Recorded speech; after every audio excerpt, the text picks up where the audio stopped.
gentlemen, the Sword of Truth. Whoa! Holy cow. Is that sharp? Yes.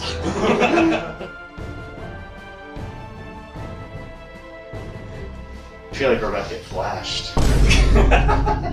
Welcome, everyone. I'm not going to flash. Welcome, everyone, to Command and Conquer 101, Tiberium and You. Oh. I'm your super sleuth today, Reed, and today we're going to be figuring out all about the Great Wars, the Tiberium Wars, 1 through 4, and all the other things. And thank you all for coming today. So, let's start talking about Command and Conquer. So what is Command and Conquer?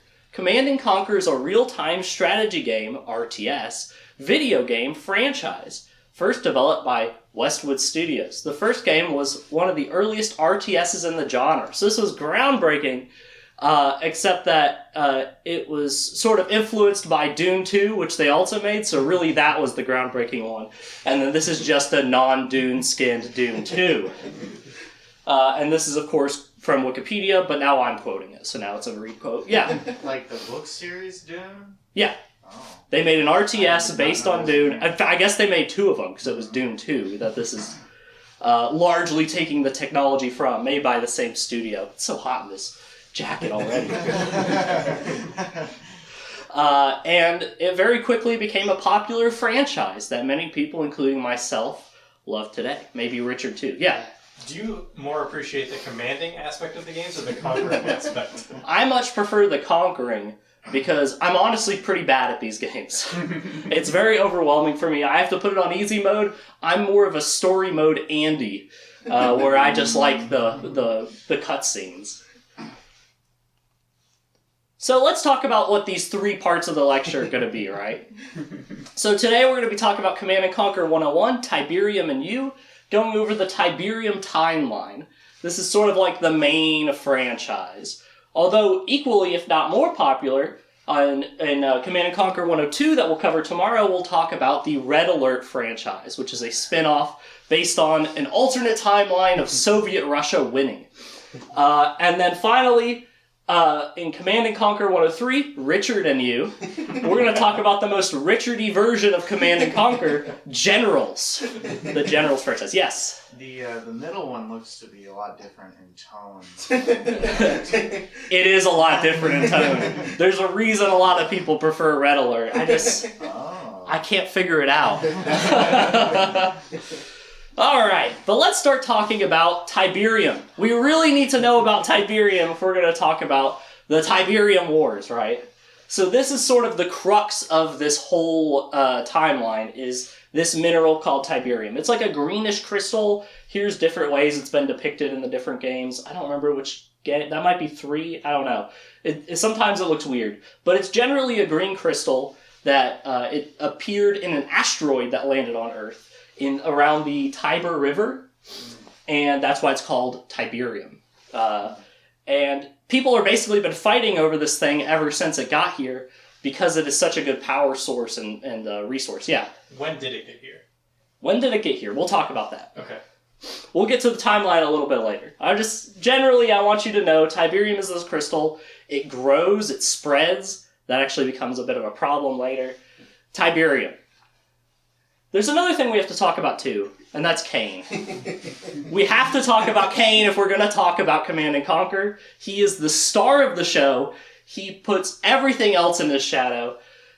These cutscenes are all full motion video, so it's actors playing these characters. So you'll see this real-life guy talk to you. He'll be like, "Hello, Commander. It's me, Cain." And he is awesome. He is the coolest guy ever, and we'll talk a lot about him. But I think the reason he's the coolest guy ever, right? You could tell, right? It's because he's doing the Dark and Rawl pose, right? Obviously, that's why. Dark and Rawl is, of course, the villain of Legend of the Seeker, a 2000s ABC television show that I know we all love. And it's weird because he doesn't look like Dark and Rawl. He's doing the pose, but he really looks more like the author Terry Goodkind doing a Dark and Rawl pose. Terry Goodkind, of course, is the author of the Sword of Truth series that Legend of the Seeker is based on. It's a series, the fantasy series that he started in the 90s, and he wrote pretty much up until his death in 2020, which, of course, is the actual topic of this lecture. Whoa!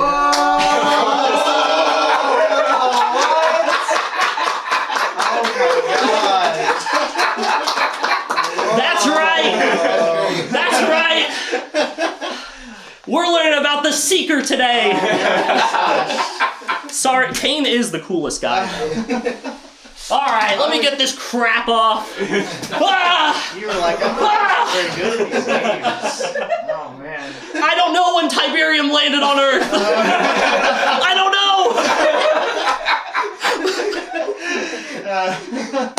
Yeah. So a couple of months ago, when you were saying the topic of the lecture was going to be Command and Conquer, and I was like, I didn't know you played a bunch of those games. Is that true, or is it a complete fabrication? I love Command and Conquer 3. I played a few of the other ones. I love Kane. I was genuinely thinking about doing it for about a week. And then I realized, timeline-wise, I would be able to get this all together. And I said, it. We're doing Legend of the Seeker. We're doing Sword of Truth. We're talking about Terry Goodkind. And I put a lot of time into it, yeah. Is this still 3 parts? Yes, Alrighty. I'll talk about that in just a second. So, the real lecture you have today is Sword of Truth 101, Dark and Raw and You. Yeah, Michael. Are there still Soviets in part 2? There are communists in part... Well, they're in part 2, but Terry Goodkind hasn't decided that they're socialists yet, so it's more in part 3 that we talk about socialism. Actually, kind of weirdly a lot, and that's kind of a thing after this too, but let's see. Here's the actual breakdown of what we're going to be talking about across these 3 lectures. We have Sword of Truth 101, Dark and Raw and You, where we're going to talk about Wizard's First Rule and Stone of Tears, the first 2 books in the franchise. Tomorrow, when we do Sword of Truth 102, Aiden Drill and You, we will talk about the second 2 books of the franchise, my favorite, Blood of the Fold, and my least favorite, Temple of the Winds. And then Which part is going to cover the Nikki Chronicles? Nikki Chronicles will be in 401. Oh, wow. It's very much far past this stuff.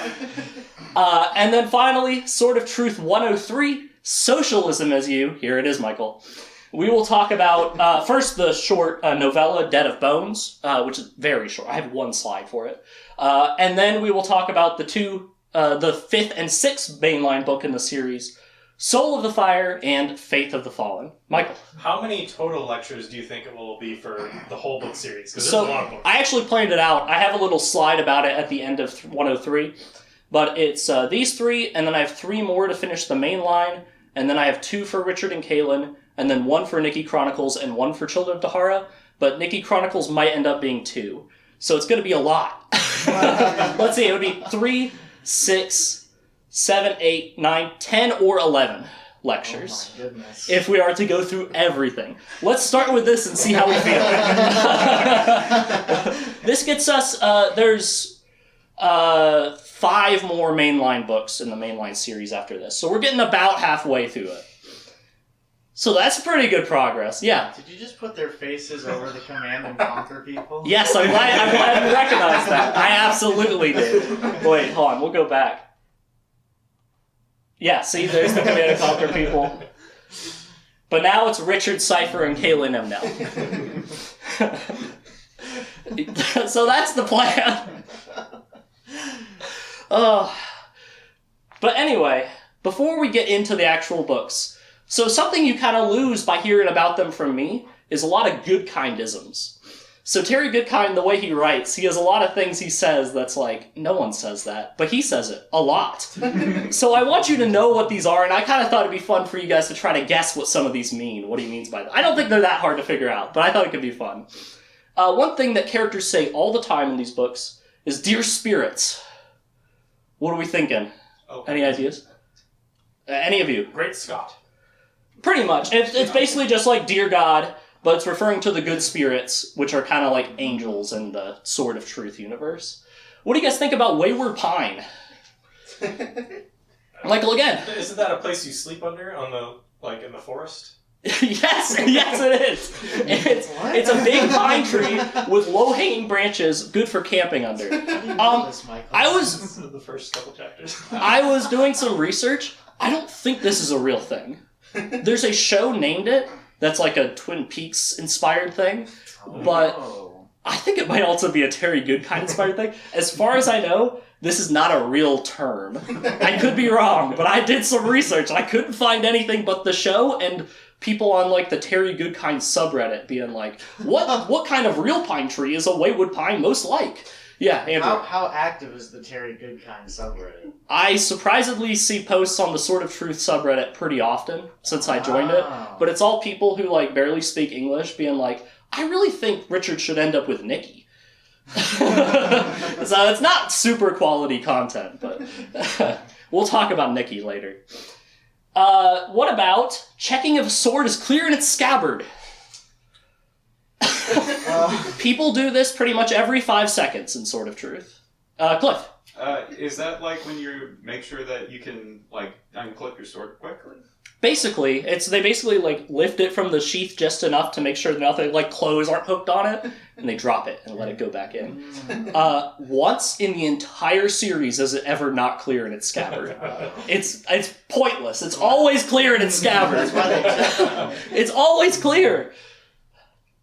Oh yeah, I didn't advance it. Lifting the sword to make sure it's not caught on anything. Part of being ready for battle. So if Richard Cypher thinks that he might have to get into a fight soon, he'll be like, yeah, it's good. What about goose flesh? Is that just Goosebumps? Yeah, it's just Goosebumps. I don't know why he calls it this. I looked it up. I think it is a real thing. I've never heard it before this. And he says it a lot starting in like book 4 or 5. I think 5 is where he really goes hard on the goose flesh. And then it sort of peters off. But it always comes back every now and then. You're like, goose flesh! What about a bull neck?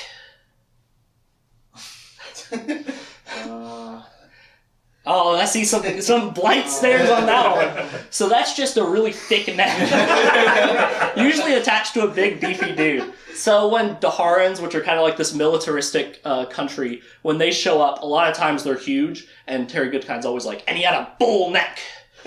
So they always have really bull necks. I will point out when someone has a bull neck. If you want to ask about a bull neck being there or not, just let me know. But there's some bull necks in here, okay? Yeah, Cliff. I feel like I couldn't help but think that the TV series would be improved if every Daharan was played by a bodybuilder. If the guy from Reacher played everyone in Dahara, it would be perfect. That's like how he describes everyone. Like half the cast looks like the guy from Reacher, who is, if you haven't seen it, huge. But those are my Goodkindisms. So just imagine these are being said every 5 seconds throughout every book. For now, why don't we start talking about book 1, Wizard's First Rule. Actually, I have it right here. Story time. It's story time. It's definitely not a way to hide my phone while I read my notes. Story time. Wizard's First Rule. So this was originally published on August 15th, 1994.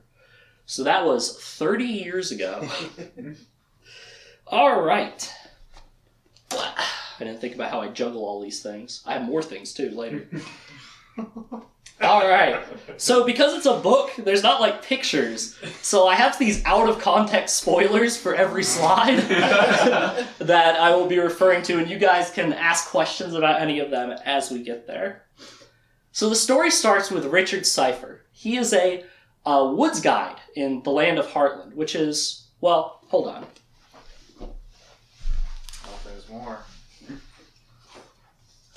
Heartland. Oh! Heartland is located right here in the land of Westland.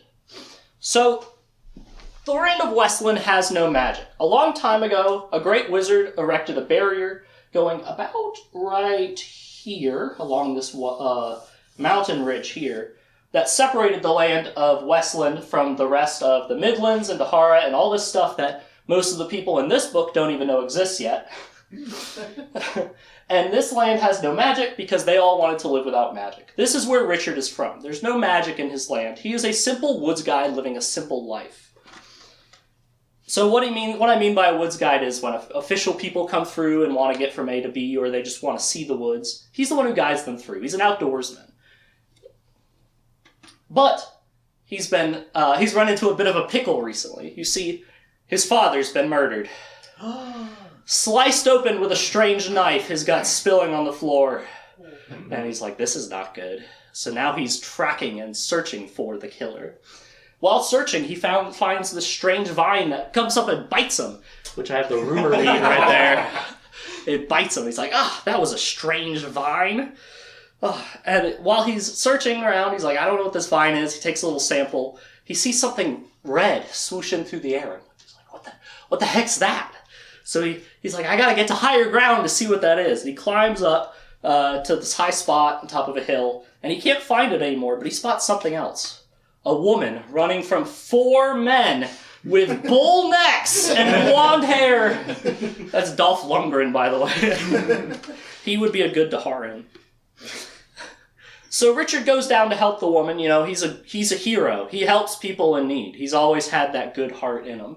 So he goes down to help the woman running away. She's in this weird white dress that he's never seen before. In fact, she's depicted right here. He helps fight off the Daharans. He doesn't have a weapon, but he's able to help. They're on a cliff, and he, tosses them over. While he's fighting, though, you know, he can't really keep track of what the woman's doing. He hears this weird, it's like a force in the air. Thunder without sound is how Terry Goodkind describes it. A force in the air, and then suddenly, one of the men just tackles one of the other men off the cliff. It's like, that's weird. Why would he do that? And he's like, what happened there? She's like, I don't know. I don't know what happened there. This woman is Kaylin Amnell. She's right here. She introduces herself to Richard and Kind. She says she is from the other side of the boundary. What? You can't pass the boundary. It's magic. It's impenetrable. She's like, I did it with the help of many wizards. They all died in the process, but they got me through. It's like, what? What are you doing here? She said, there's a big important wizard, the biggest and most important wizard in the world, escaped over here before the boundary went up. And he's in hiding, but we're in a time of need. We need him once again. I'm here to find him. And he's like, well, there's no wizards in Westland. Okay, idiot. They don't live here, but I'll help you. Because he just feels some connection to this woman. I don't know. This guy next to her, by the way, that's Richard Cypher. This is how they were depicted in the TV show. That's always how I'm going to think they look like, even if Terry Goodkind wants me to think he also has a bull neck. He doesn't. He's that little skinny guy. So, yeah, Michael. Does Terry Goodkind want you to think he has a bull neck? A little bit. He's more average build, but he's supposed to be, really muscular, where this guy's kind of lean. But I think this is a way cooler look for Richard, so... I don't remember the actor's name, I apologize. I should have written it down, but I didn't. But I always liked his portrayal of it quite a bit. And even reading through these books, I'm like, no, that's Richard. That's what he looks like. So, he's like, okay, I'll help you. Why don't you come with me? Actually, my brother, Michael Cypher, is about to give his acceptance speech. He's been elected as the counselor of Westland. He's going to be in charge of all of us. He's a cool guy. He's my brother. Let's go check him out. So they go down to see Michael. Here's a picture of him from the show. Although the way he's described in the book, he has a bowl cut and a mustache. But I don't know. I just put the picture of him from the show. He's not going to matter for a long time. But Michael is being sworn as the counselor. Actually, it might just be for Heartland, but Heartland's kind of like the capital. So he's pretty much in charge of all of Westland. And he's giving this acceptance speech, and he's like, oh yeah, my brother's speech. And it's really weird. He's just really weird about it. He's talking about things like, the boundary, it'll come down eventually. And he's like, why are you talking about that? Why would you think that? He says, we gotta be ready for war. And Richard's like, war? Why would we be at war with Westland? We're not at war with anyone. We don't have enemies. And he says, me and Richard, our mother, she died in a fire. Really? We should be worried about fire. We shouldn't be using it. Fire is bad. Fire is bad. And Richard's like, that's super weird, and I don't like that he talked about our mother's death in his political speech. And then finally the speech ends, and he comes to talk of Richard, and he's really he's like sexual harassing of Kaylin. He's like, that's a fine piece of ass you got there, Richard. Hey, you sure he's good enough for you? Come with me. Yeah, Cliff. Those exact words? No, not those exact words. But like, you know, the Terry Goodkind fantasy version of that's a fine piece of ass you got there, Richard. And, you know, Richard's like, Michael, what the f***? Don't say that to her. He's really, really rude. But, you know, Richard's just kind of like, you know, he's my brother. So he leaves, and it's like, dang. But then they run into another one of Richard's friends at the acceptance speech, Chase. Chase is a boundary warden. I have a picture of him, I think. Yeah, he's over there above the rumor weed. So a boundary warden's job is to hang out around the boundary and make sure no one accidentally runs into it. So unlike in the show, where the boundary is like this always present shimmering green light, in the book, you can't see the shimmering green wall until you're right up next to it. So it's actually possible to just be walking along and not paying attention, and you just walk right into it and die. That's possible. So that's why they have boundary wardens like Chase. They hang out around the boundary, make sure no one does that, make sure everyone stays away. Yeah, Cliff. This is kind of not relevant to the immediate story. But, Okay. The New World, is that part of the Westlands, or is that kind of like split off by the boundary? Everything past the Perdition's line here, up is the New World. Everything down is the Old World. So all of this is the New World. Gotcha. We'll talk a lot about New World and Old World later in this lecture. But right now, Richard doesn't even know much of what's over here, so. Okay. But yes, it is in the New World. So Chase tells them that Zed is looking for him, and Richard's like, Zed! Oh, Kaylin, you'd love Zed. Zed is my best friend. We grew up together. Well, we didn't grow up together. He was an old man, and I'm like a young 20-year-old guy. But I grew up with him, and we're really, really close. We're really good friends. He's my best friend, and he's an old man. It's like Marty McFly all over again. We gotta go find him. And Chase is like, yeah, you should. He's looking for you. But Richard's like, I gotta make a stop first. So, on the way to Zed's house, they stop at Richard's house. And he finds that his house has been ransacked. Someone is searching through his stuff. But luckily, one thing he had hidden in his house is still very much available for him. He had it hidden well. And that is... There it is. A bone necklace! His classic bone necklace, if you've ever seen the show, he wears this all the time. You can't really see it in the picture I have. But it's almost tooth-shaped, but it is a bone. Huh. But it looks like a tooth in the show, but it's a bone. And he finds it and he puts it on. Yeah. Did you make that? Yeah, Crayola Model Magic. It's like my Christian medallion. Yeah. I sure hope nobody turns that into a map. Me too, Michael, me too! We'll talk more about this later. But he gets the toad tooth necklace and he's like, good. This is the only proof I have that my father is not a thief. And he refuses to elaborate for half the book. That's all he thinks to himself. So now it's like, oh yeah, it's all messed up. I got my necklace though. He doesn't really mention it much to Kayla. He's like, just necklace. Nothing weird. And they start heading towards Zed's, and they run into a long-tailed gar, which I don't know why. I failed to put a picture of a gar on here. They're in the show. There will be pictures of gars later in this lecture, but basically it's like this big flying furry gargoyle creature. And the way they hunt is they have these flies, blood flies. They'll get on you, and you swat them, and it explodes in blood, and the gars smell that blood, and they come and eat you. And then they smear your blood on their belly, and the flies eat that. It's a symbiotic relationship, like the Gungans. Somehow.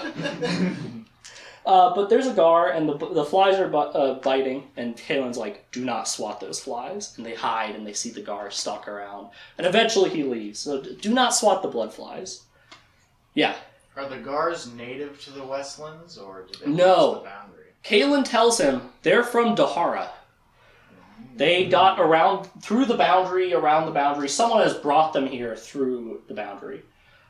She tells him a few things. In fact, I think it's about to happen. But the main thing you need to know about gars is this one was a long-tailed gar. They're the dumb ones. They're kind of just dumb animals. If it was a short-tailed gar, they would have been in trouble because those things are actually very smart and can kind of communicate, and they're much more deadly. That'll be important later. But, they camp for the night in a wayward pine. Whoa! And Kaylin talks to him and gives him a bit of a lore dump. So she tells him the history of the boundaries a little bit. So basically there was this great war with the land of Dahara and the Midlands. They were at war. And they were Dahara was kind of kicking their butt. So the Great Wizard had this idea to erect a big boundary here. He found a spell that would let him pull the underworld up into the world of life in a big wall. So that's exactly what he did, and he bordered off Dahara from the Midlands. And after he did that, he's like, I got one more present for the leader of Dahara. The leader of the Dahara, by the way, is the Lord Rahl, Panis Rahl, which is Panis Rahl. I don't know what Terry... I know what Terry was thinking with that.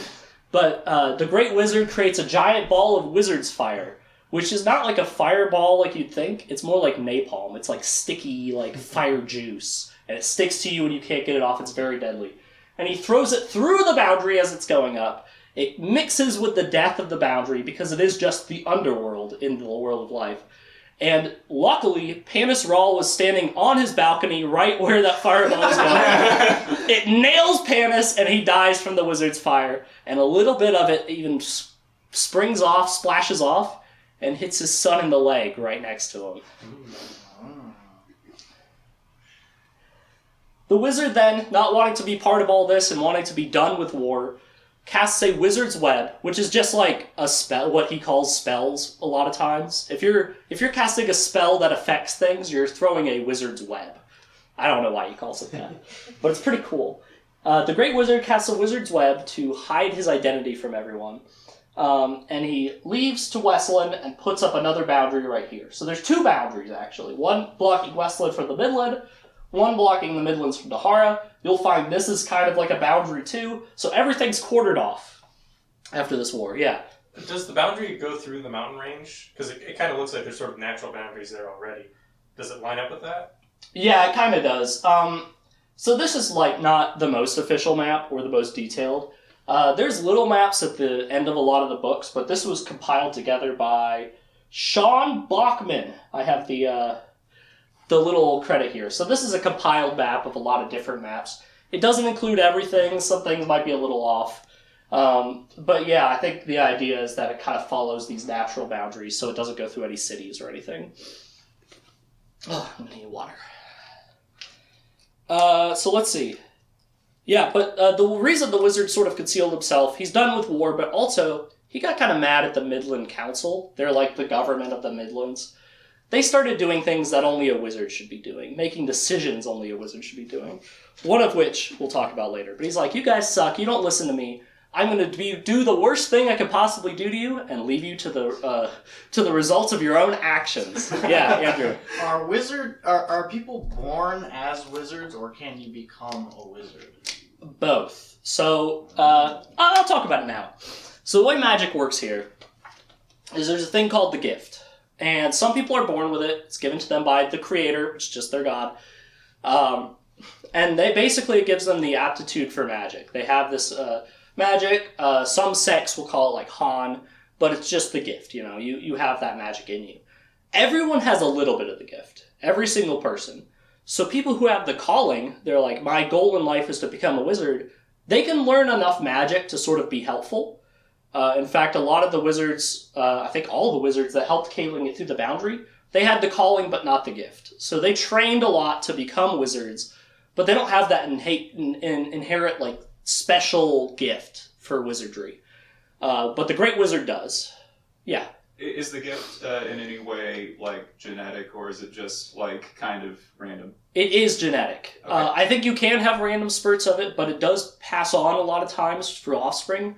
You can have skips, so you could have a child as a gifted person and have them not be gifted, but then their child might be gifted. Almost like a recessive trait. So it can skip a generation, but it does pass on from parent to child a lot of times. That's a good question. So that's generally the way the magic works in this world. Let's see. So, Kaylin continuing her lore dump to Richard here. He's like, okay, Panis Rahl was pretty bad. That's why his name was Panis, No, I think that was his legal name, believe it or not. But you haven't heard nothing yet. let me tell you about his son, Darkenrawl. Darkenrawl is the main villain of these first few books. Well, I guess this one. Spoiler.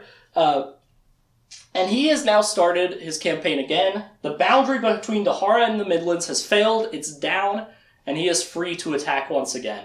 But this time he's doing it under the guise of peace. He's created the Father Rawl and the People's Peace Army. He's like, I'm not Darkenrawl, I'm Father Rawl. I'm your friend, I'm your dad. Join our peace army. But if you don't join, he does kill you. So, and if you join, you have to kill the people who don't. So, yeah. Do Panis and Darken acknowledge themselves as evil, or are they just kind of like misguided and doing the wrong thing, but they think they're doing the right thing? Oh no, they're evil. Okay. They don't think they're doing the right thing. They are selfish, evil people. Yeah. That name sounds kind of similar to the People's Republic of China. It's not impossible that that's what he's talking about. Terry Goodkind, especially later, there's some political stuff in these books. It gets a little preachy. That's one of the things people bounce off of. That, and well, we'll get to the other thing people bounce off of this book for later in the series. But yeah, it's not impossible that he is trying to reference real world politics and ideologies at any point in the series. It's always a possibility that that's like, it's really supposed to be communism that he's angry at. It's like, okay. Let's see what we're talking about. The People's Peace Army, join or die. Darkenrawl said, no more magic. We're banning magic. You can't use magic. I could still use magic, but you can't. No more fire. Fire is now bad. You're not allowed to do it. Oh, that sounds familiar. It does sound familiar, doesn't it? Yeah. Wouldn't that just kill everyone if you're not allowed to use fire? They must all be doing it in secret, right? That's what I thought too. I'm like, what do you mean? This is medieval times. They don't have space heaters. Yeah, Richard. Do they have really flammable rocks? If you put wizard fire on anything, it'll burn. So it depends on who's firing it. The reason he doesn't like fire, by the way, is because of the wizard's fire that hit his father and bounced off and hit his leg and scarred him. He actually has kind of a bad leg because of that. But he's a powerful wizard, so he doesn't need his leg to be that good. And also, red fruit in the Midlands, all poison.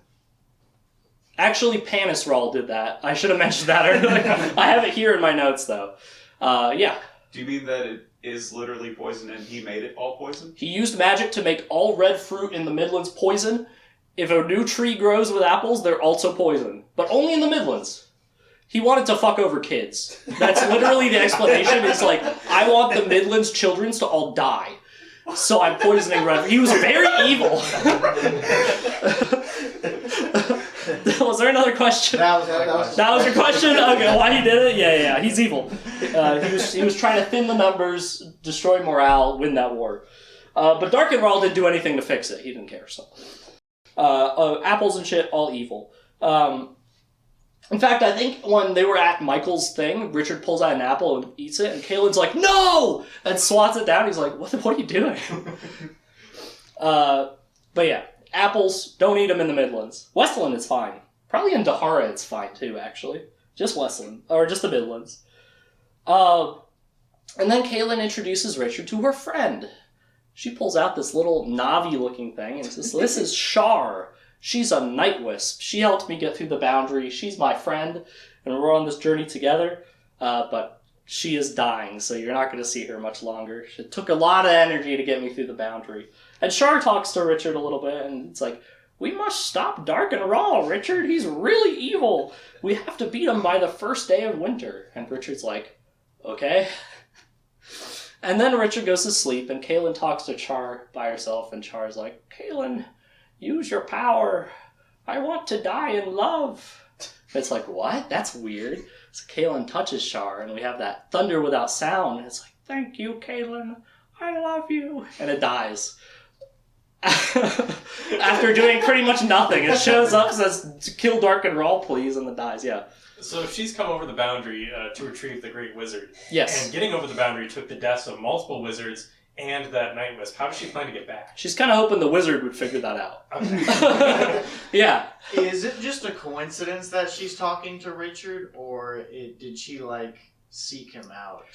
He actually seeked her out. Sought would be the correct word, but he seeked her. It's like, I don't know what it is. In fact, he's talking to Kaylin and he's like, I don't know. It's just ever since I was young, I always thought of myself as like a seeker of truth.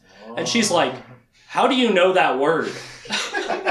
And he's like, I don't know. I just always thought that described me. And she's like, that's weird. That's very interesting you would say that, Richard. But she doesn't elaborate. So they get to Zed's house. Zed, right here, played by Bruce Spine. That's his name, right? Spence.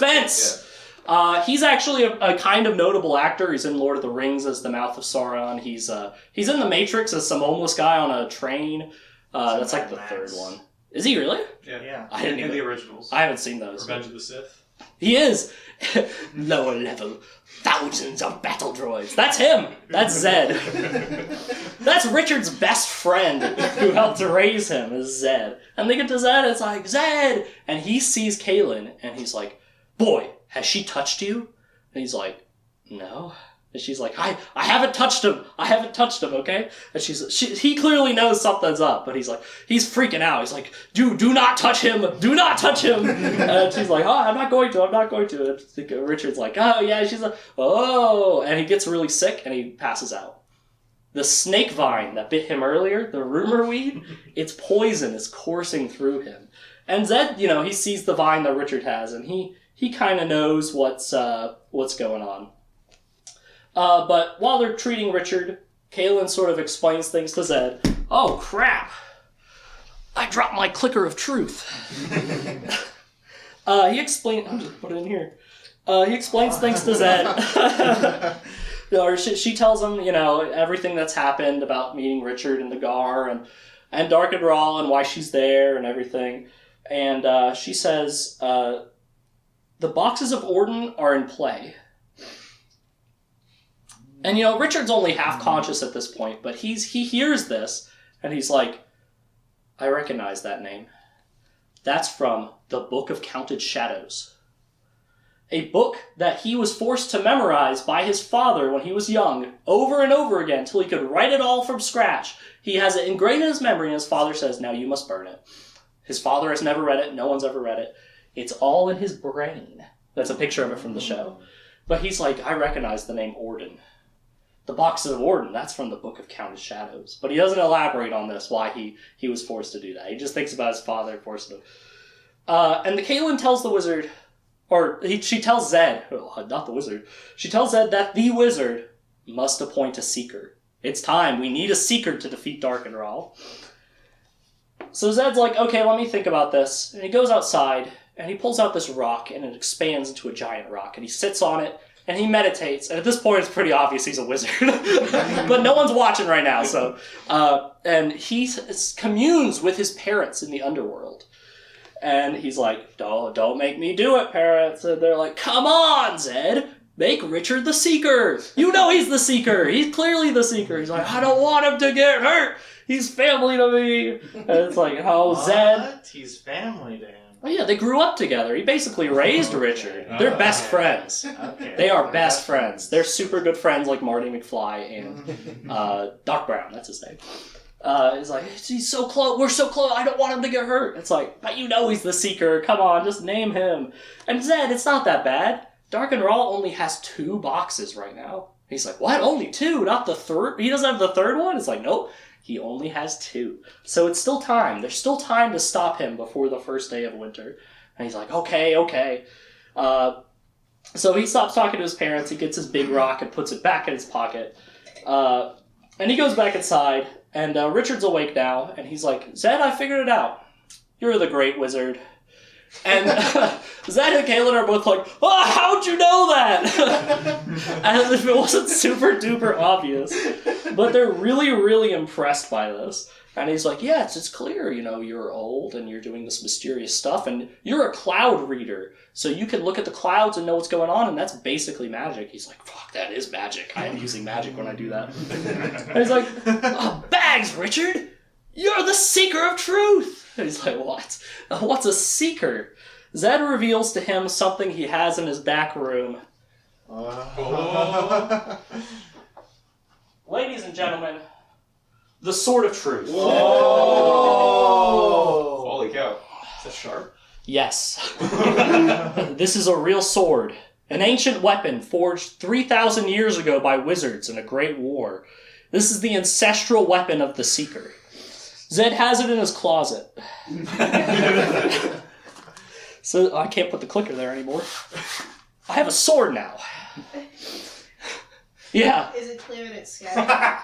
let's check. Clear. Alright, we're good. We're good. Very good. We're going to have to check on that several times throughout this lecture, so make sure to remind me. Let me get my book back open. My book of counted lecture. Zed reveals the Sword of Truth, and he presents it to Richard, and he's like, I name you Seeker. He says, fair warning to all those living and all those dead. The Seeker is named! And you hear lightning strike outside. And Richard's like, I don't understand. What's a Seeker? Huh? Can the Seeker do something to dead people? Because it says a warning to all the living and dead. It sounds like he's a threat to the dead. That's probably just wizard speak. But he can do stuff to dead people.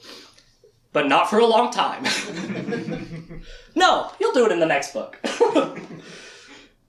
But he could do a lot more to dead people later. So both Zed and Kalen go to one knee and they say, we pledge loyalty to the Seeker. So they're loyal to him. He's like their guy. And he's like, well, I don't know what any of this is going on. And Zed explains to him. He's like, we need a Seeker to stop Dark and Rawl. And Richard's like, what's a Seeker do? I'm not going to be an assassin for you. You want me to take this sword and kill Dark and Rawl? Here's Zed's specific words about what a Seeker is. This is a direct quote. A Seeker does exactly as the name implies. He seeks. He seeks the answers to things of his own choosing. If he is the right person, he will seek the answers that will help others, not just himself. The whole purpose of a Seeker is to be free to quest on his own, go to where he wants, ask what he wants, learn what he wants, find the answer to what he wants to know, and if need be, do whatever it is that answers demand. So the idea is, the Seeker doesn't have any rules of what he must do. It's just by picking the exact right person for Seeker, he will naturally do the good thing for the world and for other people. And Richard is that person, according to Zed and Caitlin. And he's a wizard of the First Order, so he would know. Zed is the great wizard from the war. He is like the wizard in charge of all other wizards. He is very powerful and very ancient. Yeah.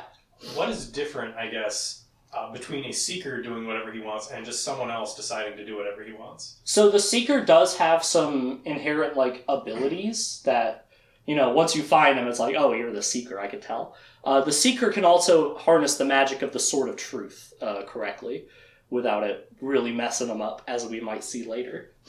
But at that point, before they could talk more about it, an angry mob shows up to Zed's house, like in Shrek. And they're like, you're a witch! You're a witch, Zed! He's like, I'm no witch! Guys, to be a witch, I'd have to be a woman! I'm a man, obviously! You mean to miss, eh? I'm a wizard! And that's just so funny that they're like, oh. It just disarms them immediately. And then Richard goes out, he's like, come on, guys, it's Zed. He's like our friend. We've been living with him here. He's a part of the community. And they're like, oh yeah, sorry, we just got kind of riled up. I don't know why. How'd they leave? Zed's like, Dark and Rawl did that to try to get us. And Richard's like, but that was really easy to stop. Too easy. It was a diversion. He did that so that they would think they've thwarted him, when really the real plan is Dark and Rawl is on his way there, right now, to get them. So they have to run. So they grab all their crap, yeah. Why would he even do that? They wouldn't even know he's just walking over there. That's just wizard stuff. I don't know. Yeah, Cliff. Oh, so Zed was able to tell that's what Darken's plan was? Or how did they figure that out? So Zed believes Dark and Rawl riled up the people to send him there, because it's like, wizard tricks. And Richard is the one who's like, no, that was too easy. I can see the truth of the situation, because he's the Seeker of truth. So he kind of he figures things out really easily that probably you shouldn't be able to. Except for figuring out Zed was a wizard. That was really easy. But he's like, that was clearly too easy. Dark and Raw is coming here, surely. Like, that was not the actual attack. That was to lure us into a sense of security so that he can attack us while we're vulnerable. Yeah. So Dark and Raw is going to cross the boundary to get them. Perhaps he already has. Oh. Perhaps he already has, yeah. The boundary created specifically to keep Dark and Raw out. Well, it was... This one was created to keep magic from coming in here, things of magic. This one was created to keep the armies from coming in and invading. Dark and Raw was a baby, well, a little kid when they created. So it wasn't specifically created for Dark and Raw. But Dark and Raw has sort of found a way to make them work for him, if that makes sense. We'll talk a lot more about that later. But they run away, and they meet up with their friend Chase. And it's like, okay, Chase, we need to get through the boundary. We need to get through the boundary, get the last box of ordnance, stop Dark and Raw from doing it. If we do that, if he does not have the last box by the beginning of winter, he will die automatically. Let me tell you how the boxes of Orden work. So there's these 3 enjeweled boxes. They're powerful magic from thousands of years ago, possibly the time of creation. If you have all 3 and you do the ritual, you get to open one of the 3 boxes. One of them will grant you dominion over all things in life. One of them will kill you. The third one will destroy all of creation. So you really gotta pick correctly. By putting them in play, Dark and Raw has started a timer on his life, so that basically, if he doesn't finish it within 1 calendar year, if he doesn't open a box, he will die. There is an advantage to putting them into play early before you have all the boxes. You do have to put them into play to open them and do the ritual. But by putting into play, he has some advantages. He can sort of sense where the boxes are, and he gets some general knowledge about Orden and how it works. Just from being like, I put these into play, and doing the whole magic thing. Yeah. So their plan is, okay, let's not actually fight Dark and Raw, because he's incredibly powerful. In fact, Richard said, you want me to go kill him with this sword? Is that what you want from me? And Zed says, no, actually you should not fight him under any circumstances. He has magic to protect him from the sword. He will kill you instantly. You are no match for Dark and Raw, which is very different from the show, where they give him the sword and it's like, yeah, your job is to take this sword and kill Dark and Raw. Opposite. You just need to get the box of Orden, hide it. Hide it until winter, you're good. And winter's coming. It's not that far away, so... So Chase, Boundary Warden, he's like, okay, I'll take you to the boundary, we'll find a way through. I believe there is a pass up in, no, I think it's south, actually. South here in South Haven. We can try to find it. So they're moving through, and they start encountering these creatures called Hearthounds. I've got a RuneScape Hellhound there. They're kind of like that. They're creatures from the underworld that are coming out of the boundary, because the boundary is just the underworld pulled into the world of life in a big wall. They're coming out, and they're attacking people, and their thing is they rip out your heart and eat it, because they're Hearthounds. They're just evil dogs, bad boys, pities. Yeah. The dogs have bull necks as well. Yes, the dogs have bull necks. they have dog necks. Yeah, they're big, beefy dogs. As they're going to, they realize that there's a snake-like cloud that's been following Richard. And Zed uses his magic to obscure it with other clouds. He's like, I can't make it go away, but this is the best we could do. Dark and Raw's been tracking you, Richard. That's how he knew you were. He was at my house and everything. The ability to see that snake-like cloud is retconned later. But don't worry about that. Right now they can see it's snake-like and that they have to cover it, yeah. So why is Dark and Raw following Richard if he doesn't have one of the boxes of Orden? Shouldn't he go for... I wonder. Actually, it might be connected to Kalen. I don't remember. I feel like it's connected to Richard, but maybe it was connected to Kalen. But that cloud's been tracking them. Okay. I wonder. Or maybe it's tracked to another thing, I don't know. But he has a lot of ways of knowing things. So at this point, he probably knows that Richard Cypher is the Seeker. Mm-hmm. And he's like, Seeker, I could probably deal with it. Kind of bad news, though. So if I can kill him, I will. But he's also got a lot of other crap going on, so he's not too worried about it. He kind of sends people here and there, but... Yeah. In fact, Oh, no, not yet. We'll talk about what Darkenrall's up to in a little bit. Yeah. When you collect all 3 boxes of Orden, does it give you the information as to which box is which? Or is it still a crapshoot? So that information is kept in the Book of Counted Shadows. Yes, which we'll talk more about later. But they're on the way to the boundary. When they go to check out the edge of the boundary, here's a picture of it from the show. And while they're over there, they don't realize that the boundary's become kind of dangerous. The underworld's kind of coming up and attacking them. And 2 underworld ghosts kind of knock out Zed and Chase. And Kayla and Richard are like, oh crap. They tie them to the back of their horses and they start galloping away from the Hearthounds. Like, oh, we gotta keep going in this direction. We gotta find somewhere to help them. They stop at an inn and they told them, Addie, the Bone Woman, you should go speak to her. So they go to see Addie, the Bone Woman. This is a picture of her from the show. She is a sorceress from the Midlands, specializes in bone magic. So her house is full of bones. Yeah. I thought the goal of the boundary was to keep magic out. Yes, but some people are in. She knows about the past, so she can come through. Yeah. So the boundary doesn't so much keep magic particles out, it's meant to keep magic users out. It's meant to keep people and creatures from just going there. Yeah. Okay. It's not like a boundary that repels magic. It's a boundary that kills you if you walk into it. Yeah. So it's not foolproof. Things could potentially go over it. There's a pass we're learning now, an opening in the boundary that Addie sort of guards and keeps track of. They find Addie. They leave Zed and Chase with her. She's like, I be helping you. I be from Nico Parisi. So she talks like this. She's like, I be a sorceress. It's really good. We'll meet more Nico Parisians in book 3, and they're very cool and evil.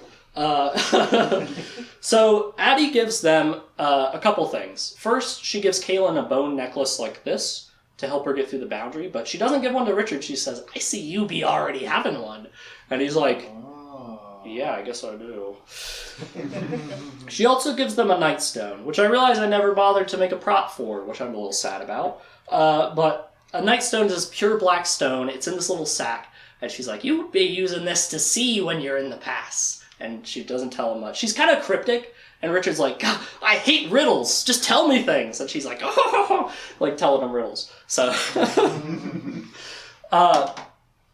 so they go into the Narrows in Kingsport, which is... Here's Kingsport. So the Narrows, I guess, is the pass, probably right around here, by the Duran River.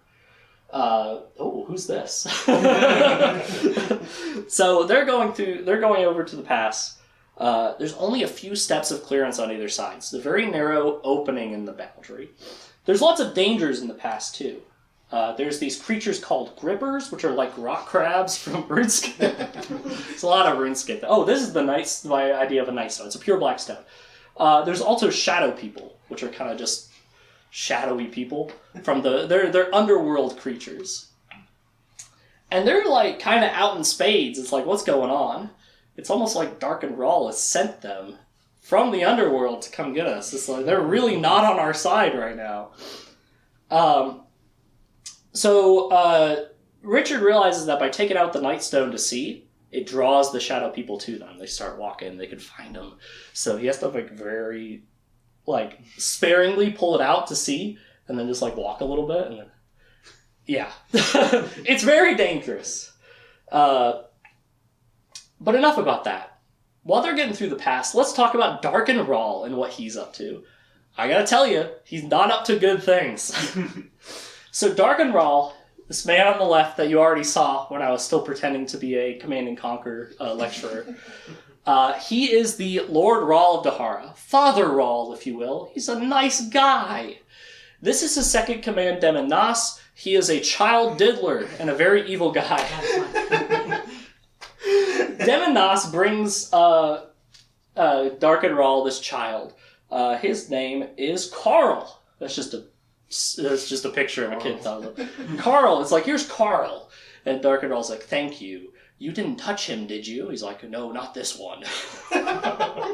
So Carl's unsullied, but Demon Nas, thankfully. That's Demon Nas in the show, by the way. He's not a on the show. He's just a Daharan. I think they said, there's a lot of things where they said, maybe not on ABC. And actually, this series can get kind of dark, which would be surprising watching Legend of the Seeker, where it's always so upbeat while he kills like 50 people in a battle. But, Carl's okay, and he immediately starts gaslighting Carl. He's like, Carl, I'm Father Rawl, I'm your friend. I'm sorry you were separated from your family, but you wouldn't believe this, Carl. They said they didn't want you. He's like, what? It's like, yeah, they said they would just give you to us because they were sick of you. He's like, oh no. It's like, but I'm not sick of you, Carl. I'm your best friend. I'm Father Rawl. It's like, I love you, Father Rawl. This takes several chapters, but we're condensing it for time. He also tells Demon Nas while Demon Nas is there. It's like, hey, make a deal. Finish making that deal with Queen Melina of Tamarang. We need the final box. So he's actively dealing with someone to buy the final box of Orden, which we'll see more of later. He also says, don't worry about the tracer cloud being covered, Demon. I can now track the Seeker with his bone necklace. Uh-oh. So Darken Rawl, over the course of some time, I'm pulling this all in to talk about all now, but it takes some time. He gaslights Carl. Carl's like, I love you, Father Rawl. And he's like, when we eat pies in Dahara, we put funnels in our mouth and crush them up and pour them in. And he's like, that sounds like fun! And they do it together. But it's all to sort of stage him and groom him so that when it's time for the ritual, he's like, Carl, will you do this for me? I need your help, Carl. You're my best friend. Carl's like, I'd do anything for you, Father Rawl. They put the funnel in his mouth and fill him with hot, lead and kill him as part of an evil ritual. And it opens a hole to the underworld, and this creature called a Shinga shows up. Looks like a skeletal dog. That's Carl. This ritual has turned him into a Shinga in the underworld. He comes up and he goes up to Dr. Rawl. He's like, my friend Carl. He's like, I love you, Dr. Well, he can't talk anymore because he's a skeletal dog. But you can tell he still loves Father Rawl. It's like, we ride, Carl. And he grabs him and he takes him into the underworld. So he's traveling in the underworld with Carl as a skeletal dog because he's very evil and he could do all these rituals and stuff. Why is he in the underworld? We'll find out later. But basically, what we could take from this is he has some mastery of the underworld, and underworld creatures are kind of working for him now. Yeah. Does he ever, get rid of Carl? Carl never shows up again. He is evil. He never shows up again. He's never mentioned again. He's probably just left him in the underworld after that. So sad. Yeah. Yeah. They might be reunited in the future. Who knows? So we go back to Richard, and he's made it through the past, but he's like, where Kaelin? So he turns around and he goes back into the past, and he finds a single member of a quad. I don't have a picture of him. Imagine another Dolph Lundgren, who they failed to take care of at the inn they stopped at. I kind of skipped the whole inn scene. And he made it to the pass, and he's followed them in. And he has a sword, and he looks like he's about to kill Kaelin. And Richard's like, no! And he draws the Sword of Truth, and he cuts down the man. And it brings him unimaginable pain. He is killed for the first time with the Sword of Truth. The sword reacts on anger. So when you're angry, it heats up and gives you a lot of magical power. It amplifies the anger you have and sends it back into you. And killing with it brings an unimaginable pain the first time you do it. You have to kill with righteous rage, but it takes a toll on the Seeker. Another thing about the sword I failed to mention earlier that Zed explained is that if you try to kill someone, if you don't believe that they deserve to die, the sword will stop midair. It works fully on your perception of who is evil and who deserves to die and who doesn't. Right? If it's not deserving, if it's not righteous, you cannot do it. But if it is righteous, it amplifies your anger and you do it really, really well. But Richard has killed for the first time. At least that's what Terry Goodkind says, but he did push a guy over a cliff earlier, and they kind of just glossed over it. But this is the bit, he's like, I've killed someone. I killed him with the Sword of Truth, and it hurt, and it's, And it's a little bit of guilt, but a lot of magical, guilt. Yeah. Is there anything different about killing someone while you're, surrounded by underworld juices? No. Okay. No, the underworld juices are just kind of there. It doesn't affect anything. Good question. And that, later it's like, okay, that was a test from the Sword of Truth, That was to test if he can handle taking a life with it. And he gets better. But he's like, damn, that does suck. And it's something that comes up a lot. It's like, yeah, killing with the Sword of Truth doesn't really feel good. But you're really angry, so usually you can handle it until you're done. And then it's like, I just killed all those people. So, we make it through the pass, and now we're going to talk about some of my favorite people. The Mud People! So Kalen, they don't know where to start looking for the book, but Kalen's like, we're right here. The Mud People live here. Richard's like, who's the Mud People? It's like, well, they're these wild people, and they have this sort of like shamanistic magic, and they can talk to spirits, and they might know where the box is. Yeah. So they did cross the boundary. They're on the other side, yeah. And Zed and Chase are on the other side with Addie getting better. They're healing. So they're on their own. It's just Richard and Kayla now. Zed and Chase are with Addie on this side of the boundary, the Westland side. They're still getting better. So without Zed, they're like, we don't know what to do. Kaylin's like, I know the Mud People. In my job, which I will not explain what it is, I talk to a lot of different people in these remote areas, so they know me. And they might help us. We should talk to them. They're kind of weird. Okay, but it'll be okay. So they get to the Mud People, and they're these people. They're always coated in mud, and they have their hair thick with mud, and they're kind of tribal. They have bows and arrows. They're part of the wilds. People in the wilds are all kind of like this. They're like tribal nations, but they're not like savage, right? Like they have communities. They're not like nomadic. A lot of them. Well, some of them are, but they're real people with real morals and stuff. It's just they have different cultures than us. Yeah, Cliff. Is it explained why Dark and Rawl hasn't conquered all these tribal people? So he sort of doesn't care a lot about a lot of these smaller places. I mean, he'll still be like, if you're fighting a fire, I'm gonna get you. But his plan is to open the correct box of Ordens, so he's kind of like, I'll get him in the end. He has conquered a lot of Midland stuff. Like, I think he's taken the capital Aidendrill. I think it fell to Dark and Rawl. But we don't really go there in this one. I think Zed just says it at some point. But, he's slowly building his influence. He's not in a hurry. Because he's going to open the box of Orden. He's going to open the right one. He's going to have dominion over all life. So, we'll get him in the end. And, there's not a lot to get out of these people. There actually is a lot of gold on Mud People land, but no one knows that. And when Kaylin finds out, she's like, never tell anyone about that but me. And they're like, it is useless metal. But why people care? But anyway, we get to the Mud People, and Kaylin walks up and she says, strength to the Mud People. And she slaps the front one across the face. And he says, strength to Kaylin. And he slaps her across the face. And Richard's like, hold the fuck up! Did you just slap her? And, well, actually, he doesn't draw a sword. Because he walks up, and he punches that guy square in the face. He's like, do not punch the... well, he doesn't know her name. But do not punch Kaylin, who has no title, I don't know.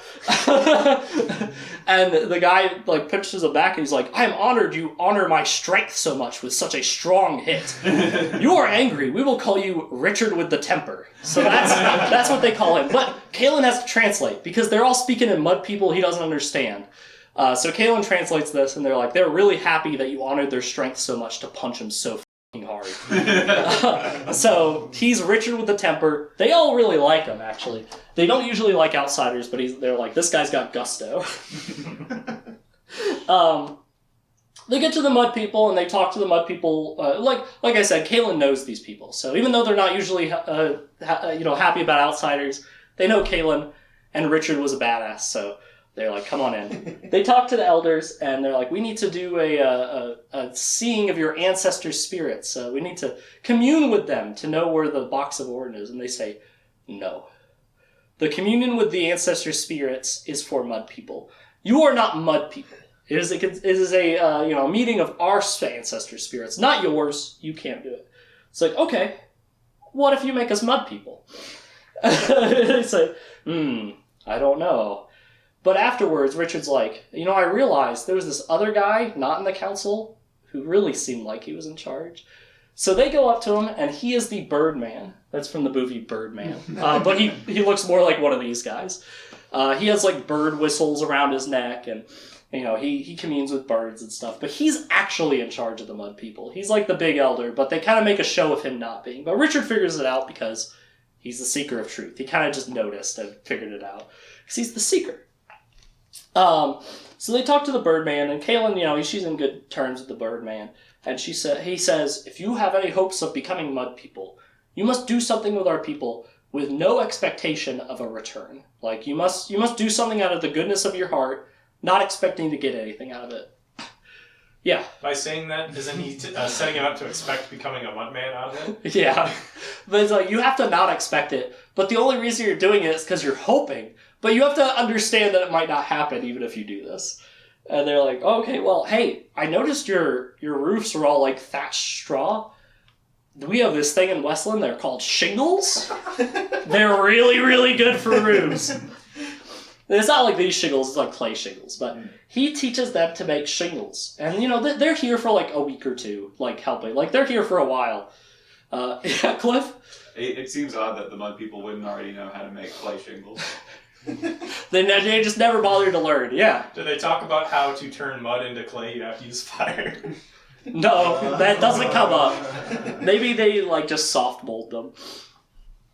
I don't know. Yeah, they don't mention it. The fire thing, I'm gonna be real, the fire thing really doesn't make sense. It really doesn't. But, it's the first book, and things are a little more, hand-wavy in this one. Later on, they're a little more, he tries to be a little more sensical with things and not being like, fire's outlawed. But, people are probably using fire.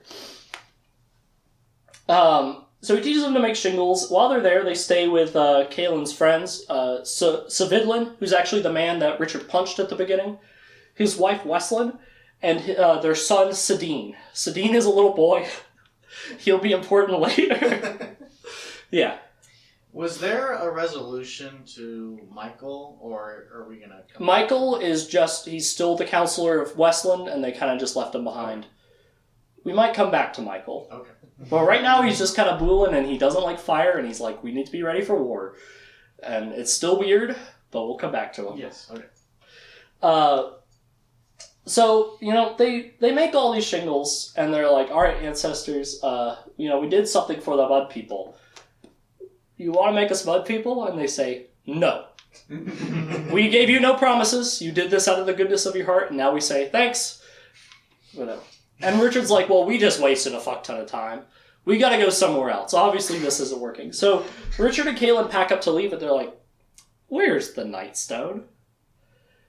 Sadine, the little boy who they were staying with, has taken the Nightstone and started playing with it in the middle of the Mud People village. This has caused shadow people to appear, and they're now closing in on Sadine like this. He's cowering. They're T-posing towards him. Richard and Kaylin come out to fight the shadow people. He draws the Sword of Truth. He starts cutting down the Mud People, or the shadow people. This doesn't really hurt him, because they're not really people. Kaylin's fighting. She's got a knife. One of the elders of the Mud People's village, Tofalar, he sees these shadow people, and he says, stop! You are hurting our ancestors' spirits. So he comes in to try to kill Kaylin. Kaylin touches him. There's thunder without sound. He's frozen in space and time. And then the moment she releases him, a shadow person cuts him in half. So Tofalar, one of the elders, is dead. But they're able to fight their way to Sadine, get the Nightstone back in the bag, and the shadow people are all like, oh, and they disappear. They don't really know where you are unless you have the Nightstone out. But they're like, Tofalar is dead. He was a fool. We need a new elder. And they named Savidlin elder. And, he's good friends with Richard and Kaylin. It's like, they have helped my son. They should be Mud People. And everyone's like, yes, Mud People they will be. So, Richard and Kaylin are now Mud People. So, they don't put mud in their hair, but they are officially Mud People. This is extremely important for 5 books. That they're Mud People. But then it's like they don't do much after that, yeah. Do they collect honorary citizenships of other places as they go along through their adventure? Yes. Not a lot, but yes. Well, the second book has one of those that's a pretty big one. We'll talk about that. But Richard and Kaylin are now mud people, and now they're going to have a feast. They have to feast for like 3 days to prepare themselves for the meeting with the ancestor spirits that they're now willing to do for Richard and Kaylin because they are mud people in need. So they have a feast, and they start eating the meat, and Kaylin's like, I can't tell them. But Richard figures out, he's like, we're eating people, aren't we? And she's like, yeah. The mud people eat the flesh of their enemies to gain their strength and knowledge. I don't think that actually happens, but they think it does. Yeah. But Richard just eats people. And he's like, I don't like this, but like, you gotta do what you gotta do. Yeah, Cliff? Are their enemies just like the neighboring tribes? Yeah, it's like other tribal people, outsiders who approach their village. They'll shoot them with their special poisons and kill them and then cook them up and eat them in the feast. Yeah, Cliff. In that line, how did Kaylin ever get close enough to them to become friends? Well, they know her. Okay. She has a special job that allowed her to come in. Yeah. That we'll talk about later, but Richard doesn't know about it yet. But they're feasting, they're eating. Richard's okay with it, and they're like, and now, as a mud person, Richard, you must take a mud person wife. And he's like, oh nice. Man. But you know what? Richard's a bit tricky. So he says, all right, I choose this one. And as he walks away, he pulls an apple out of his bag and starts eating it. And all the mud people are like, ah! What are you doing, Richard? He's like, oh, I'm from a place where we've gained an immunity to this stuff. I'm happy to take a mud person wife, but I don't know what this will do to my seed. I don't know, it might be poison. And the mud people are like, you know what, Richard? You do not have to take a mud person wife today, actually. So Richard, this is sort of a good indication that Richard is pretty tricky. He does a lot of trickery, he does a lot of mischief. He's pretty smart, yeah. Did he consider picking Kaylin at this point? I don't think so, because I think like the elders' like daughters come up, and it's like, choose one of these three. But I mean, I think he kind of wants to marry Kaylin maybe a little bit if he has the choice. Yeah, Laura. Do you know how the poison works? Where is it an apple that he picked in the Midlands, or is it an apple that he somehow brought from the Westlands and is still good after a month of travel? He brought it in his pack in from Westland. I guess it's just still good. It's probably starting to rot, but it is a Westland apple because I think if he eats a Midlands apple, he will die. I don't think he's actually immune to this. It's all based on where the apple's from. Yeah, I never thought about that. I guess it probably isn't very good anymore, but he eats it. But then that night, Richard and Kaylin are like, we did it, and they're staying in the spirit house where the ceremony's gonna be, and they're kind of eyeing each other. It's like, whoa, and they start messing around a little bit, and they're making out. And some clothes are coming off, but then Richard's like, but first tell me what you are. She's like, what? He's like, I know something's not right. Said it was like, have you touched me? Who are you? She's like, I can't tell you that, Richard. So they stop doing this. They cut off the fooling around, and they're like, okay. She's keeping a secret from him, and as the seeker of truth, he's not a big fan of that. And he will find out.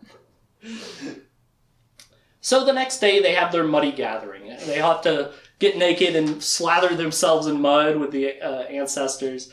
Terry Goodkind talks a little bit about how Kaylin's like a woman and they're not usually in that, and it's like, oh, she feels a little self-conscious being naked around the men. This is something he talks about a lot. There's weird sex stuff is one of the big things that bumps people off of this series. And I'm telling you, it's not super common. It's not as common as people make it out, but when it happens, it's like, what? Why write that? But it's okay. They do a muddy gathering, and after some chanting and stuff, the ancestors' spirits start talking through the mouths of the elders. And they're asking, if they start off with some BS morality questions for Richard, it's like, you killed someone. He's like, yes. It's like, did you like it? Not really. It's like, did you have to do it? He's like, yeah, I did. And they're like, we will tell you, you did not have to do it. And he's like, I don't know. But they're like, yeah, he was no threat. It's like, okay. Yeah. Wasn't the guy he killed about to stab Kaylin in the back with a sword? Not in the back. They were facing each other. Oh, okay. She knew he was there, but she was unarmed and he had a sword. But the ancestors are like, no, she could have taken him. And he's like, seems unrealistic, but, I had to do it. And then, it kind of makes a big deal about, he's like, I've killed a man. That's not a big deal ever after this. Yeah, Cliff. Is the reason that they're, like, criticizing it not because, like, he took a life, but because she could have taken a life? I guess so. I guess that's the idea. I think they're kind of trying to figure out what kind of person Richard is before they help him. But, they ask him the questions, and they're like, well, whatever, you seem good enough. And you're a mud person, so... So they tell Richard, they're like, hey, the box, we cannot tell you where it is. We're not allowed by the rules of Orden as spirits. But we can tell you who can tell you. Her name is Shota. She is a witch woman who lives in Agaton Reach. If you've ever watched the show, you know she's the she-witch Shota, is how Zed always calls her. They never say the she-witch Shota in the book, but it's such a better way to describe her. I'm probably going to call her that every time. But she's Shota the witch woman, right? Same concept, but not nearly as funny. So he's like, okay, yeah. And Kalen's like, we are dead. We are dead. We can't. If we go there, we will die. We're so screwed. But the Ancestor Spirit's like, that's the only way. That's the only place you could go. And Kalen's not happy. She's like, we are dead. We will die there. But Richard's like, well, whatever. And then he's like, all right, can we leave now? And they're like, no, you must stay in here for a while. It's like, why? Darkenrall is outside killing everyone. And he's like, no, I gotta get out. Let me out. Let me out. And then he's like, no, if you go out there, Darkenrall will kill you. He's looking for you. But when he doesn't find you, he'll leave in short time. So they make him stay in the spirit house. The spirits like lock the door with spirit magic or whatever. He comes out, and a lot of mud people are killed. Not all of them, there's the thing. Sometimes a bunch of mud people die, but it never actually matters. There's always more.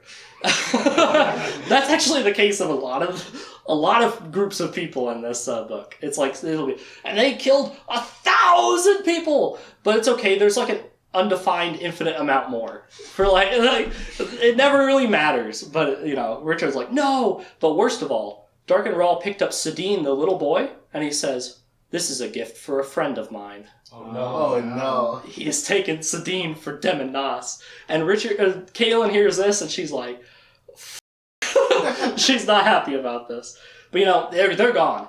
Another thing of note, he came in on a red dragon to do this. He rode a dragon in, killed a bunch of people, grabbed Sadine, got back on the dragon, and left. And Richard's like, there's dragons? And Kalen's like, yeah, dragons are real, but they're not very common. I don't know how Darkenrall got one. They normally would not let you do that.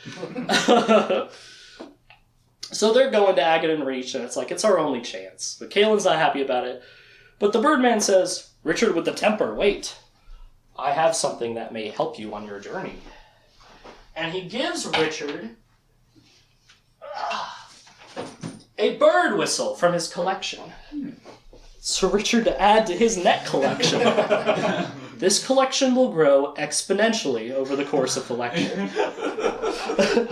And he says, thank you, Birdman. So now we're going on to Agaton Reach. So Richard and Kalen make their way to Agaton Reach. It's up this big mountain, right here. It's this big mountain top over here. So they're in the mud people, they kind of climb up. It's kind of near Jara, which is not a very important place. Between Jara and Galea, I guess. Galea is kind of important, but they're in Agaton Reach. They're making their way up, and this is a dangerous place, but they run into an old man.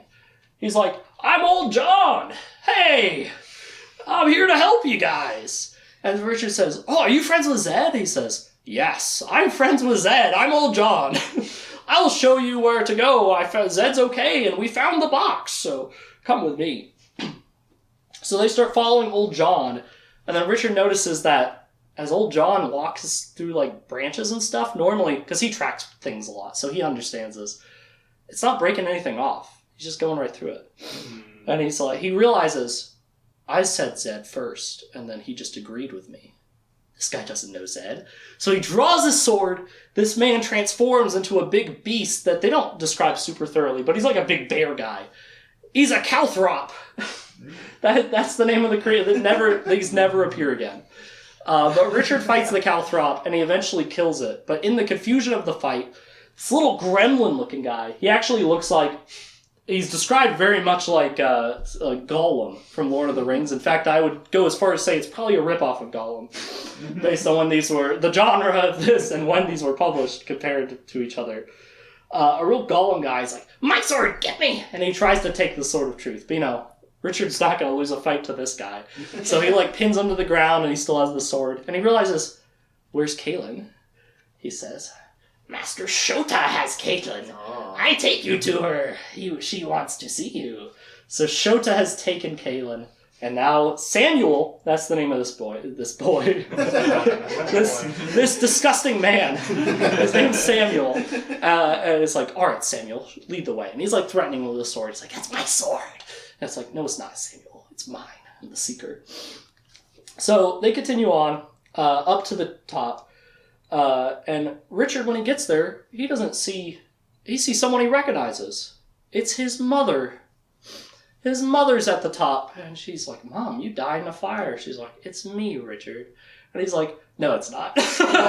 You're a witch woman. You're Shota, aren't you?" And she transforms back into her normal self. This is what she looks like in the show. I don't know, all they really describe her as being incredibly beautiful. She's a beautiful woman, a beautiful witch woman who bewitches men, but I guess it's up to you if you think the actress portrayed that. She's alright. That was so mean. I'm sorry. I'm sorry to the actress who played She was Shota. so disappointed when she watched it. She's like, "I am a beautiful woman." No, you're very attractive, Shota. now it doesn't seem genuine anymore. I'm sorry. It's actually Shota. And she has Kaylin trapped by covering her in snakes. And she hates snakes. She says, "Snakes, why do they have to be snakes?" She is deathly afraid of snakes. So she's paralyzed out of fear of moving or the snakes will bite her. And Shota, she's like, "Oh, Richard, I've been wanting to talk to you." And then he hears something. "Richard! It's Zed!" And Zed's like, "Stay away from her!" And he takes a big ball of wizard's fire and he throws it at Shota. And Richard says, "No, we need her!" And he jumps in front of the wizard's fire, draws his sword, and blocks the wizard fire. I guess it's more like this. And it goes to either side of him and he saves Shota's life. He's like, "Zed, no!" And then Zed disappears. And Shota says, "That was a test. You passed. You would be willing to save my life. So I'll do you a favor, one favor." And he's like, "Easy. Let Kaylin go. Don't hurt her." And she's like, "I really wish you hadn't asked for that favor. You have no idea how much she needs to die." And he's like, "No, you promised." And she's like, "I did promise. But let me tell you some stuff, Richard, that you need to know. You see Samuel over here? He's your predecessor. He is the previous seeker. You see, Zed got the sword by stealing it from the previous seeker after he was bewitched by a witch woman. Shota's the witch woman. Samuel's the previous seeker. Zed snuck up here and stole the sword, so she doesn't like Zed. Samuel really doesn't like Zed. But they know who he is. But he's like, why is he like this? It's like, the sword did that to him. Using the sword made him into a golem creature. A little monster. And he's like, Zed did not tell me that would happen. That is interesting news.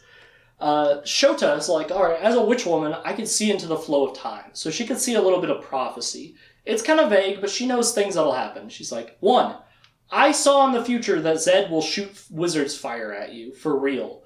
So I did that to teach you how to deflect it. So now when he does it for real, deflect that shit.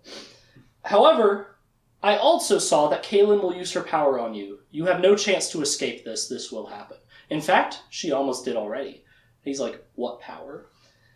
She tells him about confessors. Kaylin is a confessor, so when she touches someone, she can release her power, and they become a slave to her. Their mind is basically rewritten to only care about their love for the confessor. So it's like, she will touch you, you will be lost to her power. It's basically dying, right? Because you're not even the same person anymore afterwards. You have the memories, but You only care about the confessor. And Caleb this whole time's like, stop telling him! No, I don't want him to... Because, she can never get close to anyone because they're all afraid of her power. This is the first time she's ever gotten close to someone. So she cares a lot about Richard. And now he knows, she's like, he's leaving me. And she's very distraught about hearing that she's going to do it to Richard. Because she loves Richard. So she's like, I'll kill myself! And it's like, well, no, I promised I wouldn't hurt you, so you're going to stay right there, yeah. How long have they been hanging out with each other? Richard and Kaylin? Yeah. It's been like a month. Okay. Listen, there's just something there. There's something about Kaylin and there's something about Richard for each other. It hasn't been long. But they care about each other very deeply. Yes. So she also says the actual information he went there. He's like, oh, and the last box of Warden, I guess this is why you actually came up here, not to have your love life talked about and messed up. Queen Melina of Tamarang has it, but she won't have it for long. Darken's on the way. So you're going to have to get there soon. And, as per the promise, she was told not to hurt Kaylin, so she lets them both go. They start heading towards Tamarang down here, going down the mountain. And this whole time, Kaylin's like, I gotta kill myself. You should have let Shota kill me, because I gotta kill myself. I can't let this happen. So she sees the anime girl on the other side of the dude. She's like, you gotta let me do this. So every night she's trying to kill herself, and Richard has to tie her up and walk her. And then eventually, after so many nights, it's breaking his heart so much, he's like, if you're gonna do it, just do it. I can't stand this anymore. And she leaves. But then the next morning she comes back. She's like, when I went there to do it, I realized how silly the whole thing was. It's like, we don't know for sure that Shota was telling the truth or that her prophecies are even real. And Richard's like, that's what I've been trying to tell you. I don't trust prophecy. I'm the seeker of truth. I don't believe in prophecy. It's a big point. He does not believe in prophecy. It's like, maybe she's misinterpreting it. Maybe she's lying. It's ridiculous, we don't want you to die. I don't want you to die. You don't want to die. Let's hang out. Let's be cool. And then she's like, okay, well, I'll explain the Confessors a little bit more since the cat's out of the bag and you deserve to know. So the Confessors are this sect of people who have this power. It passes down from mother to daughter every time.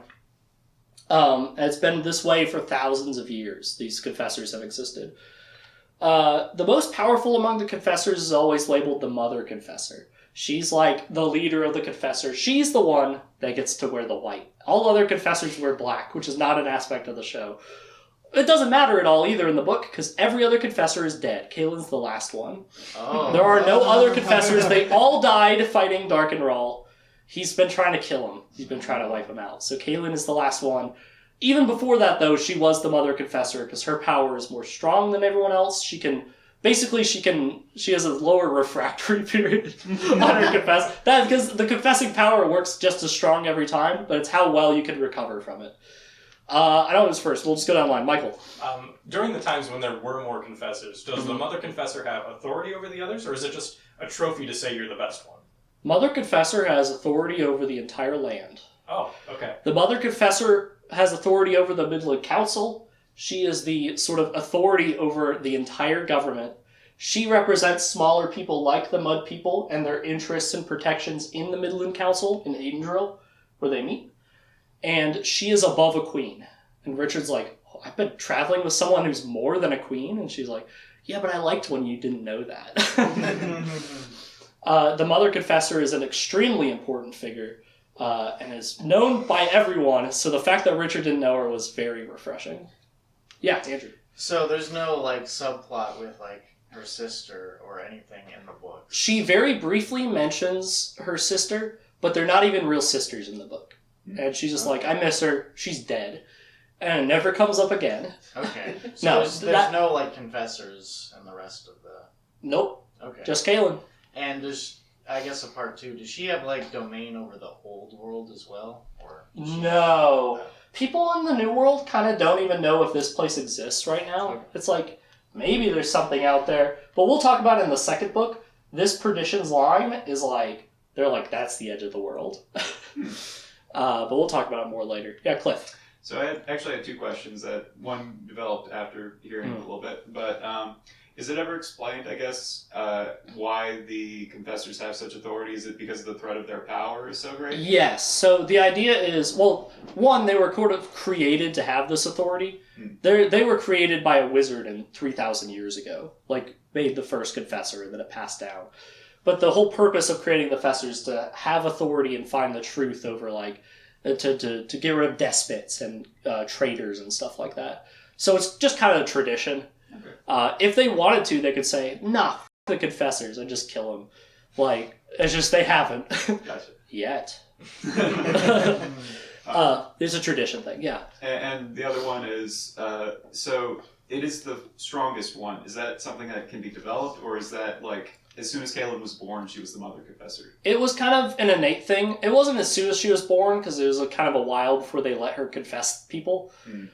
Sort of when they usually confess people, too, is when someone is, like, convicted of a crime that would, like, cause them to go to death. It's like, well, do you want to be confessed? I mean, your mind will be gone, but then you could, like, you could tell us for sure if you did it or not.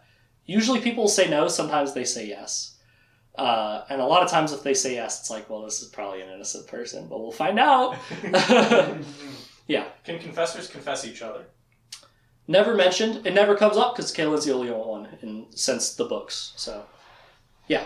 Does it ever go into what happened to the other confessors, or is They just died fighting Dark and Rahl in the previous war and then the beginning of this one. There's no details about it. Dark and Rahl's just like, confessors are dangerous to me. Kill them all. So, they're just dead. They're just dead. So Kaylin sort of has this, responsibility that she's eventually going to have to confess someone to be her mate, to have more children to keep the confessor line going, but she's a little reluctant to do that, especially now, because now she has someone she loves. Uh-oh. And that's sort of a plot point as we go forward. Let's talk now about Tamarang. Okay. So, if you've seen Legend of the Seeker, you might know about this episode where they go to get the Box of Orden from the Kingdom of Tamarang, and there's this little girl that helped Zed to steal it, right? That is actually very close to what happens in the book here. But Zed is not the one inside the castle helping her. Instead, it is Wizard Giller. Giller in the show is a wizard of the First Order who works for Dark and Rahl. He's basically a totally different character. I showed him here, just maybe he looks like that in the books too. But he is a wizard of the Second Order. He had the calling but not the gift. He was the wizard assigned to Kaylin in the past, so usually confessors travel with a wizard for protection. She was Kaylin's wizard, but then eventually he just went AWOL and started working for Queen Melina and Tamarang, and she's like, that bastard. She is not Vanna Giller. But we get to see a little bit in the eyes of this little poor girl, Rachel, who is like the playmate to Queen Melina's daughter, Princess Violet, that's her name. I don't have her written down. And she abuses her and stuff, and she chops her hair really messily. Oh, I didn't mention this. In the Midlands, the length of a woman's hair signifies their, authority and rank. Not in the show at all. But Kaylin gets to have hair, down to her, her waist or, her shoulders or something, because she's the mother confessor, she's the head honcho. Queens can have it down a little bit further. Noble women can have it up. Most common women have to have, the really short bob cuts or whatever. I don't know why. Terry Goodkind just said that would be cool. Yeah. Zenctus's hair is longer than some women's then, so does that indicate his strength and authority too? It's only for women. And it's only in the Midlands too. Westland women just grow their hair however. Dahara people grow their hair however. All of the old world people grow their hair however. It's just a Midlands thing. The Midlands is actually kind of a fucked place. And it's full of dangerous creatures and evil people, and it's like, Kaylin, you really care about this place? But she cares about it. Dahara is way cooler. We'll talk about Dahara later. But, Rachel's been having this problem with being bullied by Princess Violet. There's nothing she could do. And Giller shows up and he's like, I'm a really nice guy, aren't I? Here, take these. And he gives her a doll. He's like, this is a trouble doll. You can tell it it's your troubles.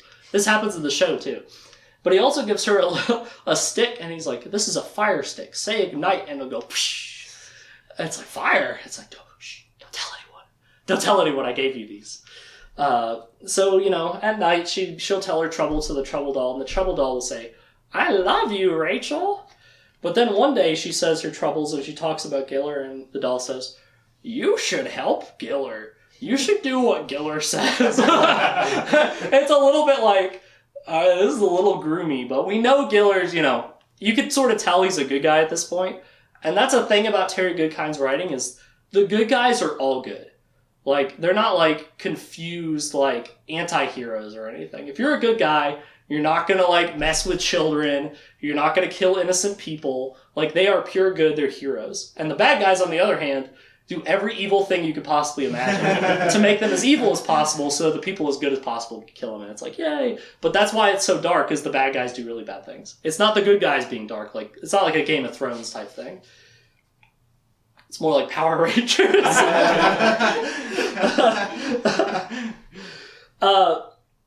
And I'm fast tracking this. This actually, Terry Goodkind writes from the perspective of a little girl for a long time in this book. It's one of those things where it's like, okay, and he's like, oh, this Giller's the nicest man I've ever met. Yeah. In your opinion, are the books thicker than they need to be? Yes. Especially later ones, because he'll do this thing where at the beginning of each book, and he dies down on this a little bit later, but it'll, like, recap everything from the previous book. It'll, like, bring up, like, oh, Kaelin was there. Kaelin is the Mother Confessors. Mother Confessors are these people, and they have these powers, and a long time ago there were a lot of them. And he'll, like, go on, it's like, well, yeah, I read the first one. But I guess he wanted it to be you could pick up any of them, but you really can't. So there's a lot of stuff that could probably be cut to make them a little shorter. Basically, Giller gets her to go along with this plan where they steal the box, and Giller replaces the box with a fake one using magic, and then he has Rachel put the box of Orden inside a loaf of bread, and she's allowed out of the castle every now and then. So she goes out of the castle.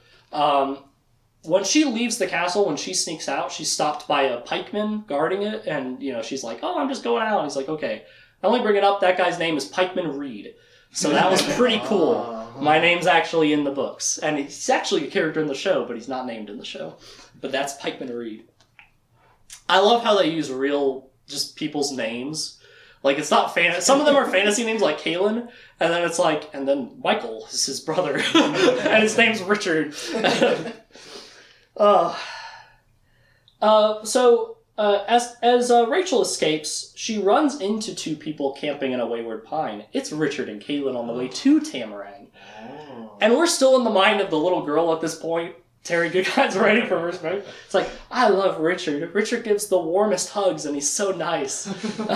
But that Kaelin's kind of mean. I don't understand. Why is Richard hanging out with her? And the reason she's kind of scared of Kaelin is Kaelin says, when we get there, I'm going to gut Giller. Figuratively. She's like, I'll gut him for what he did. Because, from her perspective, he's betrayed the Midlands and, like, left his confessor to go fuck off. And he didn't give his life like the rest of the wizards to help her get through the boundary. So she's like, he's a traitor, I'm going to get him. And she's like, Rachel's thinking, like, oh, Giller's the nicest man. He's so nice. It's like, Kaelin's scary. So she runs off in the middle of the night. And Richard tries to find her, but they're like, yeah, she's too far gone, and we got important stuff to do. With the loaf of bread, by the way, that Richard's like, that loaf of bread's kind of weird. But they don't know. They don't know that they were just in the same wayward pine with the box of Orden that they're going to get, so it's gone now. But on the way there, they meet back up with Zed. Zed, of course, the Great Wizard, Richard's best friend from back home. He's gotten better. He's made it through the boundary. And he's like, oh, Richard, it's me, Zed. And they finally get to talk. And some of my favorite parts of this series is when Richard and Zed just get to talk about magic. Like, he's just such this authority figure and, like, fatherly figure for Richard. Of course, they're best friends. It's so nice to see him be like, how does magic work, Zed? And it's like, oh, it's kind of like this. It's like, well, then can you do this? He's like, I don't know, Richard, maybe. And he, like, goofs around. And this is one of those moments. They tell Zed everything that's been happening. And he said, yeah, it took me a while to get here because I had to check on the Book of Counted Shadows. It's like, what? He's like, yeah, I hid it somewhere, and it's gone now. Someone's stolen it. And he's like, this is bad. If Darken Rahl gets that book, he'll know how to use the boxes of Orden. But if it's destroyed, he'll never know. I would give anything to destroy that book. And Richard's like, eyes go wide. He's like, I'm the Book of Counted Shadows. is this why Zed will throw a fireball at me? Like Shota said? Oh, crap. And he's thinking about his tooth necklace. He's like, this is proof that this is a bone from the creature that was guarding the Book of Counted Shadows. It's the proof that Richard's father got it, I guess. I think they talk about it that more in the second book, but it kind of comes up here. And he's like, I gotta get rid of this necklace. But they're talking to Zed, and he's afraid Zed might kill him because of what Shota said. And they mention to Zed, we've seen these towns destroyed, and they keep being like, Westlands did this, but the Westland people didn't do this. He's like, yeah, it was a false flag attack, Richard. Dark and Rawl attacked them, had his troops attack them dressed as Westland troops, to trick them and make them afraid. He's like, why would he do that? What's the point of that? He says, well, Richard, Dark and Rawl is using the wizard's first rule. Oh. And he tells Richard the wizard's first rule. The wizard's first rule is as follows. People are stupid. They can be made to believe any lie because either they want to believe it's true or because they're afraid it's true. So when people are tricked when they believe a lie, the reason for it is either because they want that lie to be true and it's copium, right? Or they're being overwhelmed by fear. They're afraid it's true and their paranoia is getting the best of them. And that's how you trick someone, is by playing on one of those two things. Wizards are all about trickery and knowing how to trick people while also not being tricked themselves. He says this is the wizard's first rule because it's the most important. He then contradicts himself 5 books later. Michael. So the people of the Midlands either want to believe that the Westlands are attacking them rather than Dahara, or they're afraid that the Westlands would attack them rather than Dahara? I think the idea is that they see the Westlanders and they believe it because they're like, oh my god, now we're being attacked by Westlanders. Like, they're afraid, So they already knew Dahara was after them. Well, now Dahara could be like, we'll help you. I'm Father Rawl. And then they want to believe that, and they're like, oh, a savior, Father Rawl. But really, he's evil. Yeah, Andrew. So is Chase still recovering from the poison or the attack? No, Chase is out and about too, and we'll see him in a little bit. And part 2, what is Terry Goodkind's thoughts on 9/11? Terry Goodkind, actually, I'm not even kidding. I think his writing got more patriotic after 9/11 because everyone in America got more patriotic after 9/11. All of the books we're going to talk about here go up to 9/11, but don't pass it. Starting with anything after this is pre-9/11. This is 1994. Okay. Yeah, we're going to go up to the year 2000 with these publications in these 3 lectures. Okay. Yeah. Is Chase still in the Westlands, or is he abandoned his duties as a boundary guardian? No, he's here now, and we'll talk about that in a little bit. I think at this point the boundary might be down. Okay. It comes down off screen at some point in here. I think it's just down now. I think they just walked in. All right. Walked into the Midlands, and that's what Michael, Richard's brother, was kind of talking about earlier when he's like, the boundary might come down. So he was right. He had heard some inside knowledge that maybe it was about to come down. Mm-hmm. I mean, the one block of Dahara came down, and they were pretty much put up at the same time, so it's not that crazy. But this is the wizard's first rule that the book's named after. Apparently, the original idea was to name each book Wizard's second rule, Wizard's third rule, fourth rule, etc. But then he changed his mind before publishing the second one. But I don't know if this copy would have it, but some of the really old copies in the beginning, it'll be like, the Sword of Truth serial will be like Wizard's first rule, upcoming Wizard's second rule. So, this book doesn't have it. It's too new a publication. But the really old books might have it. So let's continue on talking about the trip to Tamarang now that we've discussed the wizard's first rule.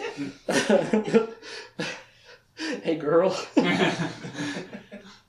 So that night, after, they talk about the wizard's first rule, they start taking turns on watch, right? First is, I think Richard has the first turn. And while he's on watch, he's like, I gotta get rid of this thing.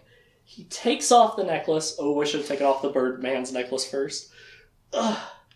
He takes off the necklace. Give me the bird whistle. Richard, untangle these for me, O seeker of truth. Those are pretty tangled. If you have to take the tooth off the thong, it's okay. We'll get it. Oh, thank you. Okay, so he's still wearing the Birdman's whistle, so he still has one thing around his neck. But he takes the necklace and he says, I gotta get rid of this. If Zed figures out that I have memorized the Book of Count Shadows, I think he's gonna kill me. And I don't want that, because it's my best friend. So he sticks the thing in like a block of wood, and he yeets it into the river. And it's never seen again. The wood carries it away, it's gone. So Dark and Roll can't track him with that anymore. He has no idea that that's the case, but that is true. He throws the necklace. So when it's Zed's turn for watch, he wakes up and they talk for a little bit.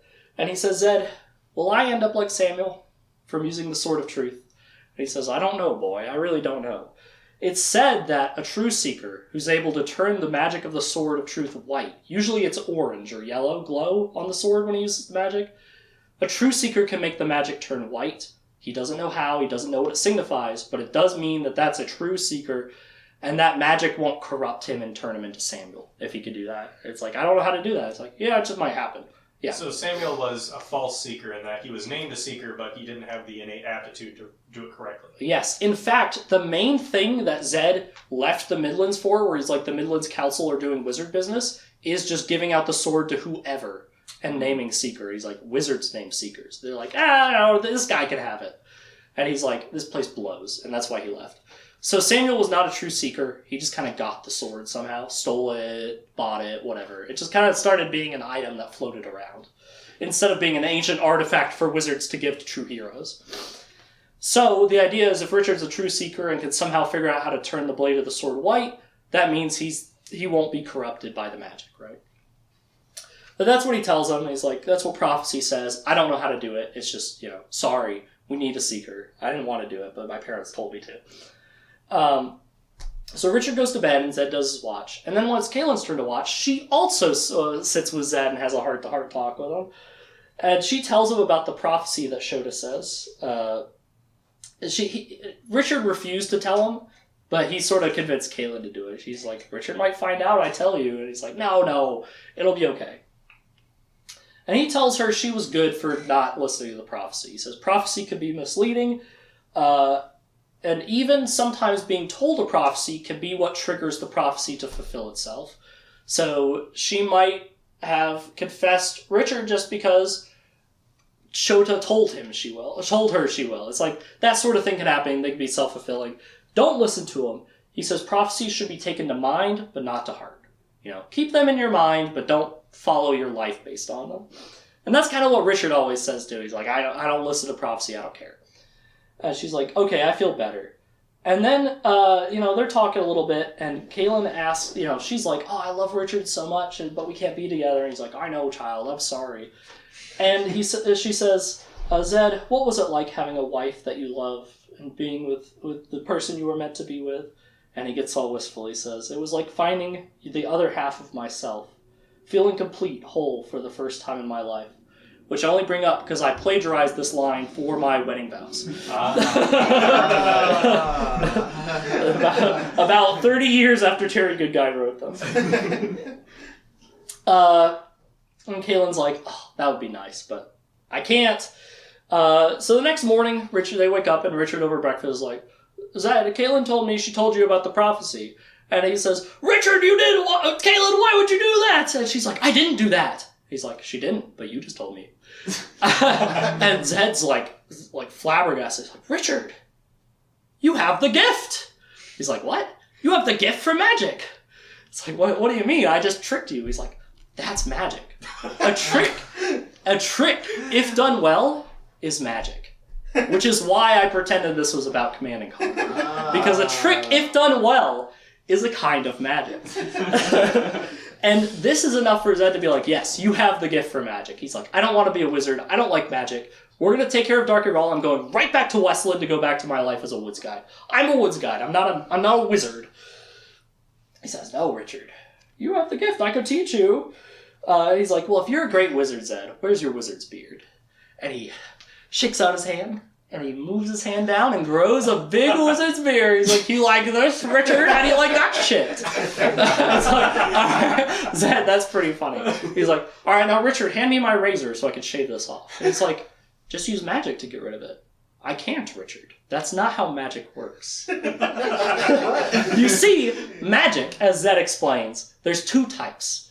There's additive and there's subtractive. It's a real dipole moment. It used to be back in the day that wizards were born with both sides of the gift, additive and subtractive. But over time, not only have less and less wizards been born for some mysterious reason, but also they stopped being born with the subtractive side of the gift. So additive, you can like take what's there and make it more. You can create, but you cannot destroy. You cannot get rid of things. You cannot erase them. So he can't destroy his beard. He could just grow the hair particles with magic. So he has to manually shave off his beard now. Yeah. Can you sort of metagame it and be like, I'm adding more smoothness to my face? No one ever does that. Maybe it would work. We find that wizards have become really uncreative in the current year, and that's something that Richard sort of goes back to later. He's like, I've sort of figured out a new way of doing magic. And everyone who knows magic is like, no, you haven't, Richard. You can't do that. But then he does. But that's sort of way later. Yeah, close. This seems like it sets up like some kind of... But whenever you add a system rule like that, it feels like it creates more questions. Like, for instance, this, from a scientific angle, this breaks the law of entropy entirely. Now we are talking about Wizard's first rule of the fantasy novel. I don't know if he was looking at it from a scientific angle. Fair enough. They might not even know entropy existed back then. Yeah. If Nasi wrote this, then Zedekias would have used subtractive magic in the next paragraph. Yes, he would. But he doesn't. Nasi did not write this. But then a hearthound comes out and attacks them that morning. And they're like, oh, a hearthound! But they're saved by a friendly dog. It's actually a wolf, but, I'd put a dog here. Because he acts more like a dog, but it's a friendly wolf. And it comes and attacks. It's like, yeah, that guy's been following Kalen for a while, but he seemed friendly, so, we've seen him on watch, so we didn't do anything. And he says, that's right, my name's Brophy. It's like, what? It's a talking dog.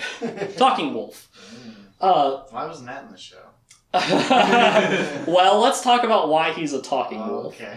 So, Brophy, the talking dog, I'm just going to call him a dog, but no, he's a wolf. He was once convicted of a serious crime as a human. He was convicted of, I think he ran an orphanage or something. He was convicted of a crime of doing the bad stuff and then killing all of the kids. And he's like, I didn't do it. It's like, do you want to be confessed? He says, yes. So Kalen, as Mother Confessor, confesses him, and he's like, I didn't do it. It was Dem and Nas. And it's like, of course it was Dem and Nas. Known child toucher. It's like that evil, evil man. But, this man is now innocent and he's confessed. They actually have a system for that. You see, a wizard can turn a man who's been confessed, or I guess anyone, but they don't do it to normal people usually, into a creature of their choice. And this sort of lessens the strength of the confession. They still love the confessor. He's still very loyal to Kalen. He comes to protect her and he's been watching her, right? But he's not as, fully, mind-broken, he's not like, Mistress, command me anymore. He's like, I'm here to protect Kalen. I'm Brophy. Something else to mention is he mentions that he has a mate and pups. So this former human is now, he's living the dog life. Yeah. It kind of seems like it would be better to be in love with someone that you didn't choose than to be turned into a talking dog. Yeah. Well, it's more than just being in love. It's like, you're like a slave to them, and it's like, if you even think that they might be upset, you're like, oh no, please, Confessor, no, please, no, don't be mad, oh, you can't be mad, oh no, I'll do anything. It's like ultra obsession, like you're just gone. To the point that if you feel like they're really unpleased, you might just die from sadness of they hate you. And it's like, no, I failed my Confessor, and you might just die. It's really mind destroying. This gives them back a little bit. Not everyone might choose it, but he's like, yeah, make me a dog. I like dogs. Oh, sorry, a wolf. He's a wolf. He really likes dogs now, yeah. He really likes them now. Yeah. Is that something you have to set up before you get confessed? Please turn me into a dog after if I'm innocent? Because, if you are confessed, you probably wouldn't want to be anything but what you are, right? don't really go into it too much. I'm not going to lie, this is the only time they ever talk about it. Oh. This concept never comes back. Okay. But Brophy is a wolf, and he loves Kaelin, but not that much, because he does have a wife and pups. But he's very loyal. I knew that would get you guys. I gotta get back to my mate and my pups. I'm Brophy. Just a regular dog. A female dog that is Yeah. his companion. She's like, woof, woof. And he's like, you've got a fine piece of ass. Oh, let's talk about the Kingdom of Tamarang. Oh. So, Richard, Kaelin, and Zed make it to Tamarang, and they go to meet before Queen Melina, and she's trying to pretend to be good, but there's the evil queen from Descendants. She is very obviously evil, but she's like, oh, I love the confessors, come on in. Oh, we've got nothing bad going on here. Meanwhile, we've seen scenes of her being like, this guy's like, I've been trying to farm, but you've been stealing all my stuff. And it's like, oh, put him in the prison, we'll behead him later. Like, she's very evil. As everyone who's evil is, you're not just a little evil in these books. You're very evil or very good. She's very evil. And she tries to be respectful, but you can tell she's like seething and malding inside. She's like, confessors are here. Richard is kind of like playing the role of like her protector. I think they do say he's the Seeker, but it's like the Seeker is here as a guard to the Confessor. He's like, kneel before the Mother Confessor, and he like swings his sword around, and Zed's there. I'm the wizard for the Confessor, and they're there under the guise of a Confessor checkup, right? One of the people in the sort of throne room with the Queen is the one-hand painter James. There's a one-hand painter in real life. I don't know his name. But there's a man with one hand who's painting, and he's kind of like glaring at Richard and smirking. And Caelin's like, stay away from him. He has painting magic. It's like, well, it's kind of like, it's not really the gift, but it's kind of its own kind of magic. And it's like, okay, I guess I'll stay away from him, but I don't like him. He's glaring at me. Hold on. Just checking. Okay. Just in case something goes down here. But, Princess Violet comes in while they're talking to Queen Melina, and is like, who's this woman? She's ugly. She needs her hair cut off. To the Mother Confessor. So Richard pulls out his sword. And says, I had to quote my phone. He says, be careful how you use that tongue. The next time, I will separate it from you. This is a child. And then he puts the sword away. I probably could have just pretended to pull the sword out.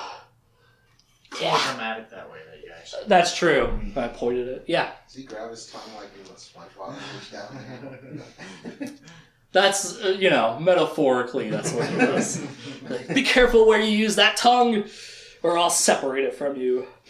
Kaelin demands to see the prisoners, and she goes down there, and there's a bunch of people that are like, please confess us, we didn't do anything. And she's like, clearly you guys are innocent if you're begging for confession. What'd you guys do? They're like, literally nothing, and they're gonna behead us. And she's like, free them all! In the prison is Sadine, the little boy from the Mud People. Oh. Dark and Raw's been keeping him here until it's ready for Demonos. Demonos hasn't gotten him yet. And they're like, Sadine! He's free! Woo! That was a close one, guys. So they, of course, free Sadine, and it's like, you're free, go. They kind of just let him leave, which we find out later was not a good idea. But it's fallen down my little holder. So they find Sadine, they free him, and then they're like, all right, let's find Giller. And they're like, Giller's in that room. They find the charred remains of Wizard Giller. It seems like he was being tortured, and he used Wizard's life fire to end his suffering and try to kill his torturer. Wizard's life fire is a special kind of wizard's fire that's more powerful, but it kills you. So he used that, and that's why he's dead, instead of giving up whatever information. I must have missed it earlier. So Dark and Rawl has this ability, it's like a special kind of magic he has, where he can cut someone open and, read the answer to a question he asks you on your entrails. I don't remember what it's called. I had it written down somewhere, but I think I went past it. But that's what he was doing to Giller. That's what he did to Richard's father. But Giller, instead of giving up the answers, uses magic. He can only do it once, and then the person dies. So sometimes it's not a viable way to get the information you want. Yeah. So Dark and Raw killed Richard's dad. Dark and Raw killed Richard's dad. He killed George Cypher. And you know what?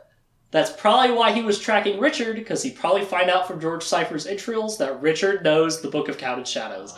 That's probably why. I don't remember. It probably is. So they're like, well, shit, Richard's dead. The way that you find out it's Wizard's Life Fire, by the way, is Zed takes the ashes. And he's like, it tastes sweet. That means he died to protect someone. I think you have to use Wizard's Life Fire to protect, like, for a good reason. I don't know. Honestly, they don't use it a lot in these books. I think it comes up a couple times. But yeah, the wizard dies, and there's not a lot of wizards, so... it's mentioned a few times, but I think this is the only time we actually see it being used. So they leave the castle, and they're like, well, that was a bust. And, like, they don't have the Box of Warden anymore. It's like, it's not here. Dark and Raw must have it. But they run into Chase! And with him is Rachel, the little girl. And he's like, I found this one being attacked by a Gar. I killed the Gar. And he's like, Chase is such a nice man! And he's like, why don't you come live with me and my family, Rachel? And she's like, okay. So he, like, adopts Rachel.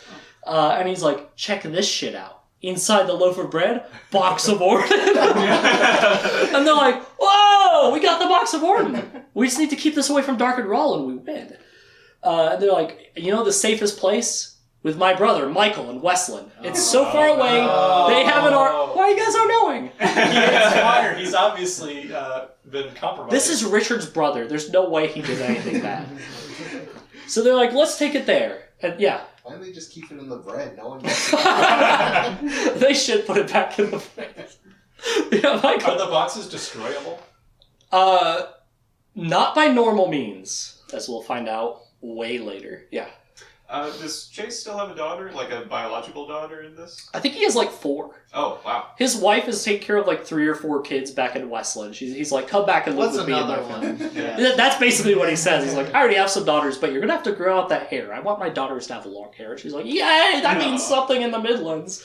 But it doesn't mean anything to him. Yeah. Are they at all concerned about, like, the day before winter starts, Dark and Raw being like, well, I'm evil and I don't care what happens to anyone, so I'm just going to pick one of these 2 boxes. Maybe it kills everyone, maybe it kills me, maybe I win. You can't open them without all 3. Okay. But that's an interesting thought, and we'll come back to that. Richard walking along with everyone, like, we're going to Westland, we're going to... He hits an invisible wall. That's why I have this mime. He's like, what the heck? Everyone else walks right through it. And they're like, uh-oh, Richard, you've been trapped in a drawing spell. That painter James, he did a spell with his art to trap you here. That wall's going to close in further and further unless you can find that art and destroy it. It's like, we'll come with you, Richard. He's like, no, the Box of Warden is more important than me. All of you go and protect it and take it to my brother, Michael, who's a good guy, in Westland with his army. I'll take care of the spell. If I can't, though, just keep the box safe. The box is way more important than me. We have to stop Dark and Raw. So, Richard turns around after everyone else leaves, and he finds that it closes in on a cave. And in the back of the cave, he finds the drawing of him with his sword, you know, and because he's in the drawing, it's going to close in and crush him. And the artist is, like, further out in the cave. He's like, haha, got you, Richard, got you. You're going to die. I'm going to win for Master Raw. And he quickly, like, takes some rock or something, and he scratches off one of the hands of the drawing, and the guy's like, uh-oh. And he's like, ah! And he starts being crushed instead. That's all it took. It wasn't a very high detailed drawing. But he gets rid of one of the hands, and it's like, oh no, James, he's being crushed. And he's like, oh, you may have defeated me, but you'll never escape this place alive. The Mord Sith will... And he's crushed. And Richard's like, I've never heard that word before, but I'm not too worried about it. So he leaves the cave, and outside the cave is this woman in red leather holding a strange device. It's a leather red rock on a gold chain that she keeps around her wrist. she doesn't have a sword or anything. This is her weapon. And she's surrounded by guards as well. And all of them have this symbol that Terry Goodkind describes as a yellow crescent moon with a yellow star in it, which is exactly the cosmic rune from RuneScape. And I've seen, like, fan arts and stuff of it, and they draw it exactly like the cosmic rune in RuneScape. So that is the symbol. I don't think he's played RuneScape, yeah. It is also the symbol of Islam. Yeah. No. The cosmic rune? Like flipping around, but yeah. Oh, well, this one's this way. Oh, okay. Yeah. Do the Mortises have lots of oil? They don't really own much of anything. They're kind of like Dark and Rawls people, so they don't get a lot of belongings. Yeah. Are the Mord Sith in the books inspired by Islam in any way that you can think of? Not that I can think of, but now I don't know. Yeah. It could be like referencing like Iran and things. Iran's technically not communist, but has like a lot of Authoritarian. Like yeah. Or, They are a religious state. or maybe Well, the they have- first they have a lot World of Trade places. Center bombing. I will say, in these first couple books, it's not quite as political. Okay. It's more of like just fantasy bullshit. So I don't know if it really means much of anything. I think he just thought it was a cool symbol. And then Andrew Gower later is like, what if we made a rune with the Mord Sith symbol on it? Because this does predate it. No, it's probably a coincidence, honestly. But, so Richard comes out, he pulls out the Sword of Truth, and he starts hacking down the soldiers. But then he goes to hack down the woman, and she puts her hand out, and he goes, ah! He's captured by her magic. His mind starts to like melt. It's hurting. He drops the sword. He is trapped. So Mord Sith have this special ability that if someone uses magic on them, they can cancel it and capture it. And now they have control of your magic. They don't use it. They they can't now shoot fireballs or something if they captured Zed, for example. They couldn't shoot wizard fire. But they can make the gift, not work. Like, if he tries to, they can make him stop. And they basically use it to just cause pain, unimaginable pain in their mind, at a thought on their side. So, yeah. So they can do that even without the Aegil?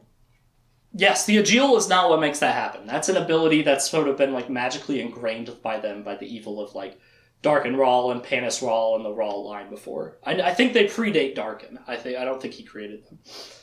That's something Mord Sith can just do, and that's she sort of explains that to her. Her name is Denna. She's the Mord Sith. She's right here. She's in the show as well. They boil this down to one episode. This is the whole rest of the book. This is a big part of the book. And we're coming up to the weird sex stuff that bounces most people off.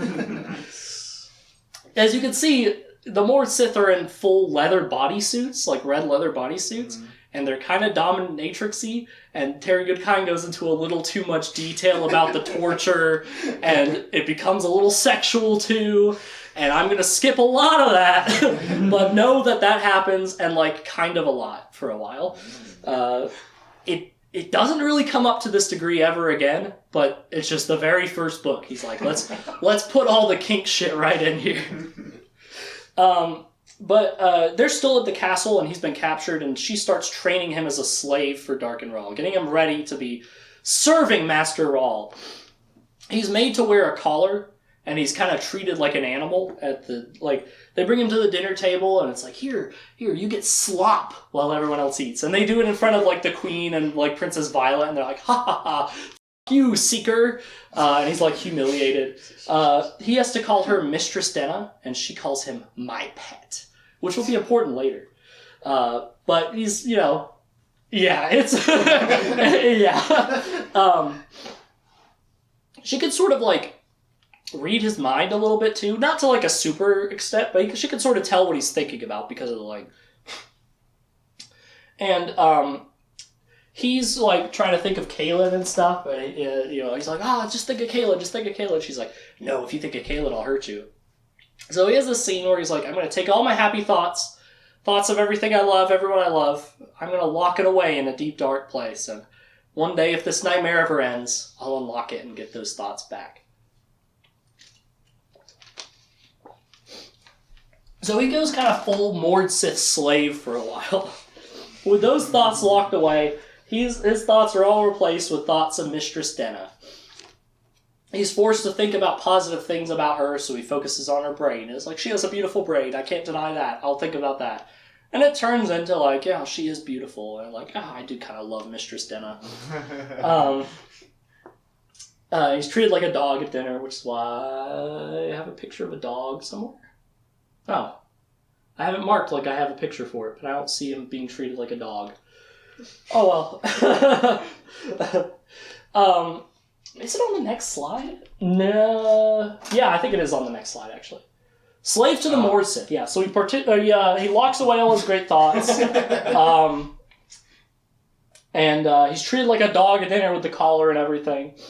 It's all... Oh, that's the Kingdom of Tamarang. No, that's the People's Palace. So, he's at the Kingdom of Tamarang for a while, and while he's there... Princess Violet, she's evil. And she's like, I want to torture Richard too! And Mistress Denna's like, okay, here you go. And she hands her the Ageal, and she starts torturing Richard, and he's like, she's just a child. And then she says, oh yeah.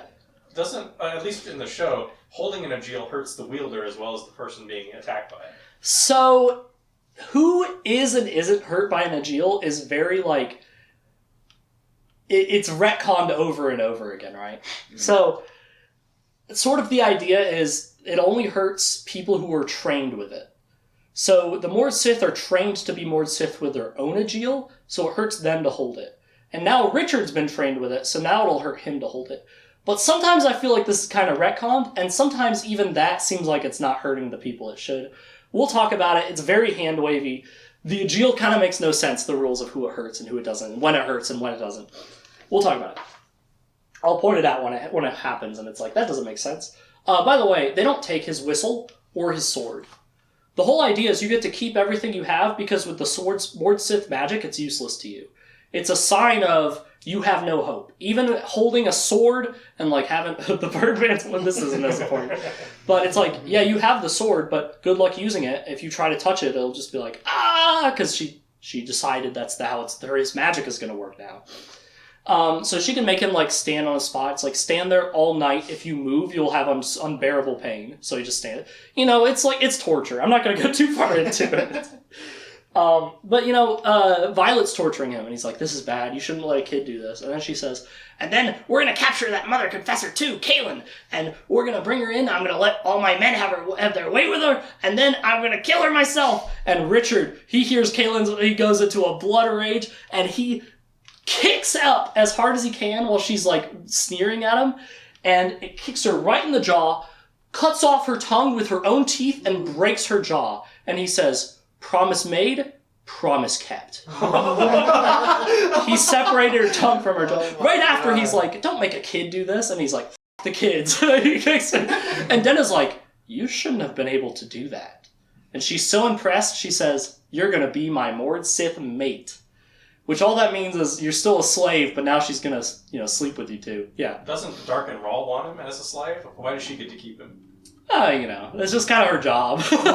He's like, do whatever. He doesn't care that much about Richard, Dark and Rawl. It's like, he wants the information from him, but it's like, just keep him alive. Break him, though. Break him so he can tell me everything. Yeah. How old is she again? Denna? Oh, Violet? Violet. She's probably like 9. She's not old. Probably wouldn't grow up to be a good person anyway. Probably not. She was already ordering people like beheaded and stuff. I mean, it is her mom's fault for doing that in front of her and teaching her that, but yeah. But Denna's like, I'm going to take you to the People's Palace now in Dahara, and we're going to continue your training there, and you'll meet Master Rawl and tell him everything he wants to know. But before they leave, Queen Melina comes out. It's like, my daughter, you let me kill that man. He hurt my daughter. They say she might not even live. I don't know. She's hurt so bad. And, she's like, no, this is a property of Master Lord Rawl. You can't have him. And she's like, I'll kill him. And she pulls out a knife. And Denna takes her Ageal, and she pushes it into Queen Melina's chest, and she's like frozen. And she twists it, and Queen Melina falls down dead. She's killed Queen Melina of Tamarang. Just on the way out, because she was attacking Richard. Because she doesn't care. It's just, they're all going to belong to Master Rawl eventually. Who cares? So she kills Queen Melina on the way out. Just for the road. One more killing. So they all, he takes him, or she takes him to the People's Palace in Dahara. Here's a picture of it from the show. All of the pictures of these buildings from the show are kind of like hazy. I think it was probably just like a really detailed painting that they put a filter over to look more like a landscape. That's my theory. There's a few more of them in these PowerPoints, but this is the first one I put in, and yeah, it's you can tell that's not a real cast. But it's this big palace on a plateau, and the whole palace is so big that it's basically like a little city up on this plateau with these big walls, and that's where the Lord Rawl lives in Dahara. Dahara, by the way, is over here. Here's the People's Palace. Here's Tamarang, so she takes him over here. So he's way over here now in Dahara, pretty far from Westland, where all his friends and his beloved brother Michael is. So things are a little different there. For one, pretty frequently, I think 2 times a day, you have to kneel down in the courtyard and give your devotion to the Lord Rawl. So, I have made for you all, because I don't expect you to memorize it like I have. We're going to do the devotion to the Lord Rawl. Yeah. So Right. take one down, pass it around. Yeah. 99 This is sounding bucks more like Islam. Yeah. Listen, I don't know. Maybe it's Islam. I don't know. Some stuff later might make you think that maybe it's less Islamic, but maybe it is.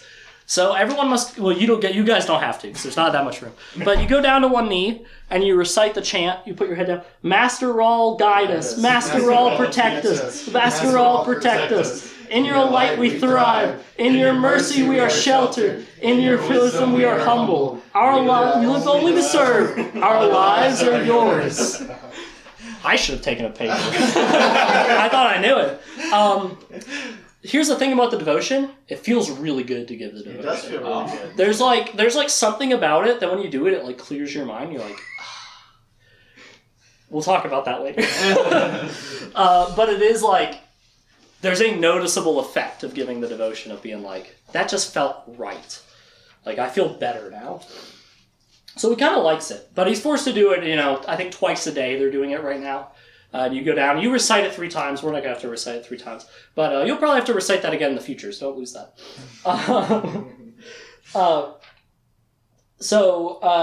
Another thing is there's a lot more Mord Sith here. So Denna has this friend, Constance, who's another very brutal Mord Sith. And she wrote this book, I Hate Men. She really hates men. And she's always like, Denna, let me cut his cock off.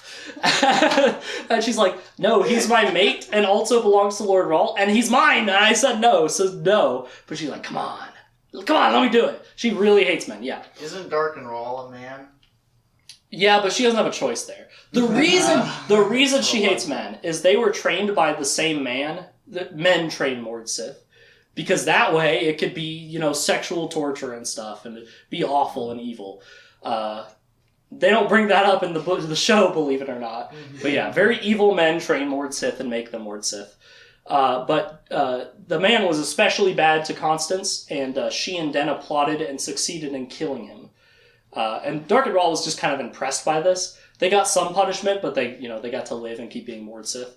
But I think the idea is that Denna did most of the work, but then, no, they did it together, but then I think Denna got most of the blame. She pushed off the blame to her friend. It's like, we did it together, and it was mostly to help Constance, because she was the one really being abused, but then it's like, Denna did it. And it's like, oh no, and she got whippings and stuff. So Constance is kind of a piece of shit. She's been through a lot. All of the Mord Sith have, but she is not good to her fellow Mord Sith, which is a big deal among Mord Sith. But she sort of helps Denna with the torture, and her torture is way worse, and it's much more lower down. But she's like, but don't touch that part. And it's like, I really want to. And at one point, this is actually in the show, Richard says, can Mistress Constance train me today? And Denna's like, why? Why would you want that? She starts being, it's like, well, it hurts you to hold the Aegil, and I don't want you in pain, Denna. And she's like, oh my god, no one's ever been that nice to me! And, she starts, being rizzed by him, I guess. Even in a tortured state, he's such a good guy that she just can't help it. She's starting to love him. And Denna, Constance thinks she's being a little soft. Mostly she just wants to chop off Richard's dick. So she reports Denna for being too soft to Darkenrahl, and Darkenrahl gives her a little torture session. And she comes back really hurt, and Richard's like, what happened? It's like, Darkenrahl tortured me for being too soft on you. Constance reported it, and Richard's not happy about this. And he gives her healing salves for her wounds, and she's like, oh my god!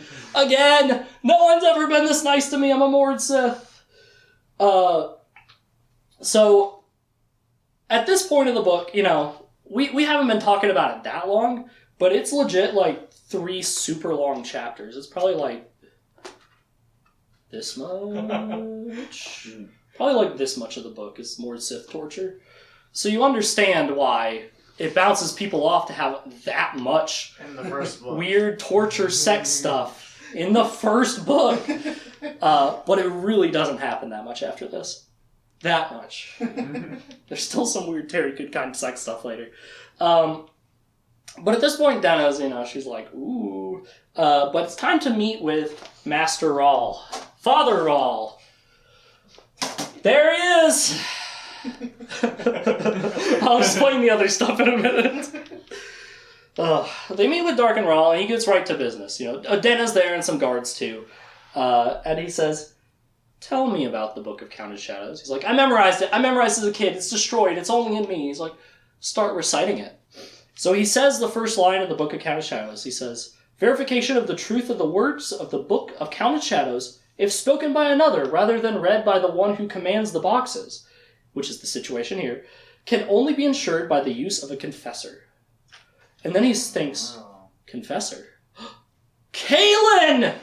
And all of those thoughts he had locked away come rushing back to him at the thoughts of Kaelin and reminding him that Kaelin exists and all of that light and love. And he comes back and he stands up and he kills the 2 guards with his bare hands. And Darkenrahl's like, you said you had him trained? He's like, I did. Yeah. Doesn't he? Wait, did he lose the sword? I thought that the Mord Sith just keep all this stuff with him. Oh, you're right. He probably used the sword. Okay. Well, I don't know why I think he didn't use the sword, though. I feel like I remember him, breaking their necks. Maybe he left it in Denna's room. I don't know. But he should have he doesn't lose the sword in this, so... he either just doesn't use it, or he does, and I forgot. It doesn't matter. He kills them, and he's like, Denna, you failed me! And he's like, shh, and she's like, no! He's like, no, Denna didn't do anything wrong. Stop hurting her. He's like, wait a minute. Denna, you didn't do anything wrong. Richard has partitioned his mind. Richard, you have the gift. You're a wizard. And he's like, no, I just locked that stuff away. He's like, that's a wizard thing. You've partitioned your mind like a hard drive. That's how you survive a Mord Sith's torture and get to come back. So he's like, Denna, leave us. Richard and I will talk one-on-one. Again, Richard has no way to kill Darkenrahl. Darkenrahl is protection against the sword. He's an extremely powerful wizard. Richard is a woods guide, right? So he can't do it. So Darkenrahl's not scared of him at all. So Darkenrahl has a one-on-one talk with Richard Cypher from Westland. And he talks to Richard and he says, Richard, who's your real father? He's like, George Cypher. They're like, no, Richard, I can tell there's a wizard's web on you concealing the identity of your real father. And he's thinking, it's gotta be the great wizard. It's gotta be the guy who killed my father. So he's like, fuck you, Richard. But we're now learning that George Cypher might not be his biological dad, even if he raised him. It's like, that's weird. And he says, well, Richard, here's what I'll do for you. And he casts a spell, and he's like, I've cast an enemy web on you. Anyone who would be your ally will now see you as their worst enemy. You're free to go, Richard. And he's like, what? It's like, yeah, so basically, you've been betrayed, and I'm about to have the third box. Here's the deal, Richard. You tell me which box is the box that gives me dominion over everything, or I'm just going to open one. And it's like, well, you would risk destroying all of life? Yes. Basically, from a third magical party, probably in the underworld, but it's never directly explained, I have determined which one is the box that will destroy just me. So out of the two, he's like, to choose a pill, Richard. I'm just going to open one. And either I get to rule life, or there doesn't get to be life, Richard. That's the deal. If you care about life at all, wouldn't you rather Caitlin lives? I would give her a life of luxury if you help me. Wouldn't you rather she lives in a life of luxury with me than be destroyed with all of life? That's the deal, Richard. That's your option. Ugh. I will open one regardless. I'll tell you what. It's like, I think it's like a week. It's like a few days. It's like, in a few days, it's going to be the first day of winter, I'm going to open one. You can do whatever you want until then. The enemy web and everything, I'm not worried about it. Yeah. So did he procure the third box? He says that someone has betrayed Richard and is bringing him the third box right now. Okay. Yeah. He has a way, I assume, of getting to Richard immediately if Richard, by the first day of winter, I assume. If he's just letting him go free. No, he's like, Richard, come back and tell me or I'm just going to open one. Oh, it's up to Richard. Right. Yeah. He's also like, you have to take care of the Denna thing. You're going to have to take care of being trapped by her. I'm not dealing with that. Like, if you can even get away from Denna, you can go wherever you want. Another thing, I don't think I have it in my notes, but something he does too, where it's like Richard to prove that he's like, no, I know all about the process of the boxes of Orden. He takes off one of the covers, which is an involved, like, it's like a Japanese puzzle box. The actual box of Orden is a pure black box, like I have pictured here. The jeweled stuff is just a cover. So it's pretty different from the show, where the jeweled stuff is the box, and it doesn't open, they just slot together like a puzzle. There's these black boxes as like black as black can be. It's like, oh, that's the power of the underworld or whatever. It's the void. I'm gonna kill one no matter what. Here's a trick, Richard. Here's a little tip. If you want to kill Denna and get away, you're probably gonna have to turn the magic of the sword white. He's like, okay, I'll figure that out. But really, he's already figured it out. He goes back to Denna. And Denna's sitting there. She's like, you're here to kill me, aren't you? He's like, I have to. And she's like, it's okay. I deserve it. I've been a bad person and you've made me see that. I love you, Richard. And he pulls out his sword and he says, I love you too, Denna. Love, killing with love, is what turns the sword white. He kills her not out of anger, not because she's an enemy, but because he loves her. He has to kill someone he loves, and that's what turns the magic of the sword white. And he kills her. And in honor of her, to honor her memory and the time they've spent together and her sacrifice and her love, he takes her Aegil and he wears it around his neck. Wow. It doesn't hurt him. This is what I'm talking about. Why doesn't this hurt him? But because he's been trained with it, so it can hurt him. It'll hurt him to use it, but he puts it around his neck. So he yeah. So does he ever get hurt by Aegils ever again, or? Probably. Yes. In fact, in 2 seconds he will. Okay. Yeah, Laura. Just not this If one. I remember correctly, I think literally the explanation is he's like, well, I have a shirt on, it's not touching me. But I think if he holds it, I think it does hurt him, right? Yeah, it hurts him when he holds it. Also, it's absolutely used through clothing in the series. So that's bullshit, but... I want to say that's how we, handle it. Okay. Yeah. That probably is, yeah. Thinking about the conditions of using the Sword of Truth in the first place, that makes sense why it would be so rare, because it would have to be somebody you love and it would also have to be justified, right? Yeah, so it's an extremely specific situation, which is why it's kind of like a prophecy thing, because who else would be in this situation but Richard? Mm-hmm. So he's probably the only one to ever do this. But he kills Denna, and he stances her up peacefully on the bed, because he respects her and loves her. And he turns around and he's going somewhere, boy. It's Constance. She's back. That was for Wizard's Web. I didn't point that out. And that was for Trader. I haven't been pointing at the pictures enough. And that was for turning the sword white, is Betty White. Feel free to ask about these if you want. I'll explain them. I think I've passed through a few of them without explaining them. But she tries to goat him into using the sword. She's jabbing him with the Aegil. Because if he uses the sword against her, then she gets to capture her. And he's like, I can't let this happen. I can't let this whole nightmare... I actually have the quote. He says, I'm not going to kill you with the sword. To do that, I would have to forgive you everything. I could never bring myself to forgive you for betraying a friend. I could never forgive your deeds against me, or those against your friend, Denna. This is the one thing I could never forgive. And he had said earlier, I passed it, but after she betrayed Denna, he's like, if you do that to Denna again, I'll kill you. I'll kill you myself. So now, It's time. He takes Den as a Jeel, and just like he saw in Tamarang, he pokes into her heart, and she freezes. He says, "Promise made," twists it. Promise kept. She falls dead. Another promise made and another promise kept. But I forgot to mention the part where he made the promise, so that's my bad. So he's now killed Constance too, and he's now free from the Mord Sith, which I believe brings us to the next slide. Out and about. She's out and about. Or he's out and about. Den is dead. So the Azareth plains surround the People's Palace. So he's going to go out there. He's like, I got to get to my friends and figure out what's going on.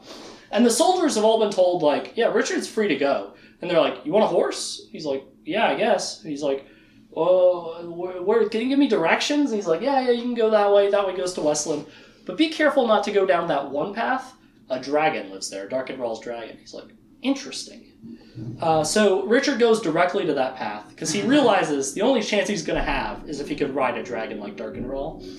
So he goes to Darkenrall's dragon. Her name is Scarlet, and she could talk, and she's like, oh, snack, I'll eat you. And he starts buttering her up. He's like, you're such a noble beast. You're such a beautiful creature. She's like, oh, thank you, but I'm still going to eat. He's like, why are you being a slave to Darkenrall? It's like, I'm not a slave to anyone. I'm a proud dragon. It's like, he must have something of yours. That's right. Darkenrall has stolen her dragon's egg, her baby, and is having it guarded by guards outside the People's Palace. And he says, you know what? I will help you get your egg back. In exchange, I need your help getting places. We will be friends. He's like, I'm not trying to enslave you. You'll be my friend, Scarlet. I'll help you. And she's like, all right, silly human, if you think you could save it. So his plan is there's a cave that goes from not by the Gars to right by the egg. But it's known as the Shadrin's Cave because a creature called the Shadrin lives there. This is actually in the show. In the show, the Shadrin's a minotaur, but he sneaks through this cave, and it's actually a tentacle monster. He gets stuck in a crevice, and it starts feeling his legs. He's like, no! And he crawls through and stabs its eye. It's a whole thing, but he fights the Shadrin, and he gets to the entrance of the cave, and he's like, I really thought I was going to die there. But now there's a bunch of Gars, so he doesn't know what to do. But his leg's a little bloody from the Shadrin fight, so he starts ripping off pieces of his pants with blood on them, tying them to rocks, throwing them out there. All the blood flies go to it. Then it's time for the Birdman's whistle! And a bunch of birds start coming in, and they're eating the blood flies, and the Gars are going crazy. They're attacking the birds and not knowing what to do. And Richard, adding to the chaos, runs out with his sword, and instead of killing Gars, he's chopping off legs and arms, basically incapacitating them while keeping them alive to keep the chaos going. And he goes in, and he grabs the egg, and he starts running out with it. That's a picture of it. And he's running away from all the Gars, and Scarlet swoops in and grabs him once he's far enough out. She's like, Richard, you've saved my egg. We are friends. So he's now friends with Red Dragon. And he's like, all right, we gotta find Zed and Kaelin. So they find Zed, Kaelin, and Chase by just flying around and being like, there they are. Because they're somewhere between here and Westland. So they were actually on their way back because they dropped off the box with Michael and they're like, now we gotta help Richard.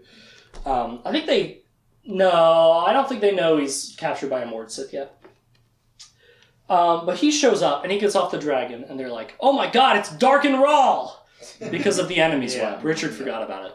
Or maybe he didn't believe it, but he doesn't think about it till after it happens. And Zed, seeing Darkenrall, creates a ball of wizard's fire and throws it at Richard, as per the prophecy. But he knows what to do. He holds his sword up and blocks it, and the sword is white. And Zed's like, I cannot believe Darkenrall is the one in prophecy to turn the sword white. He's like, this sucks. He has the sword, he has Richard, he turned it white, he's the true seeker. That doesn't make any sense, but that's pretty bad. And even when he tries to talk, it just sounds like he's going like Simlish. Like he can't say anything to them, he can't communicate, part of the web. And they're like, you evil Darkenrall! And he's like, okay, well this isn't working. So he gets back on the dragon and leaves. And he's like, grovel or anything?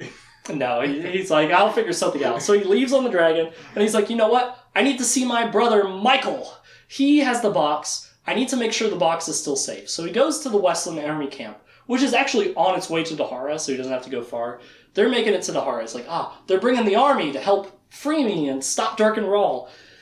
And he finds Michael, and he's like, I got this idea. When we were kids, we used to play sword fight. And Michael would always, he was bigger than me, beat the shit out of me. He was very violent with the play. And he would always make me do a loser's salute when I lose, which I have the smash mouth thing there. I think it's more like that. Like you just kneel down or whatever. And he's like, if I do that, Michael will know it's me. That's the only thing. Because he'll see me as Dark and Raw, because he's my brother and my best friend. We grew up together. So he plans to do that, and he sneaks into Michael's tent. And he sees Michael, and Michael sees him, but before he could do the salute, he says, "Oh, Richard, what are you doing here?" And Richard figures out instantly. He's like, he doesn't see me as Dark and Raw. Guys, I'm already his enemy. This is so bad. And he realizes, I have been betrayed. And he's like, maybe Kalen didn't make Zed do it? No. He realizes he had never even considered this before. He's like, my brother Michael betrayed us. Dark and Raw really does have the third box. Oh shit. Yeah. So, if Dark and Raw knew that Michael had the box and was bringing it to him, why did he cast this very specific spell that could backfire in this very specific way? Just so that he couldn't meet up with Zed and Kalen and, talk to them. I think the three of them together, He didn't think at all that he would go try to... I don't think so. And I think he doesn't care. He's like, he can't do anything. I have all three boxes. Okay. He doesn't think Richard can do anything against him at this point. Yeah. Extrapolating off of that, too, I would assume that he wouldn't know that he would get the dragon to be able to... Yes, he did not think he would get the dragon. But again, he might have figured this out, noticed it happened, and been like, I don't care. Dark and Raw doesn't actually think a lot of Richard. He's very overconfident. Maybe his downfall. But here, and Michael's like, stay a while, Richard. And he's like, no. And he sneaks out and gets on a horse, and he's like, after him, but he gets away. And he meets back up with Scarlet. And he's like, we're really in trouble, Scarlet. Meanwhile, with Zed, Chase, and Kalen, Demon Nas attacks them with a bunch of soldiers. Dark and Raw has even given them protection against confession. So they come in, and Brophy actually jumps out. He's like, no, stay away from Mistress Kalen. And they kill Brophy. Oh, no. They kill the talking dog. No. All those orphan pups. Yes. Kalen actually multiple times is like, I'm just thinking about his family. It's just lost him. All those children growing up without a dog father. Yeah, There's a spell that protects you against confession? It's like evil underworld magic. It's, it's just like, we have to have some people be almost killing and, doing bad stuff to Kalen. They don't, though. Yeah. Is there anything special about the pups? No. Born from... I think biologically now he's a full dog. Okay. He could just talk. Well, a wolf. Alright. I don't think these pups are special. They're never mentioned again. I don't think they can talk, though. Fair enough. But, these people, Demon Nas and his group very quickly overpower them. And he's like, I'm going to let my men have their way with you, Kalen. And they're like, and she's like, oh, no. And everyone's like, no. I don't know why. Somehow Zed can't do anything either. They're all kind of helpless. Sometimes this happens, and Terry Goodkind is just like, and they had a spell that made everyone unable to do anything. Because he can't think of anything. I don't know. It happens a little bit less later. Well, I say it happens the same amount, but he has better explanations for it later. They come in, and at some point she's like, what happened to Richard? And they're like, he was being held by Mord Sith Denna. She's the most brutal. He was going to talk to Dark and Raw. He is definitely dead now. And this puts Kalen in the Blood Rage, the Kondar, which that happens in the show. Here's a picture of her doing it. Basically, she sees red, and she gets this special power that unlocks. It's kind of unclear exactly how it works. It's invoked by vengeance, I think, is what Terry Goodkind says. And basically what it does is it lets her confess people from a little bit of a distance when it goes off, but mostly it's just she can get through their protections, and she can shoot lightning from her fist, which doesn't happen in the show, but she could do that. She's like, and she kills everyone else but confesses Demon Nas, and it's like, tell me all the details, and he's like, yeah, Richard's surely dead. He's been captured by a Mord Sith. Dark and Raw has all the boxes. And she asks him, how many children have you, molested and killed? And he's like, I literally couldn't count. There's so many. And she makes him cut off his own balls and eat them. And Chase is like, Yeah. Chase is super into this. He's like, yeah, that guy. Chase really likes kids. Like, he adopted Rachel and he's always kids. No, not like Den and Us. Not like Chase really likes kids in a very good way, good guy way. So he really hates Dem and Nos, and he's very happy to see him eat his own balls. And then he dies from the blood loss. But Kaylin's still in the blood rage, and she's like, we're going right up to that palace, and we're going to kill Dark and Raw while I'm in the Kandar. And she takes like blood and paints like lightning bolts on her cheeks, which is apparently the symbol of the Kandar. That doesn't come up in the show. But it is. And she's like, this will warn everyone that I'm in the Kandar, as if anyone knows what it is. Yeah. It seems like she has a lot more control over her mind in the Kandar in this versus in the show. Yeah, she's just in like a rage of vengeance, but she's still like controlling her actions. It's just now she's being ruled by passion, which a wizard wouldn't recommend, as we'll learn later. But but you know, Richard runs out of time, and he comes back to the palace. He's like, well, it's time. I don't know what to do. And he's in the devotion square, and he's like, I can only think to do one thing. And he kneels down for the devotion. But he realizes in that moment, he's like, why would I devote myself to Dark and Rawl? And he says, Kaylin guide me. Kaylin teach me. Kaylin protect me. In your light I thrive. In your mercy I am sheltered. In your wisdom I am humbled. I live only to love you. My life is yours. He gives a devotion to Kaylin, and he's like, that's it! He's figured it out. So he goes up to the Garden of Life, which is where Dark and Rawl has all this ceremony stuff. It's like in the middle of the People's Palace. It's a big glass-roofed garden with a bunch of magic shit around. We're going to see this place a lot in this series. A lot happens in the Garden of Life in the People's Palace. But he goes up there, and Kaylin and her group gets up there, and they see him as Dark and Rawl still. And he's like, oh, yeah. And she's coming up to him, and he's like, oh, what am I going to do? And Zed sees him put his fingers through his hair, and he's like, that's a Richard thing. Kaylin, no! But it's too late. She touches Richard, and releases... Oh, I think Yeah, we're in the final part now. The box of words. She touches Richard. That's the SIP card was for his Kaylin guide. She touches Richard and releases her power, and immediately the web wears off, and he looks like Richard, and he says, "Mistress!" It's like, no, I've confessed Richard. Shota said I would, and it's the one thing I didn't want to do, and I've done it. So now Richard is confessed by Kaylin, and he's like, oh, Mistress, command me. And the real Dark and Rawl walks out. And he does one of those Zedekis can't move or do anything spells. And Michael actually comes out and puts a knife to Kaylin's throat. She can't confess for a while, but also, what's she gonna do? With Michael? Come on.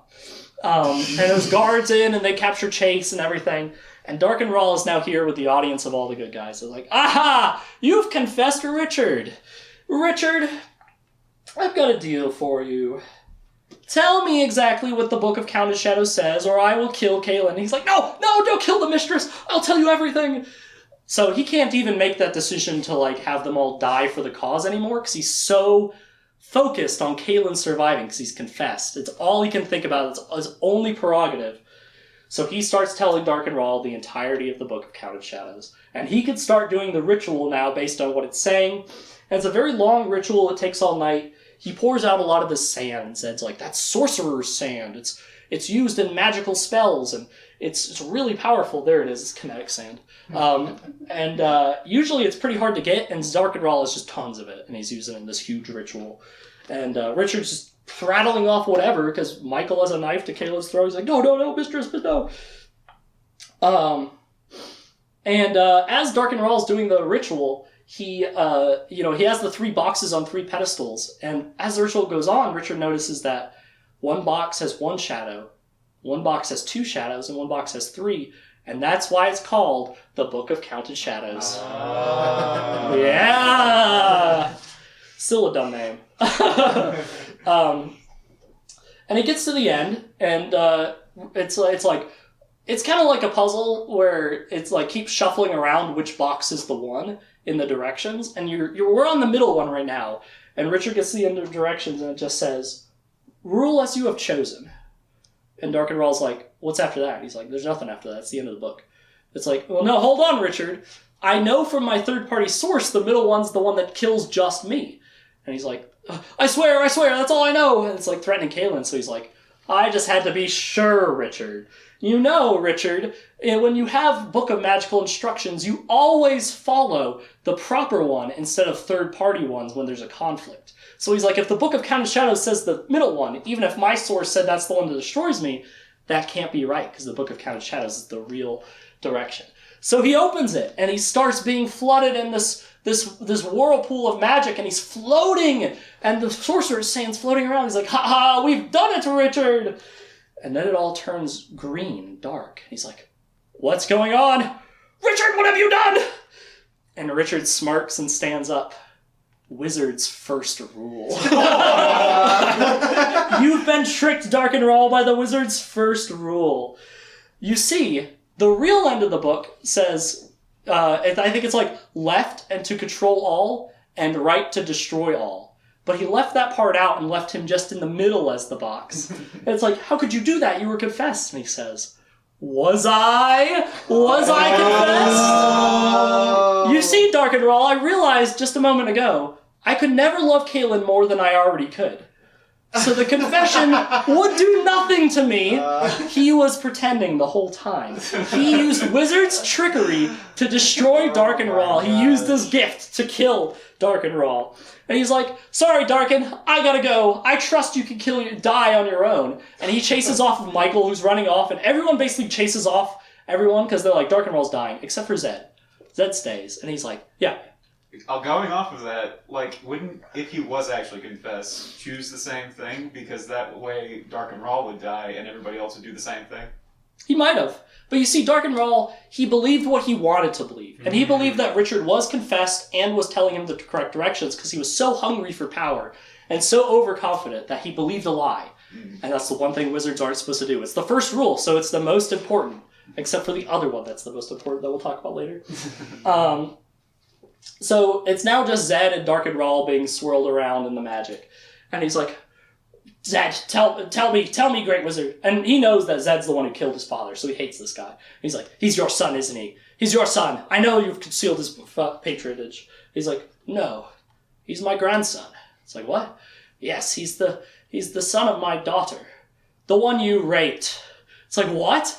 Dark and Rawl, you're his father. Oh my god! And Dark and Rawl's like, he's my son! What? He's like, you finally got what you want, Dark and Rawl. A gifted heir. And he's destroyed you. So, yes, I know in the show they're brothers. That's not the case here. Dark and Rawl had his way with Zed's daughter, and she chose to keep the baby, even though Dark and Rawl was an evil man. Zed cast like a wizard's web to conceal her identity so she could not be killed. And she had Richard in Westland and lived out her life with a man she fell in love with, George Cypher. Oh. Yeah. Dark and Rawl, I assume, is much older in the books. He is a little older in this. He's, he's probably like 50-ish. Yeah. What's up? I might be remembering wrong, but also in the book, isn't Dark and Rawl, like, look completely different from Richard? Oh! Blonde hair and stuff? Yeah, so in the book, Dark and Rawl is blonde. Because Daharans are usually blonde. Does he still have the long flowing hair? Yeah, I think he does still have long flowing hair. I think the main difference is he's blonde, which is... There's actually a scene in the show with Walter, the body double, where he originally has blonde hair, and Dark and Rawl's like, he looks nothing like me. Hair the color of mouse droppings. That was a very funny reference that only I got to the books. Well, only I out of us. I'm sure a lot of people got it. And now you guys all get it too. Because he normally has blonde hair. But, I mean, the guy who plays him in this show is just so good at Dark and Rawl. Like, I can never picture him as anything but that guy, whose name I don't remember and don't have written down. Yeah. Could we have a quick bathroom intermission? We're almost done with the book, if we just want to finish it real quick. We're, like, right at the end. And we'll take a quick break. We might want to take a lunch break. He's like, what? I can't be his father. And he's like, you are. He's like, damn you, Richard. But this isn't over, Zed. I am an agent! And then he gets sucked into the underworld. And the box stays open, but him and all the sand is sucked into the underworld. It's like, an agent. Oh, shit. Meanwhile, outside, Richard has, like, commanded the execution of his brother, Michael. Like, all the Westland guys are listening to him. It's like, he's betrayed Westland. It's like, he must be executed. Not for what he did to me, but for what he did to all of you. Because he was going to let Darkenrall rule you, and he was your ruler, and that was bad. So I think they behead him.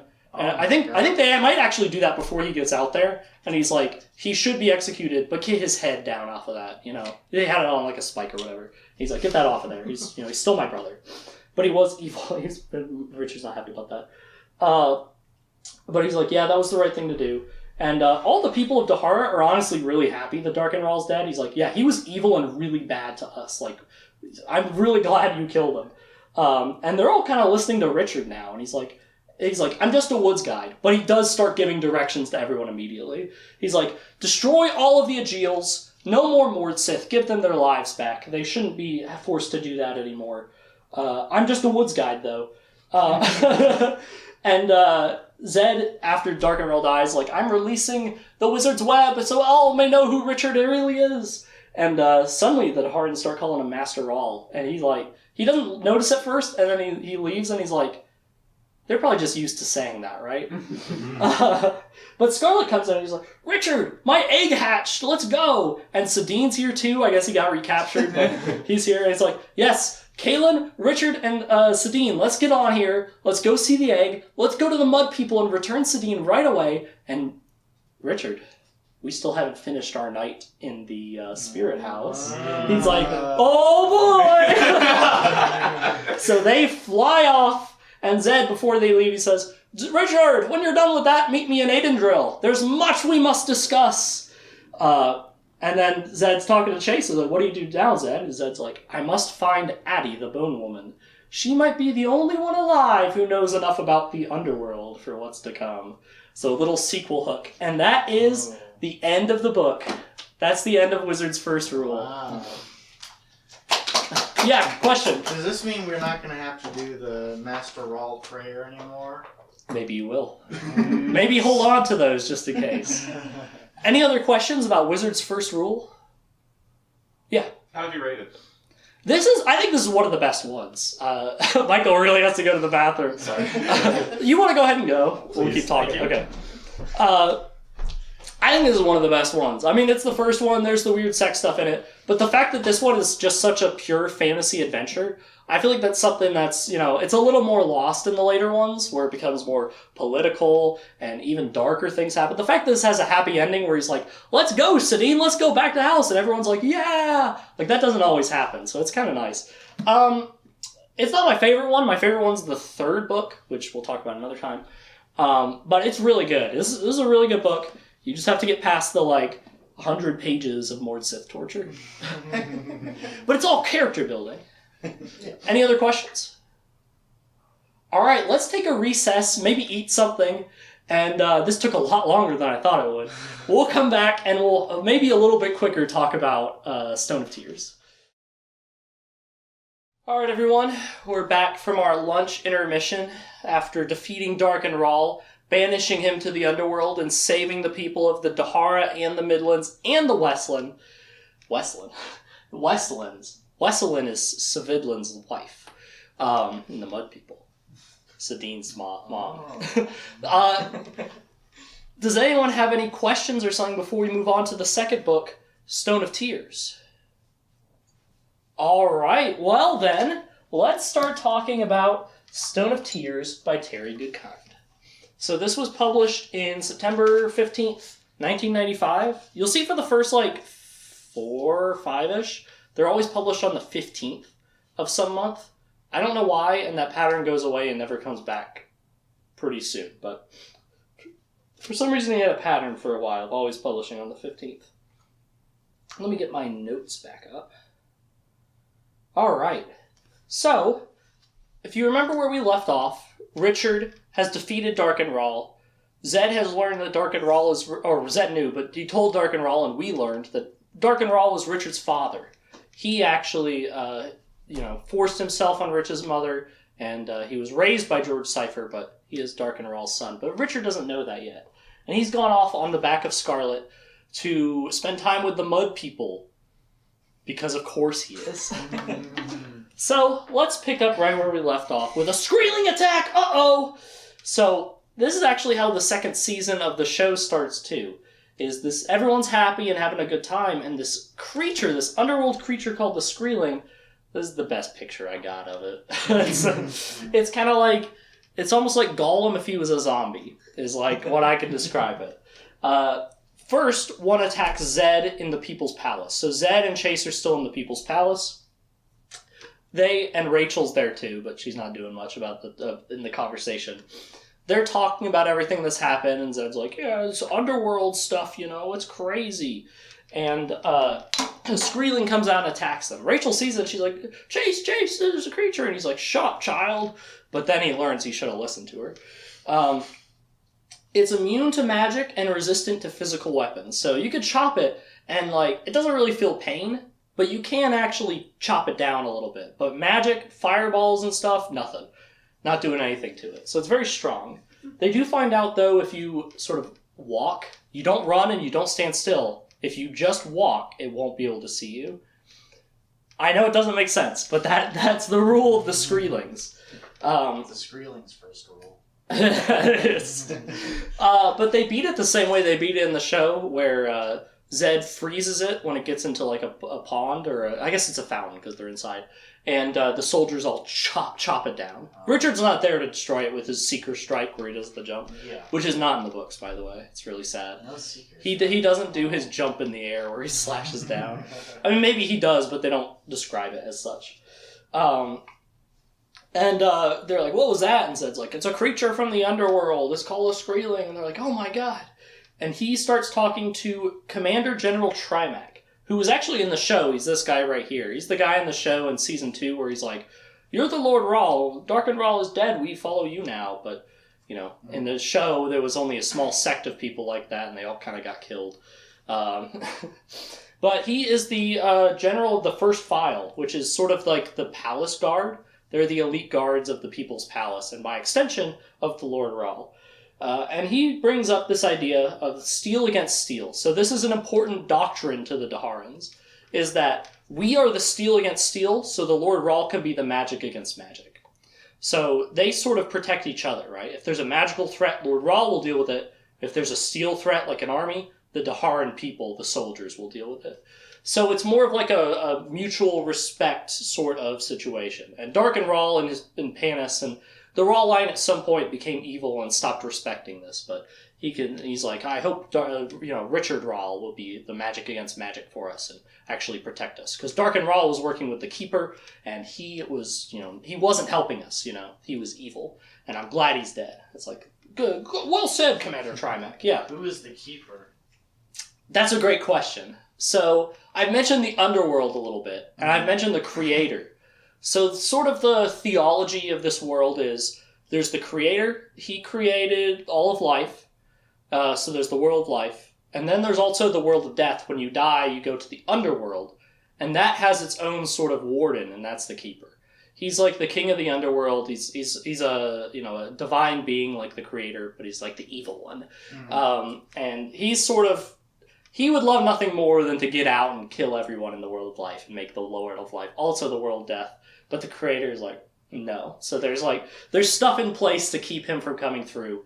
There's like a barrier between the world of life and the world of death that's called the Veil. That becomes sort of more important as we go on. But the idea is that veil separates the two worlds. So as long as that veil's there, the world of dead and everything dead stays in where it belongs, and the world of life and everything alive stays where it belongs. But as you saw, Zed has already brought up walls of underworld into the world of life. So the veil is maybe not in its healthiest state already. Who knows what Richard just did, what it will do. And Zed's like, I gotta go, but when Richard comes back, tell him, it's a little code for us. He'll trust you if you tell him that it's the Toasted Toad's truth that you're on our side. I didn't mention it, but he says Toasted Toad's truth a little bit in the first book. It's like a Zedism. How Terry Goodkind has Goodkindisms, Zed has Zedisms too. He's like, that's the Toasted Toad's truth. He also says bags a lot, which is like a wizard swear. I think I said it a couple times in the last, earlier. Talked about the last book. It's just a Zedism. I think there will be a couple more I'll mention later. I don't remember them right now. But he's like, well, why would I say something so childish? It's like, it's a code. So then Zed goes around and starts healing victims of the Skreeling attack, and he heals this one woman, Jebra, who's a seer. He recognizes her immediately as a seer. So seers are kind of like, they're not really prophets and they're not really witch women, but they see people and they have sort of visions of vague things that'll happen to them in the future. And they can't really control it, it just happens to them. But she has, it's not pictured there because that's just the One Night Ultimate Werewolf picture of Seer. But she has like this almost like rounded triangle-shaped stone on a gold chain around her head. And that's her Seer stone. And Zed knows what it is. She's like, I didn't know anyone would know what that is. I'm the first wizard. But she could see like people's auras and visions. And she's like, oh, I saw Richard when he was here. Holy shit, that guy's gonna have trouble. And he's like, yeah, I know. And he heals her, and she says, what do you want as payment? I can't pay you. And he's like, I want that. She takes off her little stone thing, and he takes the stone off and gives it back. He says, I just want the chain. And he's like, how about you have a job in the palace? And she's like, oh, okay, I work for some bitch right now, so that's fine. But Zed goes into like a back room somewhere. He's by himself now. He has the chain. And he pulls out another stone. A pure black stone.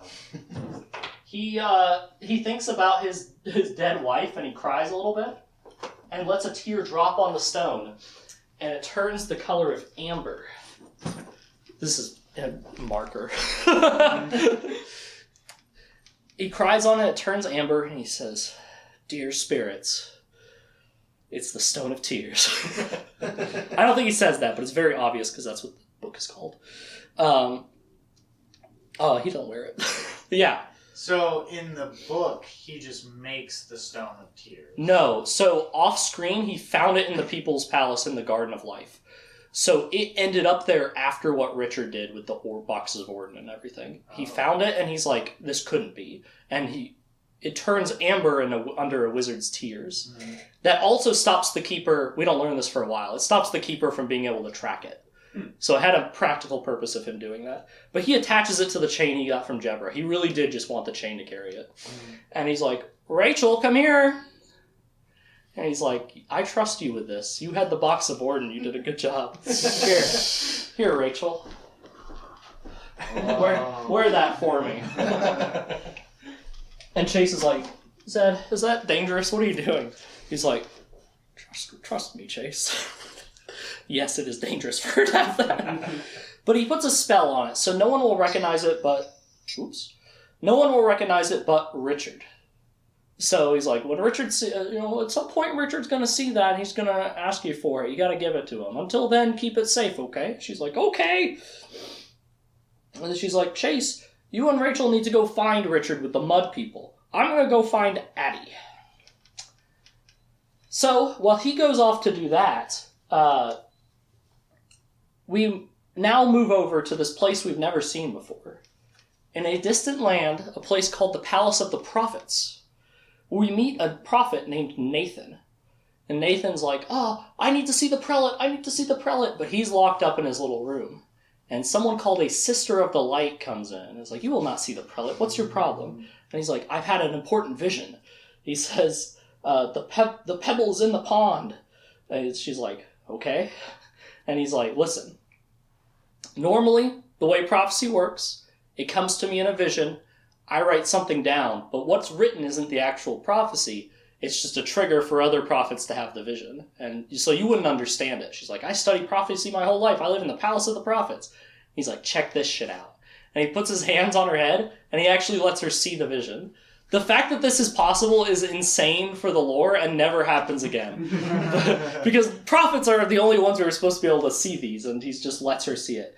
But it's a prophecy of the Mother Confessor, Kaylin Emnell, surrounded by her people, and they're cheering. But then you realize they're cheering for her death, and she's beheaded. This is the prophecy. And he's like, this must come to pass if the world of life will survive. The pebble is in the pond. We're not going to see more from him for a while. But stuff's going down, and Kaylin's in trouble. Meanwhile, Scarlet brings Richard, Kaylin, and Sadine to the Mud People. The Mud People are happy to see him again. They're all three Mud People are back.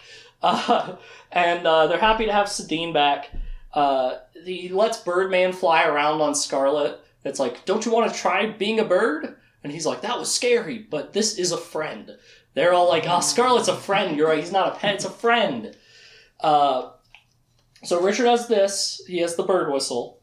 He has the Aegil. And then Scarlet, before she leaves, she's like, hold on, Richard. I have something else for your neck. Richard, if you're ever in need, and she pulls out the tip of one of her teeth, call me with this.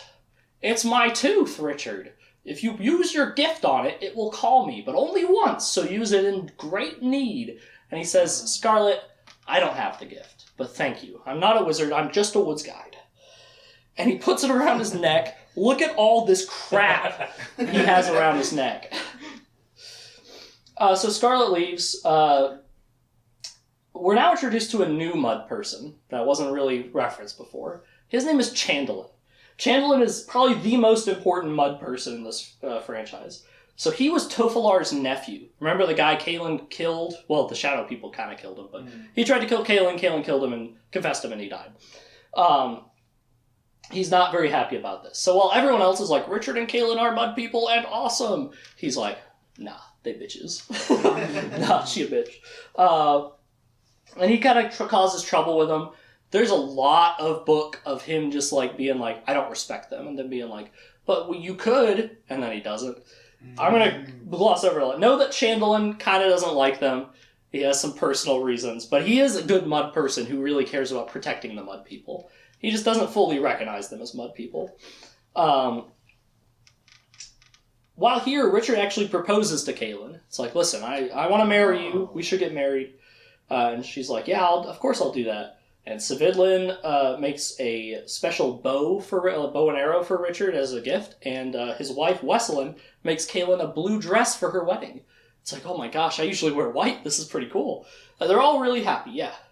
Is the nice blue dress like covered in mud because it was maybe touched by dirty mud people? Somehow it is a clean dress, I think. Yeah. Do we have a mud person slide for this? Or No, we're still in Screeling Attack, and you'll see why. Okay. Because, Richard and Kaelin go to the Spirit House, like, it's time for our night at the Spirit House, but a Screeling attacks them too! Oh, no. It's a second Screeling come to the world of life to attack Richard and Kaelin.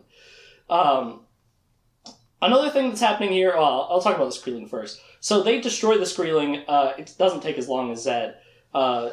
Richard cuts it with the sword, and Kaelin shoots a Kondar lightning bolt. I know what you're thinking. She's not in the Kondar anymore. She's like, yeah, I guess I could just do that now. That lasts... In fact, I think it never happens again. Oh, okay. Pretty quickly, she's like, I'm not in the Kondar anymore, and then she never goes into it again. I think. It's mentioned a few times, though, but I don't think it ever happens. But another thing that's happening around this time is Richard... that's Kaelin getting beheaded. Richard is starting to have headaches. He's like, oh man, I'm famous for my headaches, but even for me, these are pretty bad. He also starts hating cheese and meat. He's like, I can't eat that stuff. It's like, you used to love this. I don't know what it is. I just don't like it much anymore. And he's acting just in general weird. Oh, so Kaelin kind of recognized the creature as a Screeling. And it's like, yeah, I know them from a song that the wizards used to sing when I was being raised in Aidendrill. It's like, what's the song? Let's talk about the song. The Screelings are loose and the Keeper may win. His assassins have come to rip off your skin. Golden eyes will see you if you try to run. The Screelings will get you and laugh like it's fun. Walk away slow or they'll tear you apart and laugh all day long as they rip out your heart. Golden eyes will see if you try to stand still. The Screelings will get you, for the Keeper they kill. Hack 'em up, chop 'em up, cut 'em to bits, or else they will get you while laughing in fits. The Screelings don't get you, the Keeper will try to reach out and touch you. Your skin he will fry. Your mind he will flail. Yeah, I guess so. That might be a typo. Your soul he will take. You'll sleep with the dead, and your life. And for life you'll forsake. Oh my god, this is a tongue twister. You'll die with the keeper till you'll die with the keeper till the end of time. Why would you die with a keeper? You're already dead, sure. He hates that you live, for your life is the crime. The Skreelings might get you, it says so in text. The Skreelings don't get you, the keeper is next. Let he who's born true can fight for life's bond, and that one is marked. He's the pebble in the pond. Wow, so already a lot of terminology actually explaining how Skreelings work that Zed figures out in the previous chapters. And pebble and pond comes back again, yeah. Do the Skreelings actually like laugh when they're attacking? Yes, they're real bastards. They're like, ha ha ha ha, and then they rip you apart. Everything about that is true about Skreelings, but it was just a song wizards used to sing. She remembered it word for word. Alright, let's talk about the Sisters of the Light. She witch. Alright. So, things are being weird with Richard. He's having the headaches and everything. And they've also noticed he's like way too good with a bow. He's like, yeah, I just call the target to me and shoot it. And Caitlin's like, that's not normal, Richard. He's like, no, yeah, you just call the target and shoot it. It's like, okay, well, hold on. Just checking that's clear.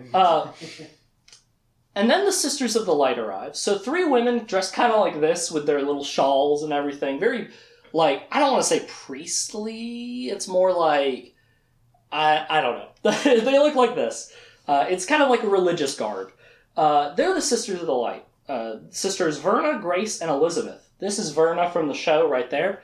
You might be able to tell already. She's going to be the most important of the 3. They show up, and no one really knows who they are. And they're like, where is Richard? And Richard and Caitlin come out, and they're like, you must be Richard's parents. May we see Richard? And he says, I'm Richard. And they're like, uh-huh? You're not a child. And they're like, no, I'm an adult. And they're like, we usually go to see children. Yeah. How do the mud people react to these people since they're outsiders? I don't think they're happy about it, but these people, spoiler, they have magic. So they might have just been like, stay away, mud people. I don't know. They're not happy about it, but they're here to see Richard, and Richard's a mud person, so I think they're let through. It's kind of not explained super well. How because there's more people coming, how all these people just get through and the mud people are like, I don't know. They say, the headaches. That's because your gift is coming into fruition. If you don't come with us, we have a way to stop the headaches, but they will kill you if you don't come with us. You have to come with us to the Palace of the Prophets where you'll be trained to be a wizard. And he says, I'm no goddamn wizard. I'm a woods guide, and I will continue to be a woods guide. I'm going back to Whistling, and Zed will fix me, and it'll be all good. And then they reveal a collar. A silver collar that seems to have no seams. They say, this is a Radahan, Richard. If you put this around your neck, it will stop the headaches. And he goes ballistic. He says, I will never wear a collar again.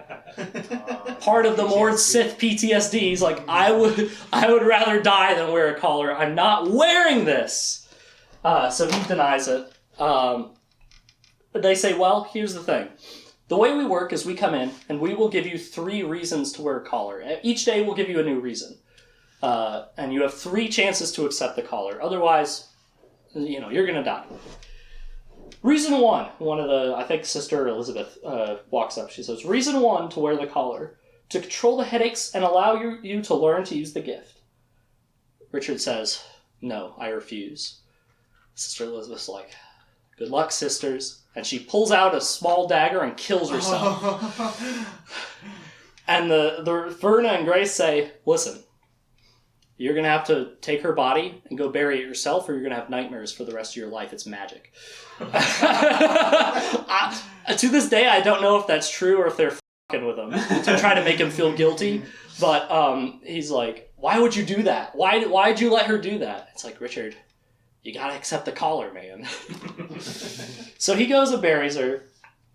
And they're like, we'll be back tomorrow. So Caitlin's like, maybe you should take the collar. And Richard's like, no, listen to this. And he explains all the stuff Denna did to him, because he didn't really have a chance until now. He explains the torture of the Mord Sith and wearing a collar and how terrible it was. And she could see, like, oh shit, like, you got f***ed up in there.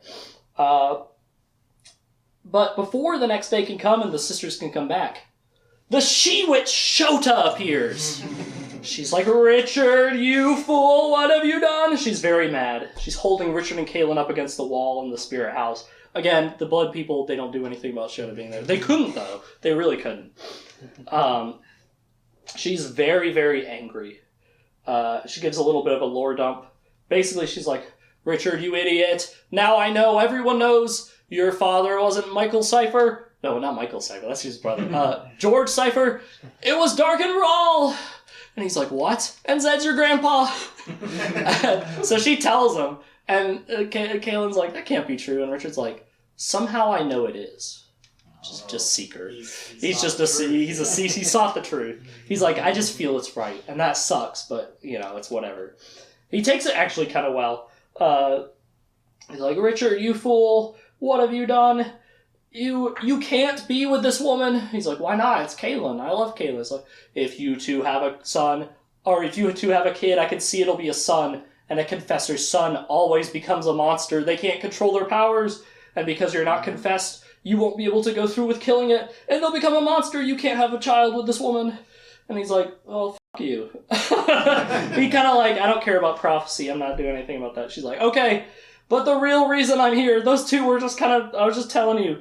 The real reason, Richard, is the veil between the underworld and the world of life is torn. It's like, what? Yes, you tore it. What you did with Dark and Rawl, letting him open that box. Yeah.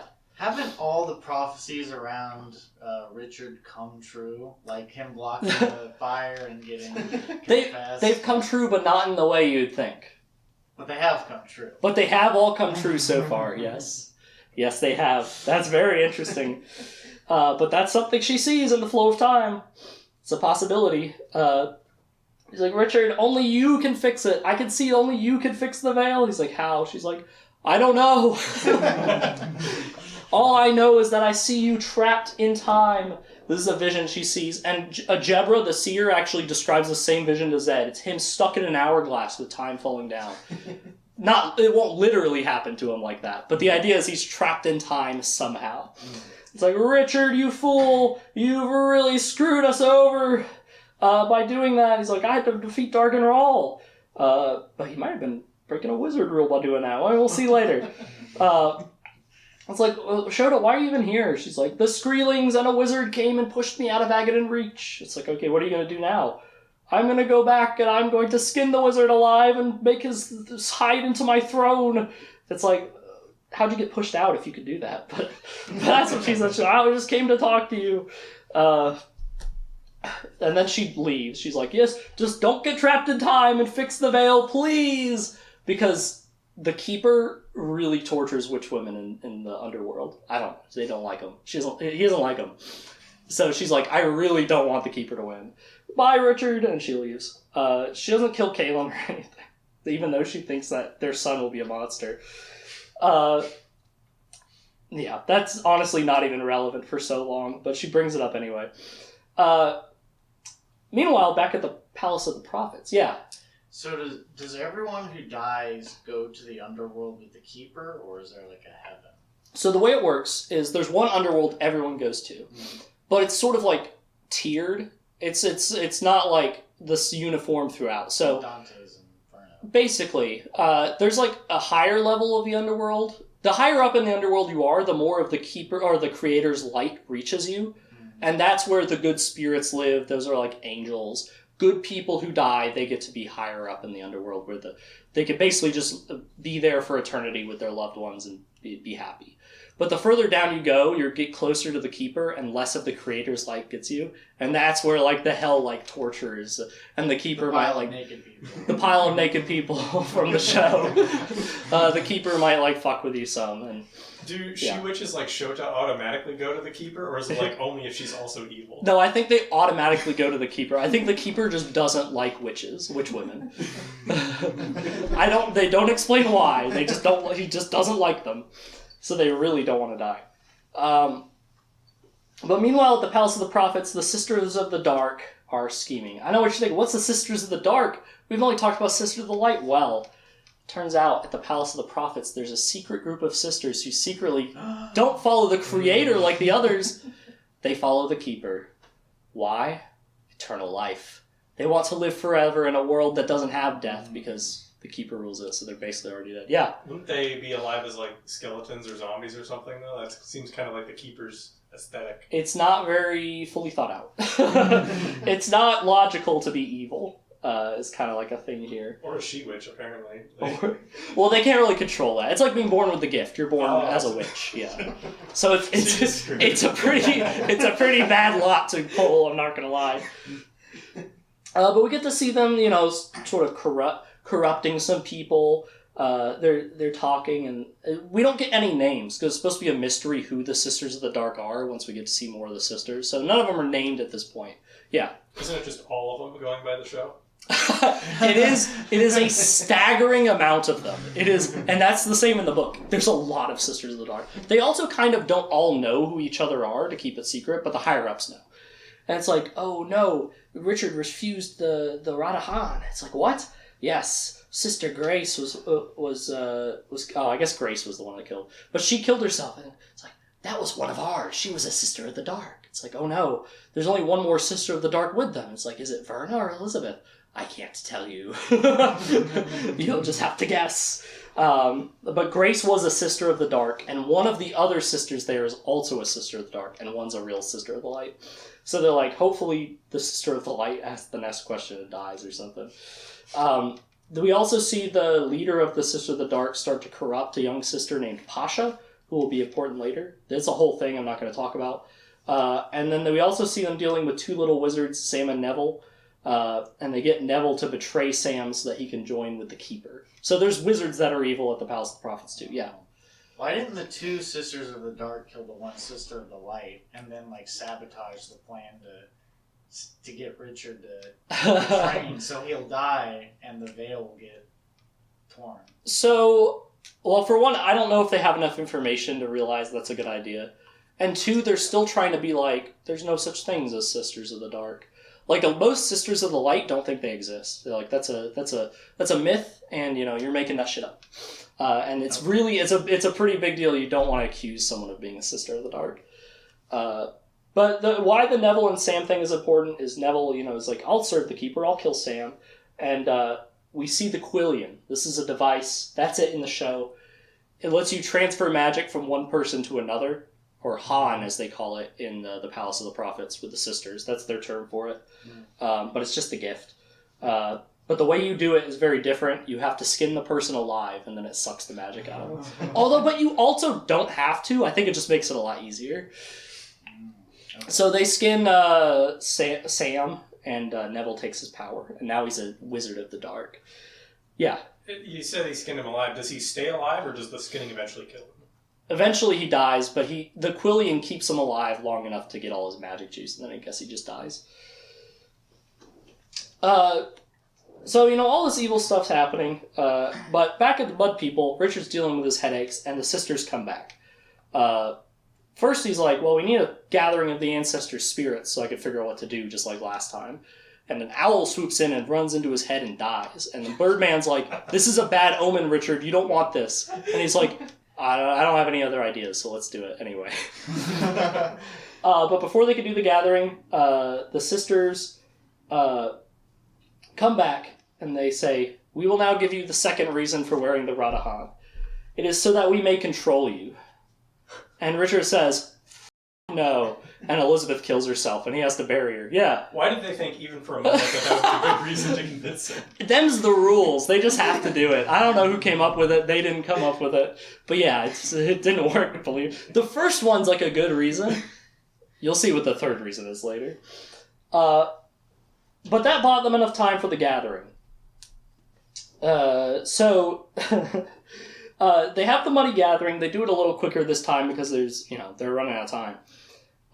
And the normal spirit, the spirits from last time show up, and they're like, everyone must leave this room but him, and point to Richard. It's like, that's kind of weird. That doesn't usually happen. Caitlin stays anyway. But they all leave, and then a spirit appears. Somehow, Dark and Rawl has returned. God. Richard, my son! Richard You idiot! You violated the wizard's second rule! He's like, I don't know the wizard's second rule. You'll learn it later, Richard. Richard, this is a gathering of the ancestor spirits of the mud people. You're a mud person, and I'm your ancestor, Richard. You really didn't think that one through. Richard. Richard the Keeper wants you, Richard. And now that you've brought me back, I will tear the veil the rest of the way, and I will send you to the Keeper. And he reaches out his hand and presses onto Richard's, chest, I guess, on the right. This actually happens in the show, and it burns a handprint into him, the Keeper's mark. And he's like, ah! And he sort of goes down to his knees, and he can't move. And Dark and Rawl walks out the door. Yeah. Could the other mud people ancestor spirits do that during this ritual? They might, probably not. Dark and Rawl is kind of in with the Keeper, so he's helping him. He's an agent. That's what he meant at the end of the first book. And Richard, his soul is being sucked by the Keeper through the mark, but another spirit shows up. Not an ancestor spirit, but one very close to Richard. Denna. The ghost of Denna shows up. And she talks to Kaylin a little bit, and she explains even more about the torture and the stuff. And she's like, thanks for telling me. But she's like, you need to know this, because you need to do anything you can to make him wear that collar. I know it's my fault he won't wear it, but he will die without it. Anything you can. Promise me you'll make him wear it. She's like, I promise. So then, Denna goes over to Richard, and she puts her hand where Dark and Rawls was, and she takes the pull of the Keeper. The mark is still there, physically, but he's no longer having his soul sucked. Instead, she gets pulled to the deepest, darkest parts of the underworld for Richard to protect him. It's like, holy shit. Yeah. So that means Denna wasn't originally there, despite all of her actions. All the murder and torture. No, she was a good spirit. Okay. Because she was redeemed by Richard. I know. Okay. I know. Darth Vader at the end of the It's song. like Darth Vader. Yeah. He got to be Hayden Christensen again. Alright. So, Dark and Rawl just left. And it's like, was he a spirit? Was he like a guy again? We don't know. He's just gone. And then the sisters come back. Or sister, because now it's just Sister Verna. And Kaylin is out somewhere else. They have this plan where it's like, alright, we'll call Scarlet, we'll go to Zed, we'll get married real quick, we'll call Scarlet, we'll go to Zed, it'll be great. But Kaylin finds out that Richard is with the Verna right now, and she runs over after him. And she gets there right after he was told the third reason for the collar. And he's about to say no, and Kaylin's like, no, you gotta do it. You gotta take the collar. There's no other way. I promised you would do it. She doesn't tell him that she promised Denna. And she realizes what she has to do. She has to tap on the madness of the Mord Sith. She's like, if you love me, you'll do it. He's like, what? Kaylin! And she says, put it on, my pet. And that triggers his PTSD so much. At this point, they were packing up, so he had all this shit off his neck. That's convenient. That he's like, I'll do it for you, Kaylin! And he puts the Radahan around his own neck. Oh god. It's not going in.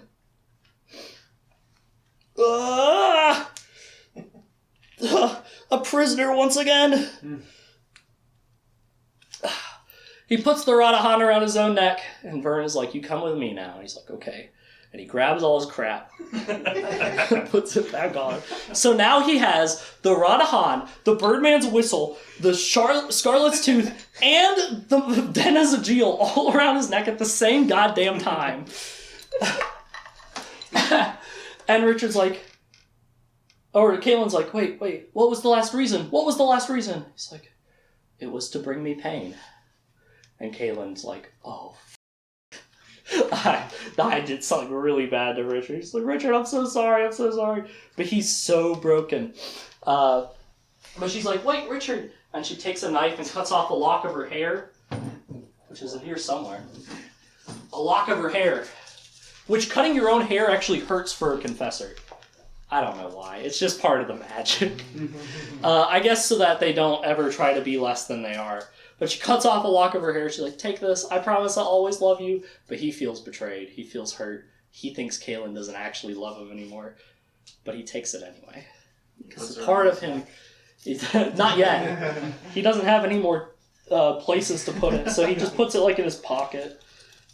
Just the hairballs.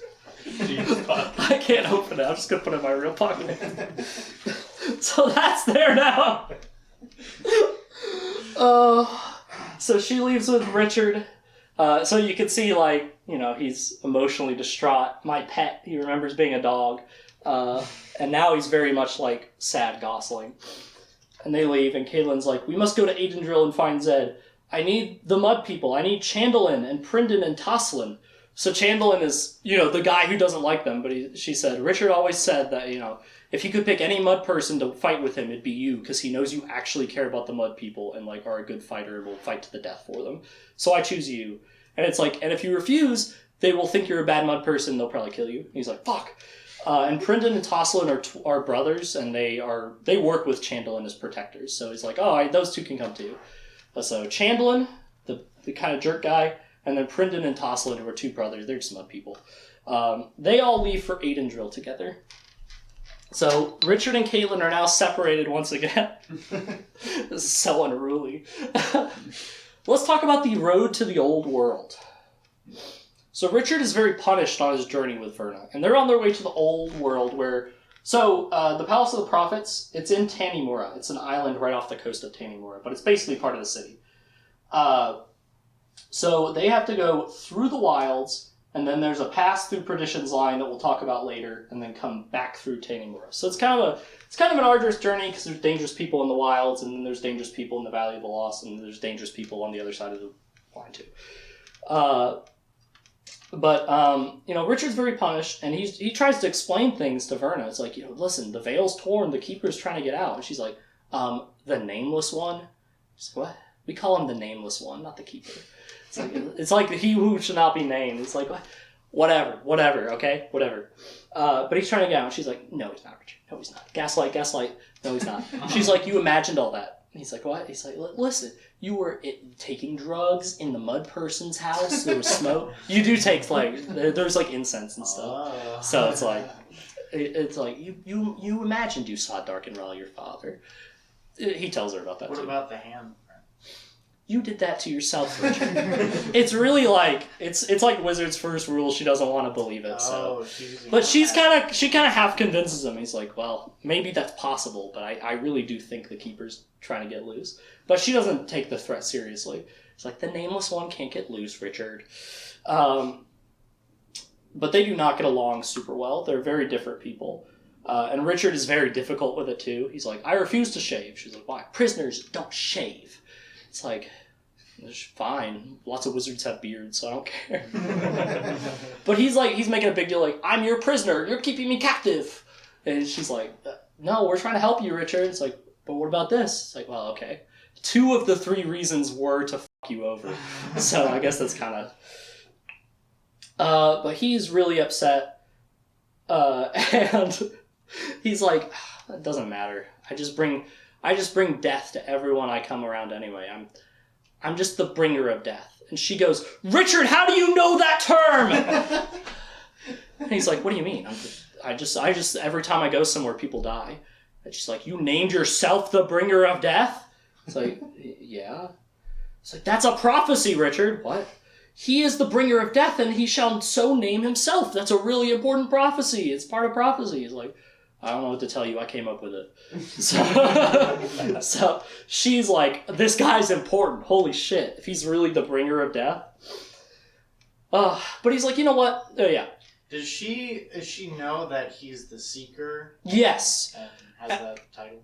Yeah, he's the Seeker. They don't really know as much about the Seeker in the old world, where she's from. But, like, he has the Sword of Truth. He explains it. And at first she kind of wants him to give her the sword, but eventually she's like, no, that's your right as Seeker to have the sword. You can keep it. And he's eventually like, no, please take it. I'm sick of killing people. She's like, no, you're the Seeker. You'll keep it. So she knows he's the Seeker, but, I mean, he's got the headaches. He's got to come learn to be a wizard. The way she sees it, I know we talked about how most villains are, like, purely evil. They don't think they're doing good. They just think they're serving themselves. But Verna is not one of those. She thinks she's doing the right thing. This is what the Sisters of the Light have always taught her. Unless she's one of the Sisters of the Dark, which is possible. But as far as we know, she thinks this is the right thing to do for wizards. Yeah. Like, I guess, is she correct then about wizards, like, dying if they don't learn to control their magic? They correctly? will actually die from those headaches. So it does actually help. But at the same time, a wizard who's willing to teach them can also stop the headaches. But they weren't able to get to Zed. And Verna doesn't even know there are wizards in the New World, so that's interesting. Someone told her a lie. But he's like, while we're going anyway, why don't you teach me to use magics and just get a head start so I can leave as soon as possible? She's like, okay. So they sit down and she teaches him how to touch his Han. She's like, imagine something, picture something in your mind. He's like, okay. He pictures the Sword of Truth. And he's like, well, I need a backdrop for it. So he pictures it in a frame. And then that frame starts to zoom in his mind, and it becomes a vision of the People's Palace. It becomes a vision of the Garden of Life. And he sees Dark and Rawl in the Garden of Life setting up some ceremony around the boxes of Orden. And then he turns around and looks right at Richard in his vision. And he says, Richard, I'm waiting for you. Come watch me tear the veil. And he snaps out of his vision. And he's like, oh my gosh, should we keep going? And she's like, Richard, it's been 5 hours. So it's kind of like this lecture. Richard also has to teach Verna to be nice to horses. She uses spade bits, which really hurt the horse, and he's like, I destroyed them. You need to learn to love the animals. She's like, they're dumb beasts. And she's like, no, I've named them. Jessup, Bonnie, and Geraldine. She's like, oh my god. From the Adventures of Bonnie Day, which is a book in the universe. And he's like, yeah, I grew up reading it. You know it? She's like, one time a young wizard brought it in, and I thought it was so foolish I burned it. So they don't get along. He's like, well, that's their names. But he sort of works on that. And I'm condensing a lot of different chapters here, by the way. It's kind of a thing where it goes back and forth between him and Kaelin, but it makes more sense to get all this out of the way. His journey with Verna. So later on, Richard and Verna finally run into a wild people who try to kill them, and Verna kills them. And he's like, why'd you kill them? And it's like, well, they were wild people and they're coming at us. And he's very upset about this, so he goes out into the woods to bury the bodies because he's like, God damn it, Verna, you bastard. But he's the bastard. He doesn't like how she just killed these people. And while he's out, he sees a Gar. And he's like, uh-oh. This is a picture of a Gar, by the way. There's it in the show, and there's like a drawing someone made of it. I know I didn't have it when they first showed up. But it's a short-tailed Gar, so it's a smart one. It attacks Richard, but he just pulls out his sword and he cuts it down. At this point, he's good enough at swords, he could kill a Gar. But then he notices it had a baby. Wow. There was a baby Gar it was protecting. In fact, 2 more Gars come and try to eat the baby. And he's like, I can't just let it do that. So he comes out and he slices down those 2 Gars and he saves the baby. And he gives it a little bit of food and he's like, oh, poor little baby. But he's like, I gotta leave you now. Good luck, little baby Gar. And he walks away. Let's move on. Scrimdome Bonanza. So, going back over, Chase and Rachel make it to the Mud People, and they tell them which way they went, and they go after them. It's not important, but you need to know that happened. Zed gets to Addie, the Bone Woman, and he's in her little bone house. And she tells him a little bit of a story about the Blood of the Fold in Nico Barisi. So, I don't know what picture I have for the Blood of the Fold. Just bullying. So, the Blood of the Fold is kind of like the Ku Klux Klan of this world. They hate wizards and magic and sorceresses, and they just try to kill them, and they're just really bad, but they also have a weird amount of control in the government. They're bad guys. They're very bad guys who don't like magic. And they're based in Nico Barisi. Sometimes you'll see them outside, but they're like, you be a baneling. You need to be killed because you be a baneling. You be serving the keeper. I be serving the light. You might be confused by that if you watch the show. In the show, banelings are like undead people. Not a thing. Baneling is just a term for someone who serves the keeper in the world of light. And most of the time, it's the people of Nico Barisi and the Blood of the Fold mislabeling people as serving the keeper. It's a huge plot point. It's a huge part of the second season. There's no undead fighting Richard in this season. Yeah, Laura. Where on the map is Nico Nico Barisi is up here, so it's just by where the barrier was, sort of north. There's not really much up here. I guess it's just northern ways, but it's like the northwest of the Midlands. It's kind of separated by the Rog Shaddaa Mountains up here. I think that's how you say it. I don't think it's labeled on here, but this is the Rog Shaddaa Mountains. So it's kind of like an isolated place. It's almost like the Mississippi of the Midlands. Or the Georgia, but not the Alabama. That place is awesome. No reason. Yeah. Do the banelings in the book still have to like have a kill quota? No. They're literally just people who are like, the Keeper's cool. I want to help him come into the world. So, it's nothing at all like the show version Like of the banelings. Sisters of the Dark. Yes. They're actually just like the Sisters of the Dark. They just don't always have magic. Yeah. Given how like much control the confessors and wizards have in like the government, I guess you could say, or the council in Angel, how does this organization have any level of power? It's all rumors. We'd not be doing anything to the gifted. We only hurt rightful banelings. It's all conjecture. Yeah. I don't know how they get away with it, but that's what they say later when they show up in the so-titled book, Blood of the Fold. Addie tells Zed this whole story about how the gifted, are considered banelings, and her boyfriend Pell got attacked by Blood of the Fold when they were young, and basically I don't remember what they did, but they made it so Addie couldn't talk. I think they made her like smoke a powder or something, like metal shards. She couldn't talk. She eventually could talk again though, because she's talking now. They also blinded her. She's blind. She sees through the gift, which wasn't really relevant in the first book, but now it is. And they're like, Addie here said you be a baneling. Do you think she a baneling? And he's like, no, I don't. And she's trying to be like, I didn't say that, but she couldn't. And then they kill Pell, and now she's like, they killed my Pell and made him think that I betrayed him. I really don't like these guys. And she's always taught not to use her magic because it be the evil keeper's taint. That's how they think of it in Nico Barisi. But she's like, I don't give a shit anymore. And she kills those guys. No, I think she leaves one alive and then spells him to come back to her house every year so she could torture him. There's more to it, but that's not important. And she's like, no, I be a baneling because I be hurting these people. And Zed's like, no, you're not. That guy. You're not a baneling. You're stopping banelings. Come help me. And she tells him about the scrin bone. So she has a few different bones. Well, she has quite a few bones, but she has a few different important bones. I have them in here. So first there be the scrin bone. The scrin is a creature of the underworld. In the underworld, it's actually just a force. If something tries to get out through the veil, it just pushes it back down. But when they make it into the world of life, they get a physical form that's kind of like a dog. But that's a scrin skeleton. And she has some bones from one, and they're like artifacts and stuff that help with underworld stuff. But she has a scrin bone, and Zed's examining it with magic. And other bones start coming to it. He's like, I didn't do anything! And it forms into a whole scrin skeleton that starts attacking them. And she's like, quick, we must save the round scrin bone. This is just on a shelf. She's like, I was told that one be important in prophecy. But they run first, and they're like, we'll come back for the other scrin bone. This is part of the creature now. Here, you want to hold these scrin bones, Richard? But they're running from the scrin. Actually, I need that one. I forgot. They're running from it, and the scrin pulls up a piece of boundary right in front of them, like pulls the underworld in to try to swallow them up while they're running on their horses. And Zed's like, I have an idea. And he throws the bone into the underworld again, back.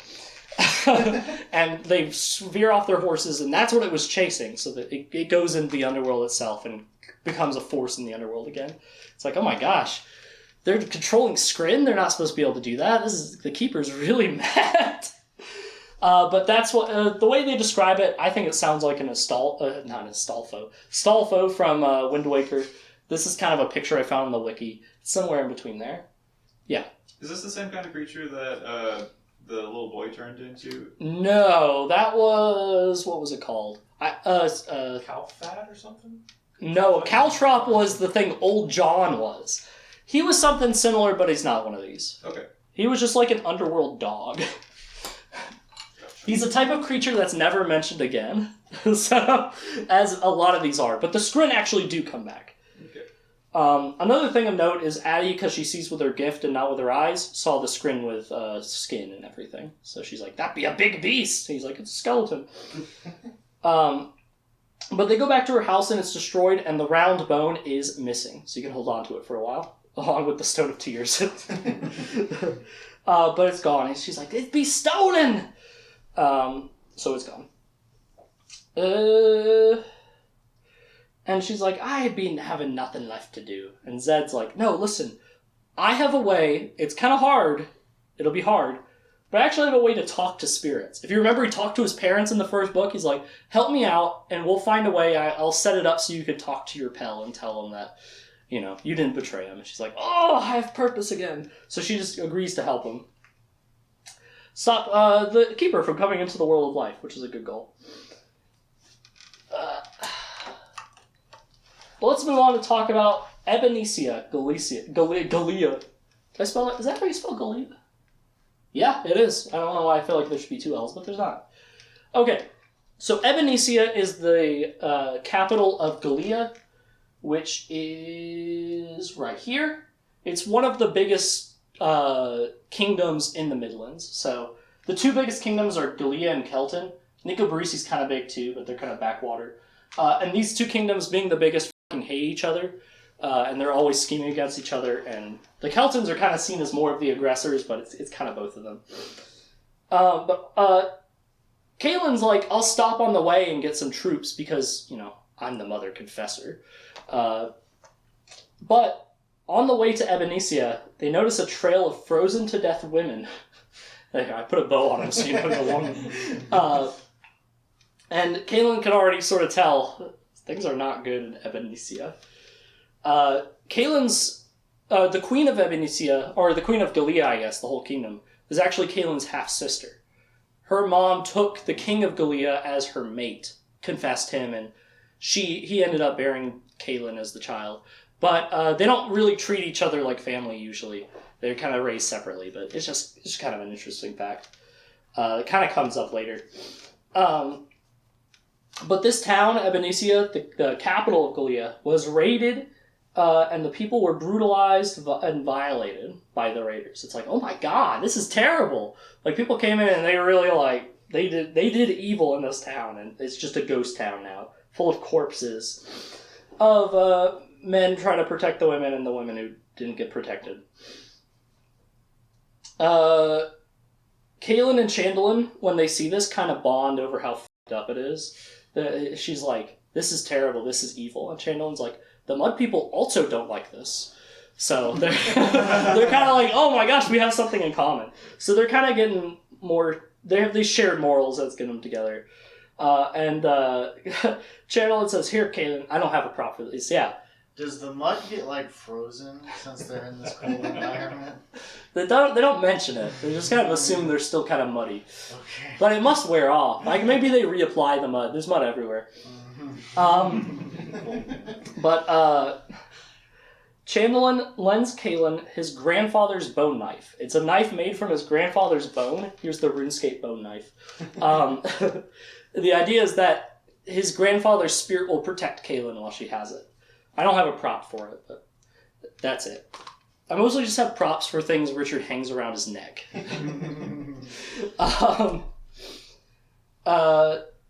But she's looking around and the queen is not there. Like, not even traces of her having been there. When in reality, I kind of skipped it, but there's a cutaway. She's been captured in Aidendrill and bad things are happening to her in the pit. The pit prison in Aidendrill. Bad things are happening to the Queen of Galea. Very bad. Prindolin, he comes back with a little report for her, and he says, "You have a fine-looking bottom." And she's like, "Huh?" And then she remembers, wait, this is a mud person thing. Mud people don't think anything about complimenting a woman's figure. It just means you look like you'd have healthy children. So it's like, they'll often be like, "You have fine breasts." And Kaelin's like, that's their way. But if you say you want to see a mud woman with the mud washed from her hair, That's really inappropriate. You really shouldn't say that. Well, just checking. But she's taken aback by it. Something about it just seems weird. Because people have done this to her before, but she's like, that was weird. It's like, Prindlin, you shouldn't say that out here. It's not like... He's like, I didn't know. Yeah. Are the other mud people weirded out by Richard and Kaylin showing up all the time without mud in their hair? Or do they like quick apply it outside the village before they walk in? They don't mud themselves up. Unless there's a meeting of the ancestor spirit. I guess they're just like, oh, you guys get a pass. You're kind of outsiders. But you're mud people. But yeah, basically Chamberlain's like, Prindlin, what are you saying to her? So it's kind of like the Gillette commercial. Oh, that's Ilia's castle, but that's kind of the kingdom of Galia. Or Ebenesia, I guess. It was like, okay, Prindlin, what's your actual report? Not talking about my bottom. It's like, well, there was a large army, but they lost to an even larger army that came in to invade. It was huge. It's like, okay. But then also a smaller group of people came in after, and they're after the bigger army. And Kaylin's like, yeah, I kind of figured because all the doors were closed on the brutalization in the palace, and they're like, they wouldn't close the doors. So she kind of sought the truth there. Yeah. So Kaylin's like, we have to go after this army. We have to find the small army and warn them and figure out what to do about the bigger one and who did this. But we'll come back to Kaylin in a minute. Let's talk about the Valley of the Lost. So, Richard and Verna make it to the Valley of the Lost, which is right here on Perdition's Line. So basically this Perdition's Line is kind of like its own kind of boundary, but it's not the same sort of boundary. It is a barrier of magic that makes it all seem like it gives you visions and stuff when you walk in it, but it looks like a wasteland, so no one would ever walk in it. And if you go in, you start seeing visions of things, and you kind of get stuck there forever. But the idea is you can actually make it through once. If you really try really hard, you can usually make it through once. Or maybe twice if you're weak enough. It's made to trap wizards, so they bring the wizards through when they're young, when their magic isn't that strong, but then they can't go back. So, kind of feeding wizards to the old world here. But they're like, we can make it through one time. It'd be really hard for Verna, because she's already been through once, and they kind of gets to know you and traps you better next time. Richard's only been through once, so she's like, yeah, you gotta keep going if we get separated. And he's like, no, I'll save you. That's what I do. But this was put up by the Great Wizards in the war 3,000 years ago, which is a very important war, but no one kind of knows what it was about anymore. They did it through these towers of perdition. See the two towers over there? So at at the Valley of the Lost, there's these two towers that created the spell. But because it was so potent at this point, they couldn't finish the spell at the Valley of the Lost. So there's a weak point here between these two towers, one black, one white, and you could kind of make it through there. You can't do it anywhere else, so you got to come here first. It's like, just keep going. Ignore the visions. You just got to keep going. But they go through, and Richard sees quite a few visions. He sees visions of Kaylin and Mord Sith Leather, because, she called him my pet. And she says, I need to be offered to my people, and her head gets cut off. And he's like, that's weird. Just like the vision. Just like the prophecy. He sees a vision of Verna coming in and being like, that's it! And she starts using the collar to hurt him, and he pulls out the sword and kills her. He fights through the pain, because Dennock taught him to control pain. So, he kills her. He thinks he killed her for real, but it was just a vision, he finds out later. He also sees a vision of Chase and Rachel, and Rachel's wearing this strange necklace. Something about it just draws Richard to it. But it's just a vision, so he moves on. Maybe. He actually wanders his way, because they get separated, so he's not with Verna for most of this. That's why he's able to see a vision of her and kill her. He wanders all the way to one of the towers. I believe it's the Black Tower. I think he goes to both, actually, but he makes it to the Black Tower first. I think this is where he sees the vision of Verna. But it's surrounded by Sorcerer's Sand, but this Sorcerer's Sand's different. It's all black. I probably shouldn't have done that. But he's like, this is really weird. And I feel like I should save some of this. So he opens up his satchel, maybe for real this time. Yes! And he takes some of the black sorcerer's sand. He doesn't know the significance of it. He's just like, that's weird. I'll clean up the rest later. And he puts it in his little satchel.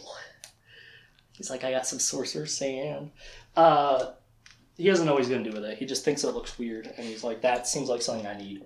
So now he has Kalen's hair, sorcerer's sand, a Jeel, tooth, bird's necklace, Radahan, sword of truth. He's covered in Chekhov's guns, and he's ready to start shooting. But he meets back up with Verna, and she's like, we're so lost, we're so done for, it's so over. And he notices the horses have just been grazing normally the whole time, even though it looks like sand. He's like, it's not affecting the horses. He's like, Verna, we need to let the horses guide us. She's like, no, they're dumb animals. He's like, no, be nice to horses. And the horse actually guides them out of Perdition's line into the old world. Oh, also, this is Emmanuel Godoy, the CEO of Black Sands Entertainment, so that's what that's there for. Good friend of mine, actually. And that's Jack Black having visions in Tenacious D. Also, a little bit about Zed here. It doesn't get its own slide. Zed and Addie, they were trying to figure out what to do, but they were actually scratched by the Skrin. Well, Addie was, and Zed, trying to heal her, got some of the taint, and now they're kind of poisoned by Skrin magic. And it's making their magic start to fail. But Addie thinks there might be a sorceress in Nico Barisi that can help them. So they hire a Hearn, that's his name. He's a carriage driver, and under the guise of being Ruben Ribnick and his wife. That's a fake name he uses a lot. I think he uses it in the show, too. But he's like, I'm Ruben Ribnick, and we need a carriage driver. He's like, okay, and they pay him. And the carriage driver is going to be with them for a while, as you'll see. But they're going to Nico Barisi now to try to heal the taint. Yeah. If you happen to own your own carriage, could you just kind of like tell your horse to go, and then you can make it through back and forth as many times as you want, because the horse is doing the work and not you, you're just sleeping? In theory, yeah. Just no one figured that out until Richard, because he's the seeker of truth.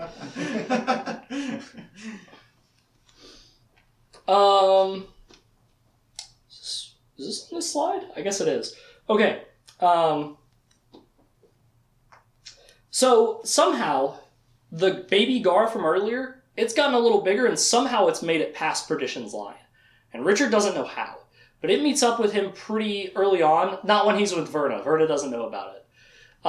And it becomes Richard's special little boy. And it's a short-tailed Gar, so it can kind of talk. And he's like, I'm Richard. Who are you? And he's like, Richard. Gratch. It's like, your name's Gratch? Gratch! Richard! It's like, oh, that's awesome, Gratch. He named himself Gratch. And he looks kind of like this. Oh. Who's that? Oh. It's Gratch, the short-tailed Gar. So he's on the cover of the book. He's a good guy. He's a good little guy. I like Gratch. Gratch will come up a lot. Let's talk about Kalen going to war. Okay? So this is a very long part of the book. I'm going to condense it a lot. So Kalen catches up with the big army, and she notices it's mostly Daharans, but some other people from other nations too. Even Galeans. There's some Galeans in there, and a bunch of Keltans too. But it's like a hodgepodge of different armies, and she's like, this is weird. And while watching, she finds the smaller group that came in after them. It's a squadron that was away from Galea at the time because they were training, because they're little boys. Well, not little boys. They're like teenagers. They're new recruits to the army that were off. Yeah, they were off on a training exercise, and they came back and as Benicio was destroyed, and they're like, we gotta stop whoever did this. So they're chasing the big army. We're like, we could do it. We could do it, Mother Confessor. We're little boys, and we could do it. And she's like, you're children. But then, they talk a little bit, and she's like, all right, you guys stay here. You have no business there. I'm going to go talk to this army and see what they're all about and decide what to do as the Mother Confessor. So she takes one of their strongest horses, and she goes down, goes up to the officers' tent of the army and starts talking to them. And the general of the army is like, we are the Imperial Order. It's like, what? It's like, yeah, the Imperial Order. We stand for no more magic. We will stop magic. Do I have a thing? Yeah, Drake says no more magic. It's like, magic is evil. It's a scorn on this earth, and we are going to get rid of it. They have a wizard with them, and he's like, what about that one? And the wizard's like, it has to happen eventually, Galen. I don't know. It's fine. They'll get me eventually, but right now I'm helping. He's drunk. They're all drunk. Because they're all partying, because they just destroyed Ebonesia. And Kaelin is, like, outraged by this. Also, they're very misogynistic. They're like, women's place are in the kitchen or something. They don't like women. That's just another big aspect of the bad guys never like women, and they always do bad things to them, and that Richard needs to stop. And Kaelin says, at this moment, the Midlands are at war. I declare war on the Imperial Order. And she, like, grabs a lance and kills the wizard and rides away. And she gets back to, like, the mud people and the little boys, and she's like, we need to kill all these people. You were right. Let's do it. So she got a little sidetracked by a war. The mud people start teaching guerrilla warfare to these boys. They have this plan. They're going to be, like, poisoning food and drink and leaving them out for them to find, using Bandu, the 10-step poison of the mud people. You take 10 steps and you are dead. Not because of the steps, it's just how long you have. They also have this idea to ride naked into battle dressed like ghosts. You can see Ghost right there. Sorry, Michael, I didn't mean to scare you. But the Harans are really scared of occult stuff and supernatural stuff. So they're like, when they see us like this, they'll be like, the spirits of Ebonesia! And it actually does work like that, yeah. What does it mean to be dressed like a ghost? Especially if you're naked also. It's just painted white. Oh. They just paint their bodies white, yeah. Well, because ghosts wouldn't have Ghosts don't need clothes, yeah. But they'd also be white. I don't know, they're just fooling the hard. It's not that hard. But they do exactly this. They kill horses. They do every dirty tactic in the book. It's probably war crimes, yeah. Was the ghost painting successful?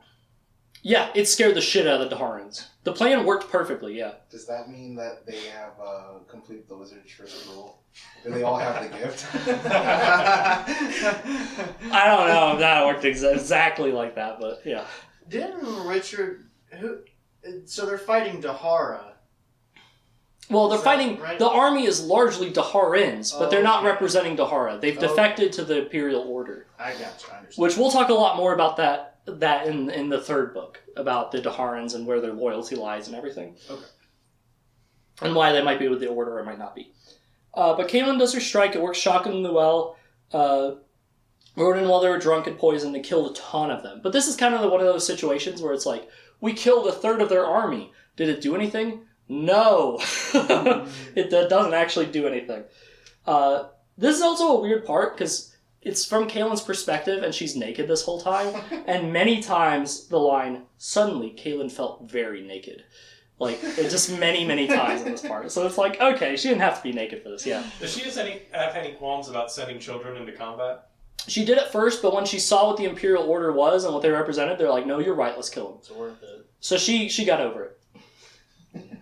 But they do really well, and on the way out, she confesses an Orsk, who's this big man with a bull neck and one eye. And he helps her for the next, book and a half, so that's the only reason I mention it. But this whole war, it's it's a big part of the book, and I'm just going over it because it's so much. But while they're on the way out of the battle, she's like, holy shit. This is a distraction to stop me from beating the Keeper. Oh, the Keeper's doing this! And it's kind of like a Tom and Bill moment. That's why I have Mike Croon there. It's like, oh, thanks, Tom! Where she finally realizes, I've been wasting so much time. And so she's like, okay, when we get back and finish this war, I'll leave it to the little boy army and I'll go do the thing. But when she gets back, the Imperial Order officers found their camp, and he's attacking with some of his people. He's like, oh, you thought you'd get away, Mother Confessor? And she confesses him, and he's like, oh, I was told you couldn't confess me. And she's like, who told you that? It was! And then an arrow goes through his throat, and he dies. Pryndalin shoots him in the throat. He's like, I have saved you, Mother Confessor. He's like, Pryndalin, he was about to tell me. And she's like, aha, no. He gave her tea with 10-step poison a little bit. She's now going unconscious. She's like, Pryndalin, what have you done? Pryndalin is a Baneling. Oh no! He has betrayed them, just like Dixon. His brother Tosselon comes out. It's like, Pryndalin, what have you done? And he's like, oh, watch this. And he shoots Tosselin with 10-step poison, and Tosselin dies. And then Chandelin comes up, and it's like, Mother Confessor, stay away from him. And then he shoots another arrow at Chandelin. And he takes her to the tent. He's like, I will have my way before you die. But before he could do anything, Kaelin, even though she shouldn't be strong enough to do this, grabs Grandfather's bone knife and stabs Pryndon to death, right in the heart. And it's like, did she do it? Or did Grandfather's spirit help her and save her? Whoa. It was the second one. When she comes to, Chandelin is actually there. He's like, I had some of the antidote, and I took it in time, before 10 steps. It's foreshadowed a little more that there is an antidote, but I skipped that part because, holy shit, this is a long book. He also gives the antidote to Orsk, who also got shot, but it was too late for Tosselin, so he's dead. Tosselin was a good guy. He was not a Baneling. So, sucks to suck, but join the club. Richard's brother was evil, too. And Kaelin's like, alright, we gotta leave for Aendril. She leaves with Chamberlain and Orsk, and she's like, the little boy's got this. So that was Kaelin's war. That is such a big part of the book that I just tried to get through, and I think we did it. Oh, there's Orsk. He only has one eye. Okay, let's talk about the Bakaban Mana. So, Richard and I put Kaelin here. It's Richard and Verna. They make it through the Valley of Lost. Now they gotta get to Tanimura. It's not really on this map, and like I couldn't find any representation of it, but this is how they describe it. So here's Perdition's line. Tanimura is somewhere over here. The Bakaban Mana's land is right here, and they're more like the wild, savage type people, according to Verna. Majandai are also kind of wild and savage, but they have a deal with the people of the Palace of the Prophets. It's like, okay, listen, your magic men, when they come through, they must bless our sacrifice with the blessing of the magic men, and then you may leave. It's like, okay, it kind of sucks, but, you know, they're going to kill this Bakaban Mana person that they captured every time, and we have to bless and be like, yeah, that's cool. I'm the magic man. I say it's cool. They're all very superstitious and stuff. So instead of going straight, they just go, whoop. But they get up here, like, pretty much right at the beginning, and it's like, you must bless this magic man. He's like, I don't want to do this. And there's this woman, and there's these guards that's chained up, and there's these guards who are like, yeah, we're out taking turns. And Richard's like, these people are f***ed. I don't like these people at all. And they're like, since you're an adult, not a child, like usual, you should actually take part. And he pretends, he's like, yeah, I'll take part, but he's like, that. And he actually ends up freeing the captive instead of, you know, doing stuff to her that she didn't want. Her name is Duchalu. She's actually in the show, in the episode where they're going to the Palace of the Prophets. I don't remember what she does. I think nothing. I think the Bakaban Mana isn't really much of a thing in the show. But she's in it. That's Duchalu. But she was the captive, and she's like, oh, you are here to attack me? And he's like, no, I'll save you. And he uses the sword to break the binds, and they walk out. You know, he's walking out with the captive, and the Majandai are like, whoa, what the f*** are you doing? And he's like, listen, I'm a magic man. I will curse you. If you do not stop capturing the Bakaban Mana, stop this whole thing, your crops, gone. Every year, birds will come and destroy them. And they're like, oh no, don't do that. And Verna's really mad. It's like, Richard, this was how we got to our house. And you just ruined that. He's like, we'll go through the Bakaban Mana instead. We just saved this person. She's like, I'm the spirit woman. It's like, even better. You know, she's their leader. That's great. So they start going through the Bakaban Mana land instead. Duchalu talks about, like, I need to get to an herb woman because she's pregnant. She's like, I need an herb woman to shed this child. And Richard says, don't do that. I'm pro-life. He says that the life is already... It's not super heavy, but multiple times it's like, we can't use an herb woman to shed this baby. It's a life already started. So we know how Goodkind stands on that. But Verna's like, that's right, Duchalu. You know, Richard was the son of rape. And it's like, okay, that was a little personal for you to tell her. I thought that was really weird that she just like was like, no, Richard's father raped her mother. It's actually all right. And look how good he turned out. It's like, thanks, Verna, but also don't share that shit. Just strangers. It was super weird that she said it, but she did. And Duchalu's like, okay, I will think about it. But she's being kind of weird. She's being sus. Verna's like, I send magic spells out to test her, and they just disappear. She's like trying to ping the server, and it's not coming back. And then Du Chaillu stops and she's like, I am sorry, Richard, we must test you now. And 30 men with scimitars spinning around, blade masters come out. They're not Khajiits, but that was the only thing I could find with a pose that cool that I think that's what they're doing. And he's like, what are you doing, Du Chaillu? And Verna tells him, like, Richard, I don't know what it is, but the prophecy of the bringer of death, it says you have to bring the spirits forth to save the world of life. I don't know what it means, but you might have to do it here. And they're circling in. She's like, it is a test, Richard. I'm sorry. She's like, I'm so mad. I can't believe you're going to make me do this. Like, you're going to make me fight these people after I saved you, Du Chaillu. She's like, it is okay. And he thinks about it. He thinks, bring the spirits forth. Bringer of death. And he pulls out his sword. And he starts to understand. And he puts his sword to his head and he says, Blade, be true this day. And he starts to feel the spirits of every seeker who's come before him. And all of the spirits train, basically he learns how to fight from every seeker that's ever been seeker. All of that knowledge is stored in the sword. He is the bringer of death. So he brings forward the knowledge of the spirits. That's one of the meanings of bringer of death. He brings this knowledge of the spirits of the seekers before him into himself. So he knows what to do. And he goes into a trance with the anger of the sword. Cut! There is nothing else. Cut! Bringer of death! Bringer of death! And he's sweeping around. At first he's just trying to disarm them, but that doesn't work. They have more weapons. So he starts slicing and killing. And he doesn't realize what's happening. And he turns around to kill the next. But they're all dead. With the dancing with death, bringing forth the spirits of the seekers, he has killed all 30 Bakaban Mana Blade Masters. Yeah. Does this count also for the seekers that were kind of just appointed by the Eindel Council? Yeah, I don't actually know. Okay. Probably not. Probably he doesn't have Samuel's sword style. Samuel probably didn't have a very good sword style. It's probably, but I mean, it's been 3,000 years, so there's enough. So now he knows how to fight very well when he does this. And this is called the Dance with Death, and he's like, I've done the Dance with Death. And he's like, Du Chaillu, I will never forgive you for what you've made me done. I've saved you, I didn't want to kill those people, and now you've made me kill 30 men. And she's like, how do you think I feel? Well, 5 of my husbands were in that group. And then she kneels down, and she says, I pledge myself to the Kaharan. You are the one we have been meant to serve. And he's like, Du Chaillu, I'm so fucking mad at you. But apparently, the Bakaban Mana, they've always been told, Bakaban Mana, by the way, translates to those without masters. Now they have a master.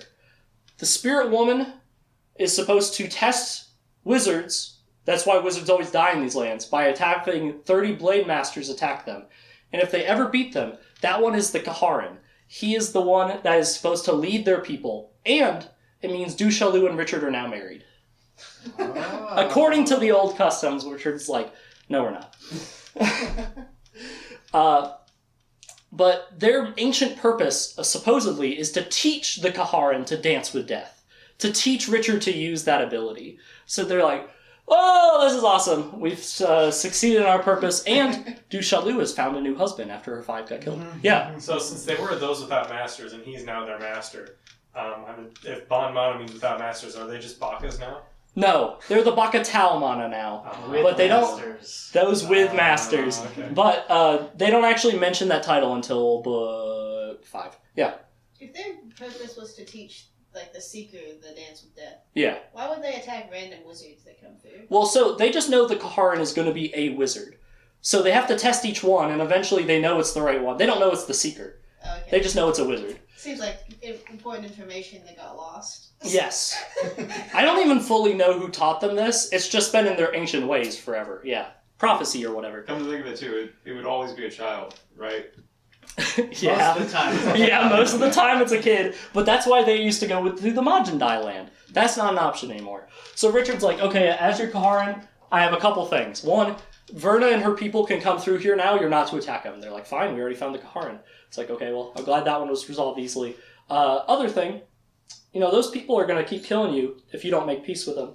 So here's what I'll do. Oh my god, I'm going to have to take them all off together. Du Chaillu, I give to you crap. I doesn't give a crap. I give to you the Birdman's whistle.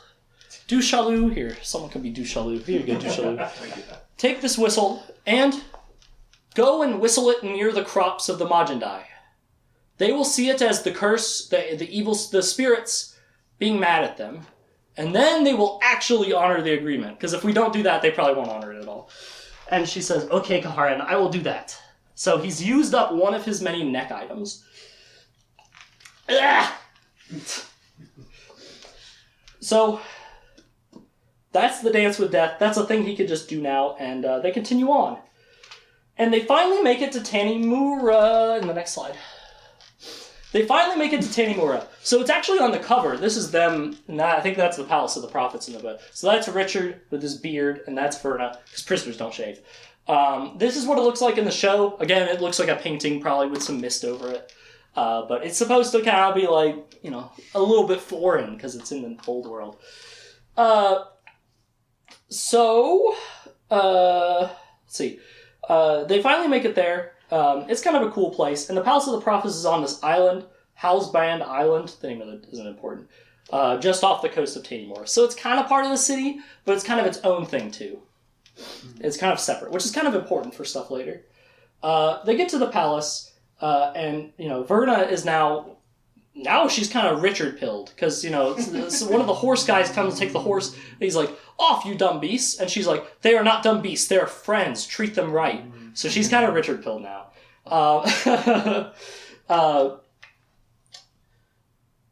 They also find out, people are like, oh, Verna, you're back. Did you hear? We have an emperor now. Huh? Yeah, we're under the imperial order now. But, kingdoms rise and fall, who cares? They don't really care, but apparently the imperial order, which is what that other group that Kaelin fought said they were, is in charge of the whole old world. It's like, oh shit, this is a bigger army than we thought. Richard's brought in front of all of the sisters, and he makes a big speech about how, I am the bringer of death.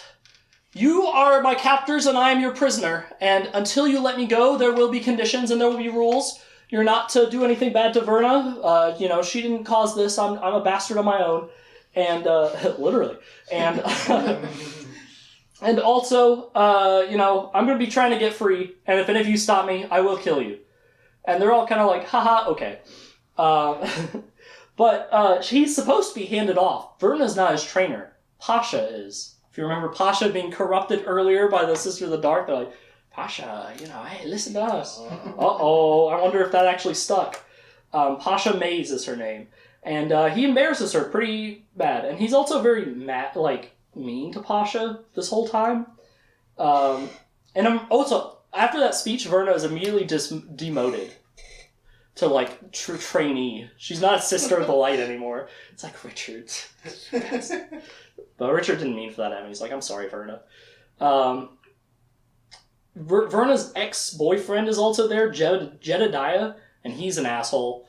And she's like, I never realized he was an asshole before I was Richard pilled. So I'm actually kind of glad.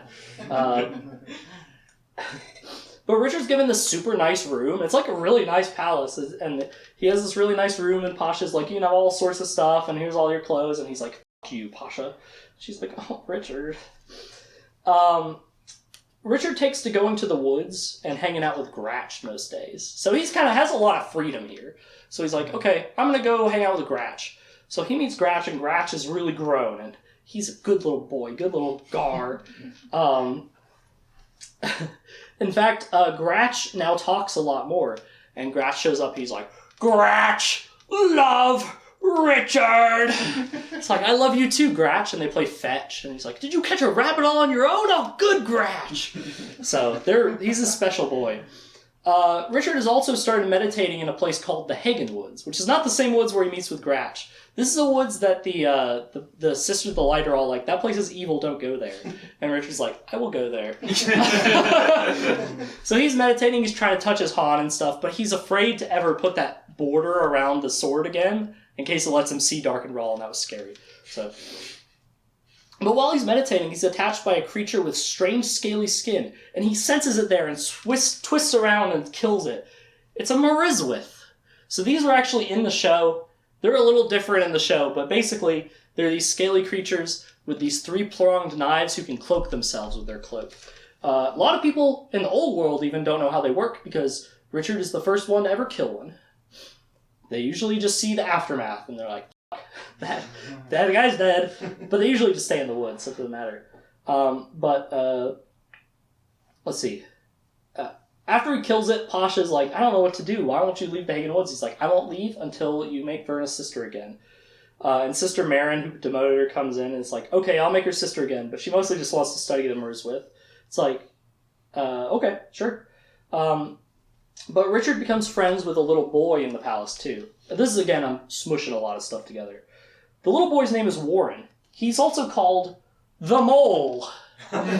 Because he always stays down in the vaults with all the prophecies and never leaves, and he's bullied by Jedediah, Verna's ex. He's also in love with Pasha, but Pasha doesn't even know who he is, I think. He's always looking at prophecies, and he's like, Richard, guess what? I found one. It talks about Fergrissa Austdraka. And he's like, what's that mean? He's like, it means the bringer of death. It's like, oh, that's me. Let's talk about it. He's like, well, see, it's in High Daharan. Pretty much every prophecy is in High Daharan. I don't know why Dahara is way up here. But every old thing is in either High Daharan or the language of the creation. But Goodkind hasn't come up with the language of creation yet. So it's all in High Daharan. But it has a bunch of meanings. So it can mean killing people. So he's like, that's the original way he named himself. He's like, I'm the bringer of death, I kill people. It can mean calling the spirits, the dance with death. But then it can also mean, and Richard's like, uh-oh, tearing the veil. Bringing the underworld into the world of the living. He's like, I did do that. And he's like, Richard, Warren, I'll tell you what. If you do prophecy research for me, I'll help you go outside. He's like, I would love that. I would love to go outside. I just don't know how. They also talk a little bit about some of the research he does. He talks about the pebble in the pond. And it's like, this is someone who's supposed to really shake things up. And I think it's you. And he's like, that makes sense. And he also talks a little bit about the gateway and Orden. It's like, well, according to prophecy, we need to close with both additive and subtractive magic. It's the only way to close the gateway. He's like, what's the gateway? Oh, it's the boxes of Orden. It's like, oh shit, I had Dark and Roll open that, and now it's just open. The box is literally still open. No one closed it. It's actually good, because if you close it without using both types of magic, it'll destroy the veil and destroy the world. And Zed kind of realized that, and in his wisdom, he's like, leave it open. Let's see. Another thing about the Palace of the Prophets, again, jumping around, it is full of thoughterry. Everyone hears a thought. They all have the puppy filter. It's like the sisters sleep with the wizards. The wizards all go see prostitutes in Tanimura. They're given money to do this. And he's like, well, this place is crazy. It's like, I thought this was like, I guess it's more of a cult thing than a religious thing. Yeah. Again, most of the neophytes were children? So it's when they're a little older. They can go see the prostitutes. So they come here as children, but they're trained into adulthood how to be a wizard. It takes a long time. So there are a lot of hormonal teenagers about. Yes, and the sisters are like, well, men have urges, you can't control it, so here's money for a prostitute, or I'll just take care of you. For that. There's a little more of a reason to it, but we'll talk about it, yeah. So the boxes of Orden, I know in the show it said it was like created by a wizard back then. They seem really, really powerful. Are they made by a wizard, or are they like leftovers from creation? Or like some really deep thing? I don't know. It probably is fully explained, I just don't remember. But it's really old. Like, it's not even like ancient wizard world. It's like, no one fully knows, I think, where they came from. They're probably from the time of creation, yeah. But also, maybe the wizards did make them. I don't remember. But like, the wizards make stuff regarding Orden that like affects it. Actually, no, the wizards made them. I'm pretty sure the wizards made them. I'm thinking about it more, and I'm pretty sure the wizards made them. That's more like final 3 books thing. So when we do a lecture on that, I will know more about it. But yeah, there's thoughts everywhere, and Pasha wants to thought around with Richard. And even though he's like, Kaylin doesn't love me anymore, she doesn't care about me, he's still like, I don't know, a lock of hair. I can't do it, Pasha. I can't do it. But she really likes him. He's like, I want to talk to the prelate. She's the leader here. I haven't gotten to see her yet. But you can't just go see the prelate. Well, Richard does. He starts winning the favor with the guards. He buys them drink. He he rents out a brothel to be their personal brothel. He's a really cool guy, that Richard. He also makes friends with all his teachers. So there's different, I guess one teaches like social studies or something. He has a bunch of different magic teachers that cycle through and try to teach him to touch his hands. Those sisters are Sister Tovey, Cecilia, Marissa, Armina, Ulysia, Liliana, and Nikki. Oh, yeah. Sister Nikki, there she is. She's a huge part of this series, but the show is inaccurate because she always wears a black dress, so I colored it in for you. I will not do that in the future. Imagine she's always wearing black. But none of them have much luck helping Richard. It's like, Richard's really difficult. We can't get him to learn magic. But he's sort of like living his life here, trying to gain favor and stuff, and we're moving on. He's like getting along now. Now we're in Aidendrill with Kaelin. Kaelin returns to Aidendrill as she enters the city alone. Chandel and Orsk stay outside. And she finds High Prince Fyron of Kelton in her chair. And she's like, how dare you stand where I stood? That's my chair. I'm the Mother Confessor. He's like, oh, sorry, Mother Confessor. We just thought you were dead, maybe. I don't know. It's kind of like the Queen Melina thing where he's like, yeah, I respect you. But it's very obvious he doesn't. And he's kind of like, and she's like, all right, you better behave now. And he's like, okay, I will. And then later that night, she finds him pissing all over her sheets. And he's like, take that, Mother Confessor. And she's like, okay, you need to leave right now. If I find you tomorrow, you will die. And he's like, okay. But then the next morning, she finds him dead in her chair. Someone already killed him. Enter Dark Wizard Neville. He's the one who killed his friend Sam earlier in the book, in the Palace of the Prophets, and was sent on a mission with the Keeper. That mission was to come here, and now he controls Aidendrill.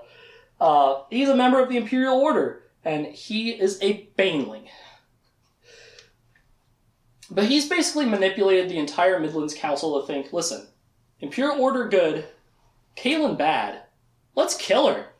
And they all vote, and they're like, yeah, let's kill her. And they cut off her long hair, and they throw her into the pit, which is a prison that's just a big pit in the castle, with a bunch of prisoners in there, male prisoners, and that's where her sister was thrown in earlier. But Kaelin, she's a confessor, so she's in the pit like 300, but she confesses one of them. He guards her until she can escape. Eventually, Chandelin and Orsk, and even Jebra the Seer is here now for some reason.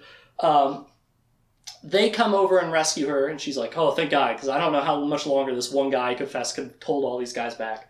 She gets out of there. I think they then rush the guy, and he dies, so she doesn't have to confess guy anymore, but she still has Orsk. And they're running away, and Neville's up on she's like running down a hallway, and then Neville's up on a balcony way back here, and she's like, Mother Confessor, I'll get you with my magic! But she has a bow.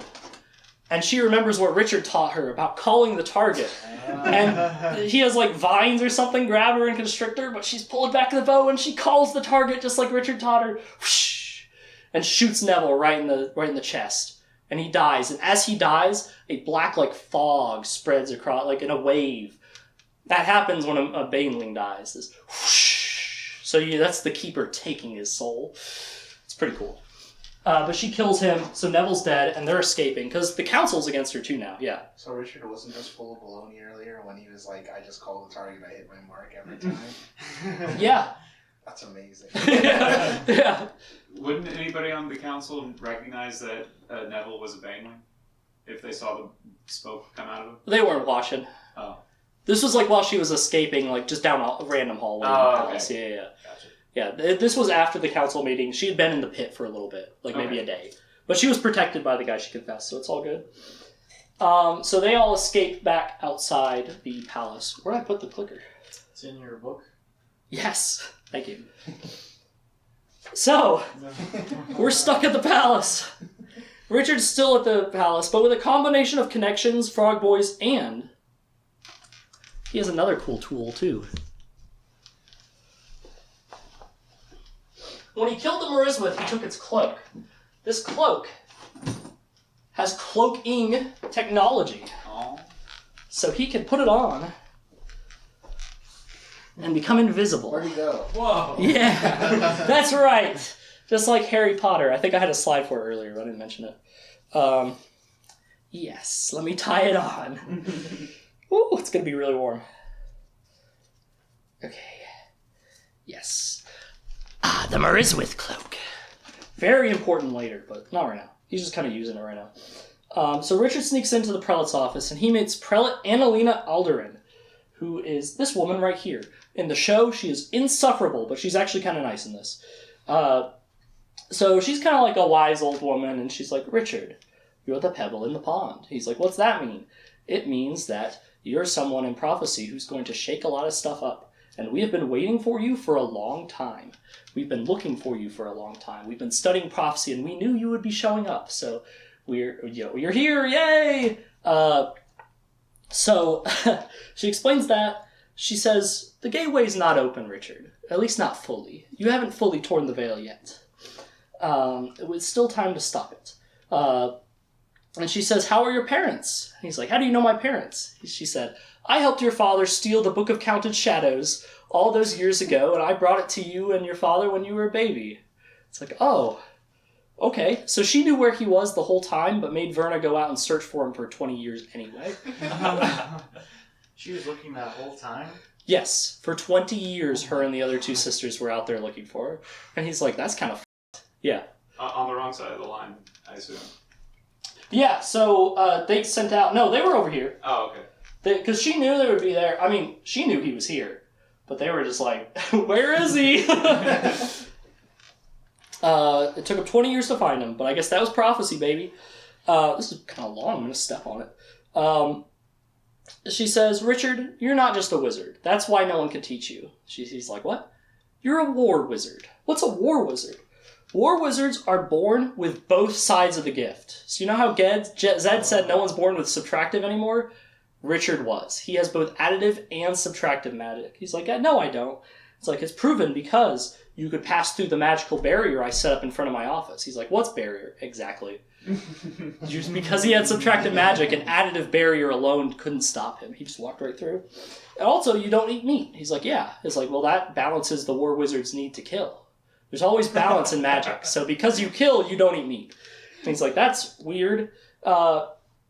Also, when you were in the Perdition's line, in the Valley of the Lost, you were drawn to the Black Sorcerer's stand. He's like, I just like shonen. Black Sands is cool. And it's like, no, it's because you're a war wizard.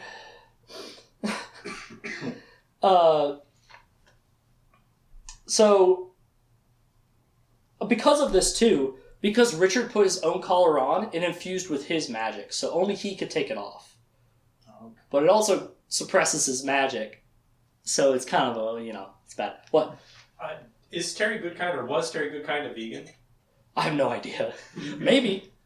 Hey, I'll tell you what, if he was, it might change in a later book.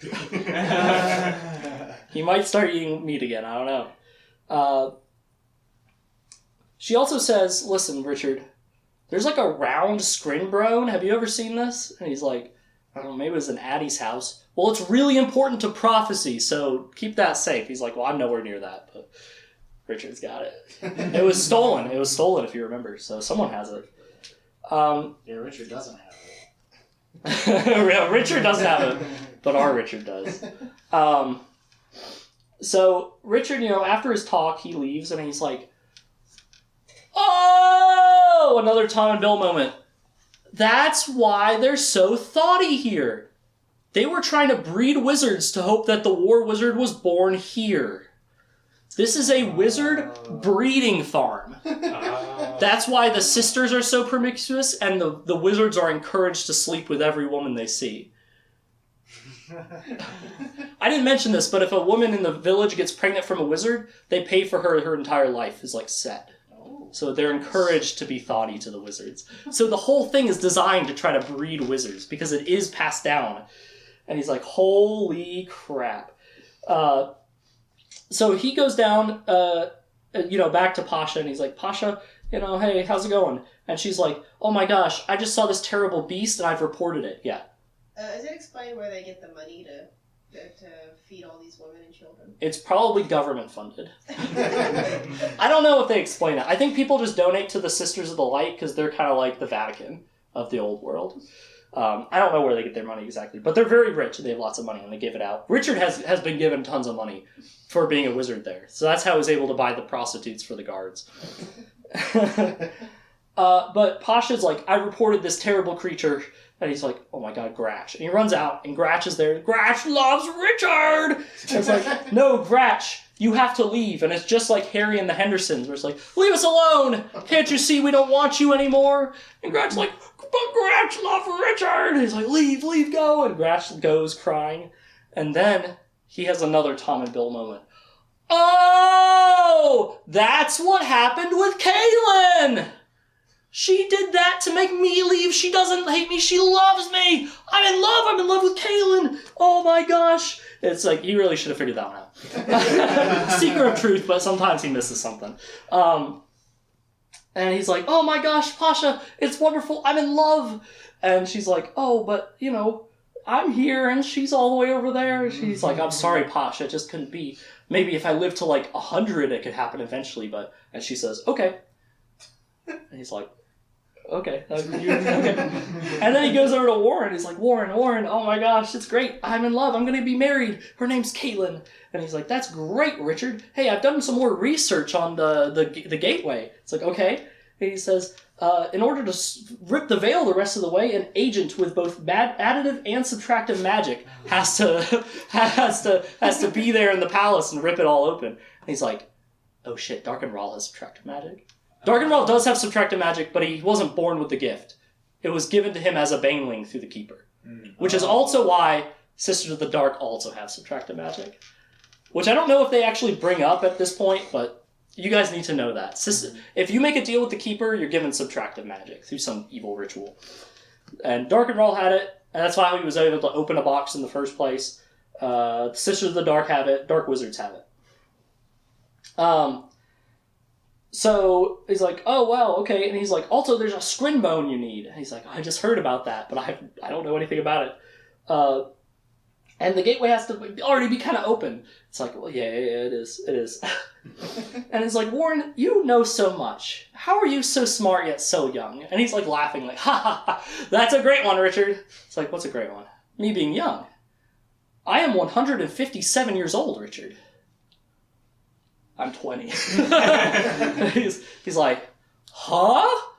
What? And then he realized the trap in time, him stuck in the hourglass. You see, there's a spell on the palace, and you age much slower here. It doesn't take 50 years to train a wizard. It takes 300.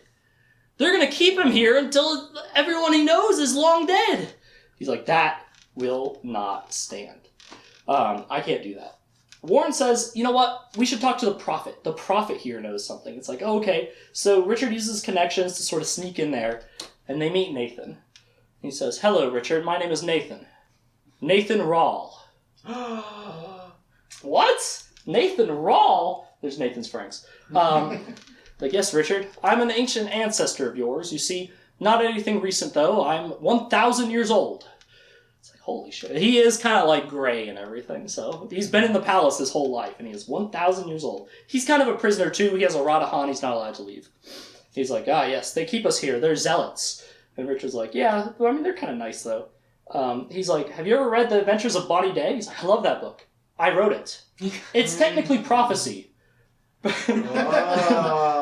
throughout the book, he's actually been kind of referencing, he's like, well, in The Adventures of Bonnie Day, they did this, and it helps him with lessons, and it was actually prophecy about Richard doing those things. But it's also kind of just a novel. He's like, I sent it out in a bunch of languages to see who would catch it, and hopefully it ended up with you, and it did.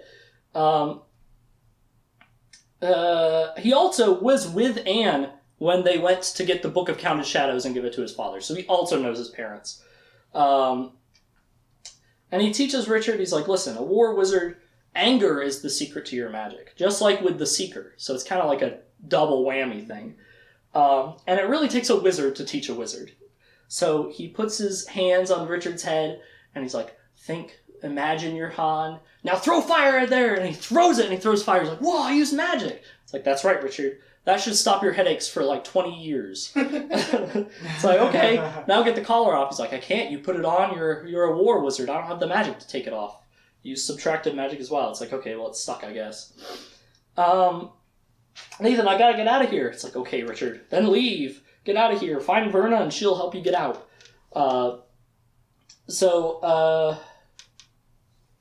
Yeah.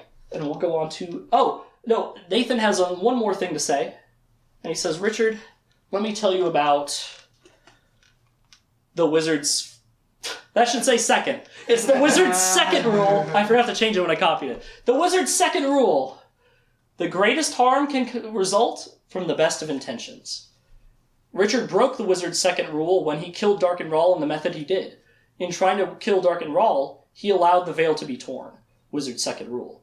He broke the wizard's second rule when he called the Mud People gathering.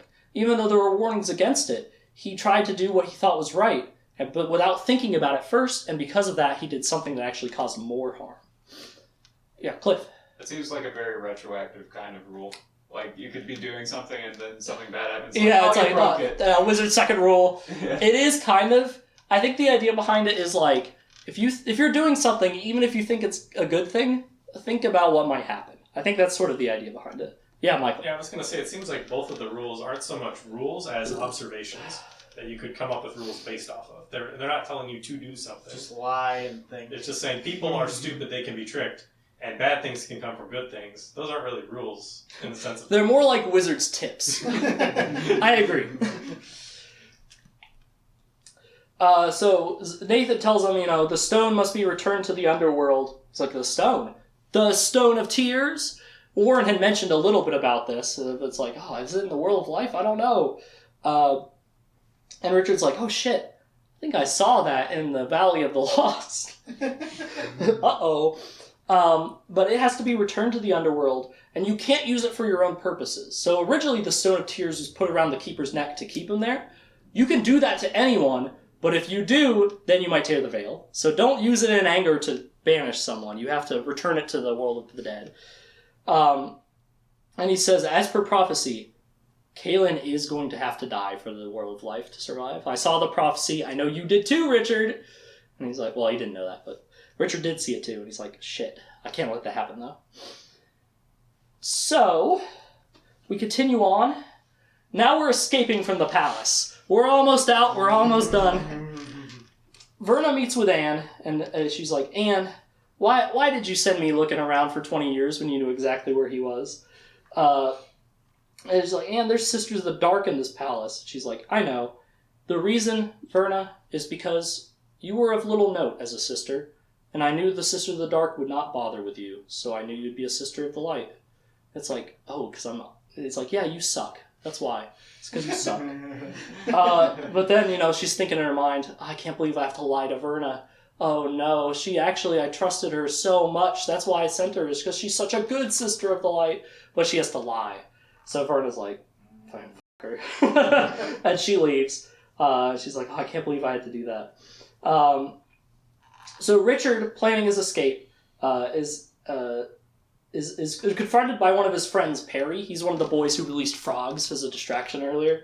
I kind of glossed over it, but he did that. And he's like, can I borrow your red coat? I'm going out on the town. And Richard's like, sure, why not? So that'll come back in a minute.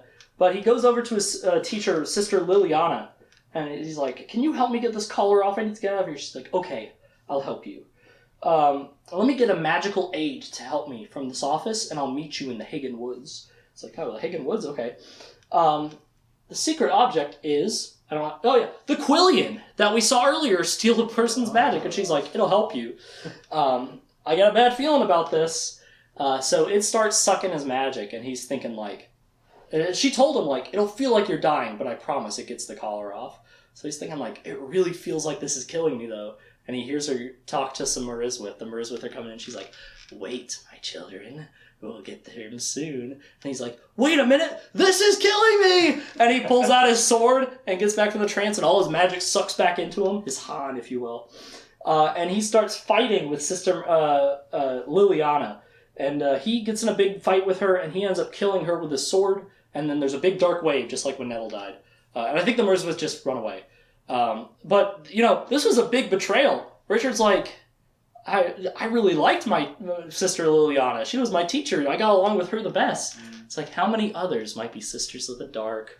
Who knows? So he's like, I gotta find the prelate. I gotta find Verna. We gotta tell him about this. So he meets up with Verna, and Verna's like, I want to help you leave the palace. This shit's crazy. But it all goes to shit. The prelate has been attacked. They go to see the prelate, and she's been attacked by Sisters of the Dark. I don't think we see the other ones, but the main one was Sister Ulyssia, another one of his teachers. Oh, no. I don't know if they really say, but she's kind of like their leader. She's the big, honcho, evil Sister of the Dark. And you see her escape, and Anne is in critical condition. Like, we need to take her to Nathan for healing. So they bring her to Nathan, and Nathan's like, I'll heal her. For now, you must leave. You must go destroy the perdition's line and get back and fulfill prophecy. He's like, okay. So Richard goes to pack, and Pasha's there. And Pasha's like, why'd you make me do that, Richard? And it's like, what? I killed Perry. He was in his red coat. I thought he was you. They said I had to kill you, Richard. Said you were evil. It's like, what? Now I will kill you. But then she gets launched over the balcony of her room. What? Warren has launched Pasha over the balcony, and she falls and dies. And Warren, he really liked her. I think, sent her flying. And Verna's like, it's okay, Warren. And Richard's like, I think that's as good a test of pain as any. That's what you usually have to do to get the collar off, right? She's like, you're right, we do usually give them a test of pain to get the collar off. So she takes off his collar. Warren is free! But he does stay there anyway. Let's see. They then hear that 6 sisters, who are now presumed Sisters of the Dark, have left on a boat headed towards the New World. So you can actually... This is how Anne and Nathan did this a long time ago. You can actually take a boat way around here and circumvent it, but it takes a long-ass time, and the technology isn't that good, so it's really hard. So the Sisters of the Dark are doing it. Those sisters are Sisters Tovey, Cecilia, Marissa, Armina, Ulyssia, and Nikki. So it's all his surviving teachers are Sisters of the Dark. All of them were, and they're on their way out. They've taken a boat. They're gone. It's like, okay, we need to get out of here. We need to get out of this place and go back to the New World and stop the Keeper. Let's see. So everyone packs up their shit and they're heading for the Valley of Lost. They're going to go break the spell. Meanwhile, back at the Wizard's Keep in Aidendrill. Yeah. Who was accompanying Richard? So it's him, Verna, and Warren, I think, are the only ones from the palace. Mm-hmm. But you'll see they are going to meet up with the Baccaban Mana. Okay. And they'll be doing stuff together. But back in the Aidendrill. So Aidendrill has this place called the Wizard's Keep. That's like an ancient little place for wizards to keep all their spells. And it's spelled so only like wizards and their friends can go in. But Zed and Addie have actually made it all the way there. If you're wondering if I skipped parts of them healing, not really. They kind of like forget about that plot point and then bring it back up right here right at the end. So they are now in the Wizard's Keep and they meet up with Kaelin. And Zed and Addie almost remember nothing now. It's like, yeah. And Ahern's like, yeah. So basically, they told us at Nico Barisi that, it'll erase their memory, the magic that heals them. But it'll only come back with strong emotion. So, but they don't remember anything. They can't use magic right now. But before they lost their magic, Zed spelled me to want to help them really bad. So now I'm here and I'm explaining everything to you, Caitlin. And she's like, oh my gosh, Zed, it's awful. I made Richard wear the Radahan and go with the Sisters of the Light. He's like, you what? Kaelin, that's my grandson! The Sisters of the Light have no purpose of being here. They have no business taking wizards when there's a wizard like me willing to teach them. Oh, I'll never see my grandson again. He'll be stuck there for 500 years. And he's so mad, he starts throwing Kaelin around, and he grabs her by the hair, and it's like, if they want an execution, they'll get one. And he drags her out. Oh my god. Yeah, it's like, holy shit, Zed. Let's see. Yeah, so he's back and he's mad. He's angry old man right there. The people shall have their wish. You will be beheaded. That's the exact quote. So back to Richard. Richard's met up with the Baccaban Mana, him, Verna, and Warren. They're over here at the Valley of the Lost. So Richard touches his Han again and imagines the border to see Dark and Rahl in the Garden of Life with the Scrinbone in a ritual of Sorcerer's Sand. And Darkin also has a woman helper, and it's like he describes her, and Verna's like, "That's Sister Odette." She's with Sister of the Dark too? Oh, man. There's a lot of them. So Warren said they need Du Chaillu and Richard to hold hands so they can absorb enough magic to guide Richard into the Dark Tower, shoot lightning. Look, I'm saying he's saying this, they're also doing it.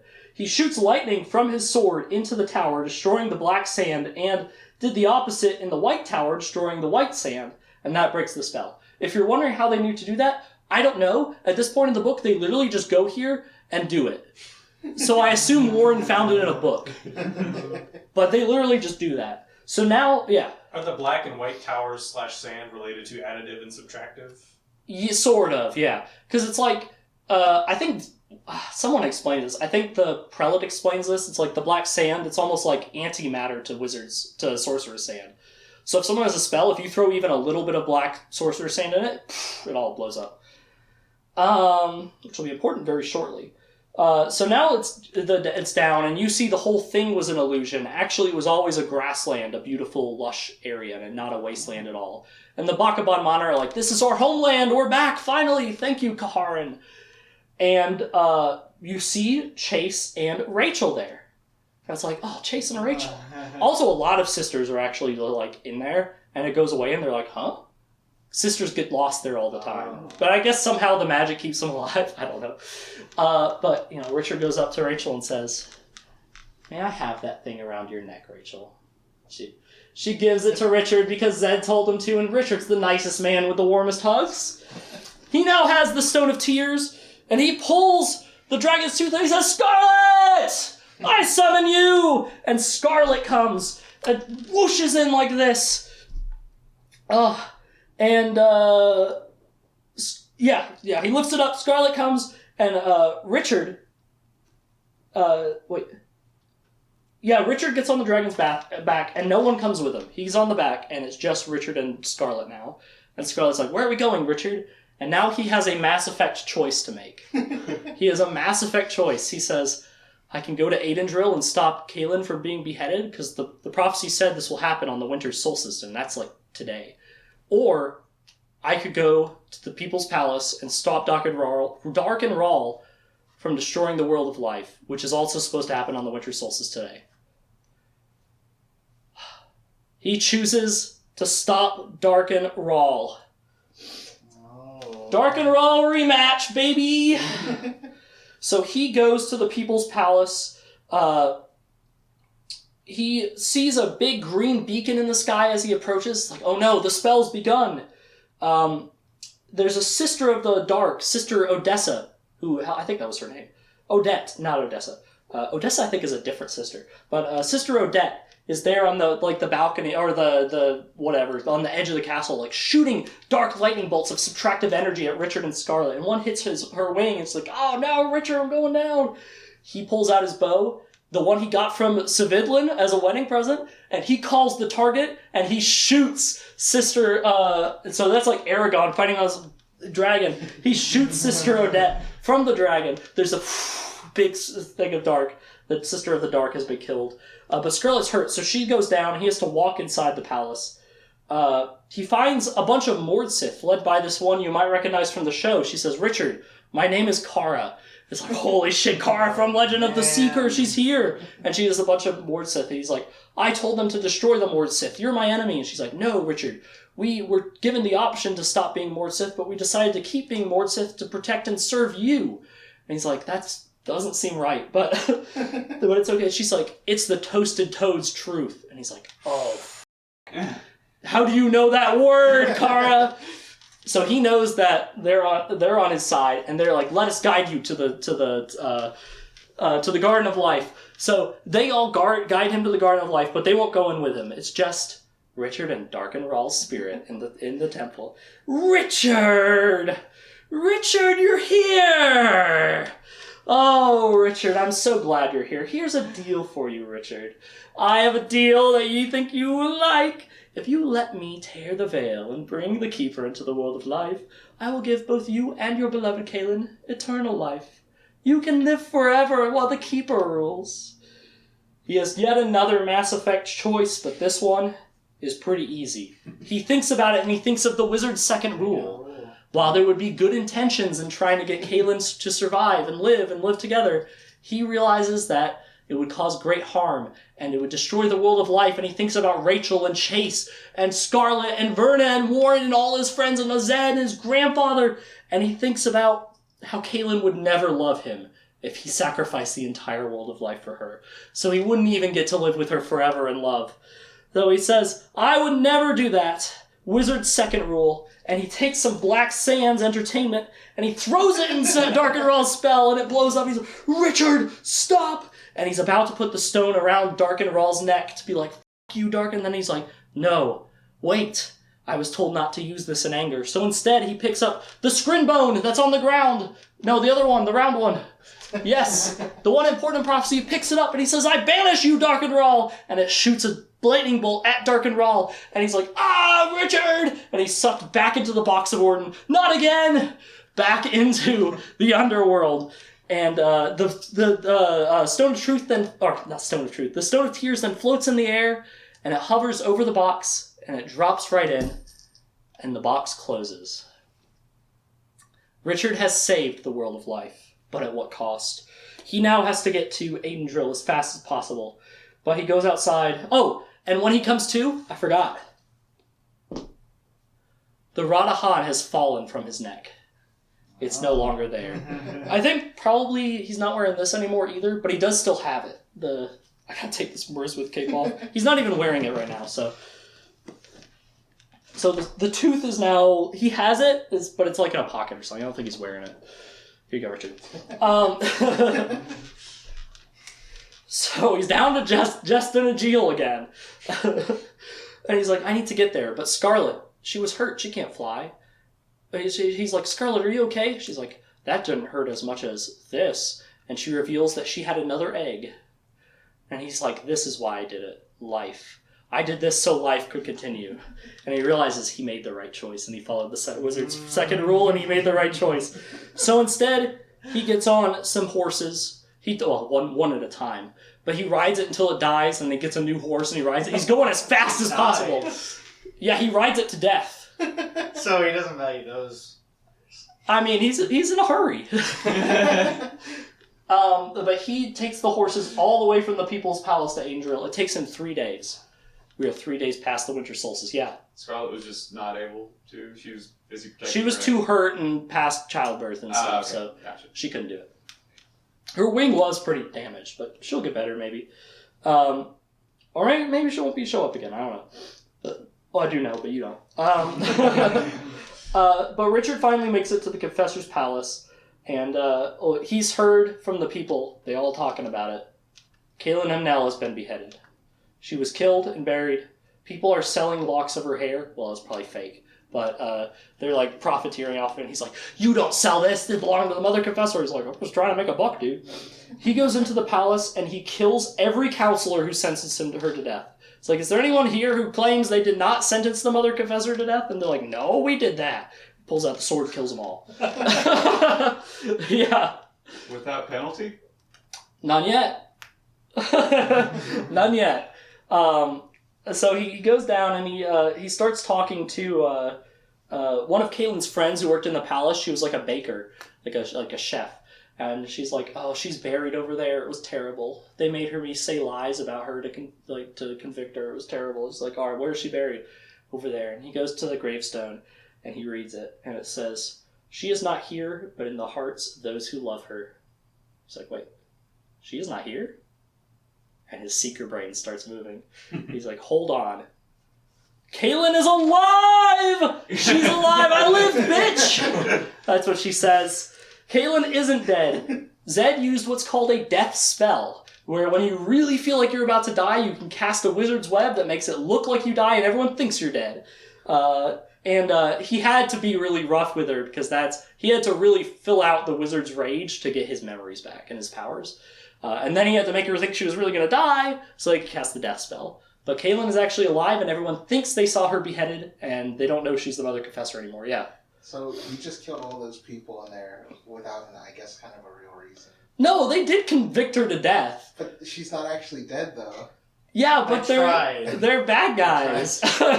Okay, I guess they didn't actually do it, but they did vote for it, so yeah. Why did they want her dead? I know Zed supposedly wanted her dead because he was upset about what happened with Richard, but why did the people want her dead? So that was more of Neville and the Imperial Order sort of corrupting their thoughts and ideas. Okay. They were sort of tricked and maybe manipulated, and maybe they were just kind of greedy people. Over time, people have kind of respected the Confessors less and less, and at this point, they were convinced that it's probably better just to get rid of her and we can be in charge. Order, no magic. She's magic, so she'll have to go. Yeah, Cliff. There are rulers of like several kingdoms, correct? Or are they just? It's like a representative from every kingdom. Okay, just reps. Okay. Yeah, I don't think they're the actual full-on rulers. I think their job is they're councilmen. Gotcha. But they're like, I'm the Gallia one. I'm the Celtic. Well, I don't think there's a Gallia one at this point. After what happened to yeah. him. But there's a Celt. Well, no. Actually, they killed the Kelton one and blamed Kaelin for it. To convict her. That was another reason when they found him dead after she said she would kill him. It's like, the Mother Confessor killed him. But I guess all the other... There's a Nico Barisi one that's dead now, probably. Ajara, Tamarang, they're probably all dead. There'll be more. It's okay. Let's see. We're almost done, I promise. So there's actually Gallian royalty traveling with Kaelin now. They're outside Aidendrill, a little ways out. It's like her, Chandlin, Orsk, Jebra, Zed, like the whole crew, Addy, and a bunch of Gallian soldiers. Because with her half-sister out of commission, and her half-brother's like, I just want to be a soldier, she is now the Queen of Gallia. And they don't know she's the Mother Confessor, so that's all she is. Yeah. Did her half-sister survive the pit? Yes, they actually rescued her too. She's with them, but she's like PTSD, fully not in her mind anymore. It's pretty bad. It was pretty bad what they did to her. But that's Terry Goodkind. So, they talk about the death spell, and Kaelin's like, I need to get some fresh air. And she walks out, and, Richard figures out the thing. He's at the gravestone, and they're thinking about each other. And they're both visited by the good spirit of Denna. Denna is back again. And she brings Richard and Kaelin to a world between worlds. In the space between, they're able to meet, just like in Descendants. That's not really what that song's about, but they're meeting in the space between worlds. Denna brings them there. It's kind of like the realm of the good spirits, I guess. It's kind of hand-wavy what this actually is, and it never happens again. But, yeah. Aren't Richard and Kaelin, within 150 meters of each other? It's maybe not that close, but yeah, they're pretty close to each other. Also, how did Denna get back into heaven after she was dragged to the Keeper? So, she explains that. She says, guys, you won't believe this. I went to the deepest, darkest parts of the underworld with the Keeper, and he was so disgusted by my selfless actions, he threw me back up to the good spirits. He says, I don't want someone that good here, and he threw her out. He didn't want her. He's like, I don't want you around. So that's why she's now a good spirit again. She's like, I'm with the good spirits. And they're here, all night. Richard's like, oh, yeah. Maybe the witches should try that, too. Being so good that they don't get tortured by them. It might help, but it's just not in Shota's vocabulary. She's not, full evil, but she's not good.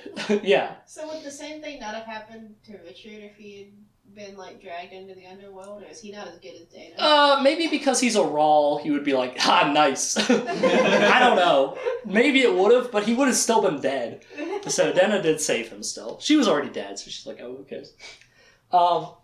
So they're in the place between worlds, and Richard's like, why'd your hair all cut? Before she could even explain it, he puts his hand behind her head and grows her hair back out. She's like, Richard, you have the gift. And she's like, I hate your beard, though. And he's like, well, let me take care of that, too. Unlike Zed, he puts his hand over his beard, and it goes away. He's not a prisoner anymore, and non-prisoners shave. And she's like, how'd you do that? He's like, I have both sides of the gift. I'm actually a war wizard. There's so much I need to tell you. And they tell each other all night and talk about it, and they also bone. Nice. So that's, yeah. Nice. Which is kind of important, but also kind of not important, yeah. Is this actually the first time they're able to do that? Yes. Okay. This is the first time they've slept together. They were actually both virgins until this. Oh. So, because she was a confessor and he was well, he had some trouble with his love life, which we'll talk about in book 4. Yeah. Has Jenna, like, left at this point, or is she just... I don't think she's literally standing there, but, probably they could see everything. Because it's kind of like their realm. The good spirits could probably see everything.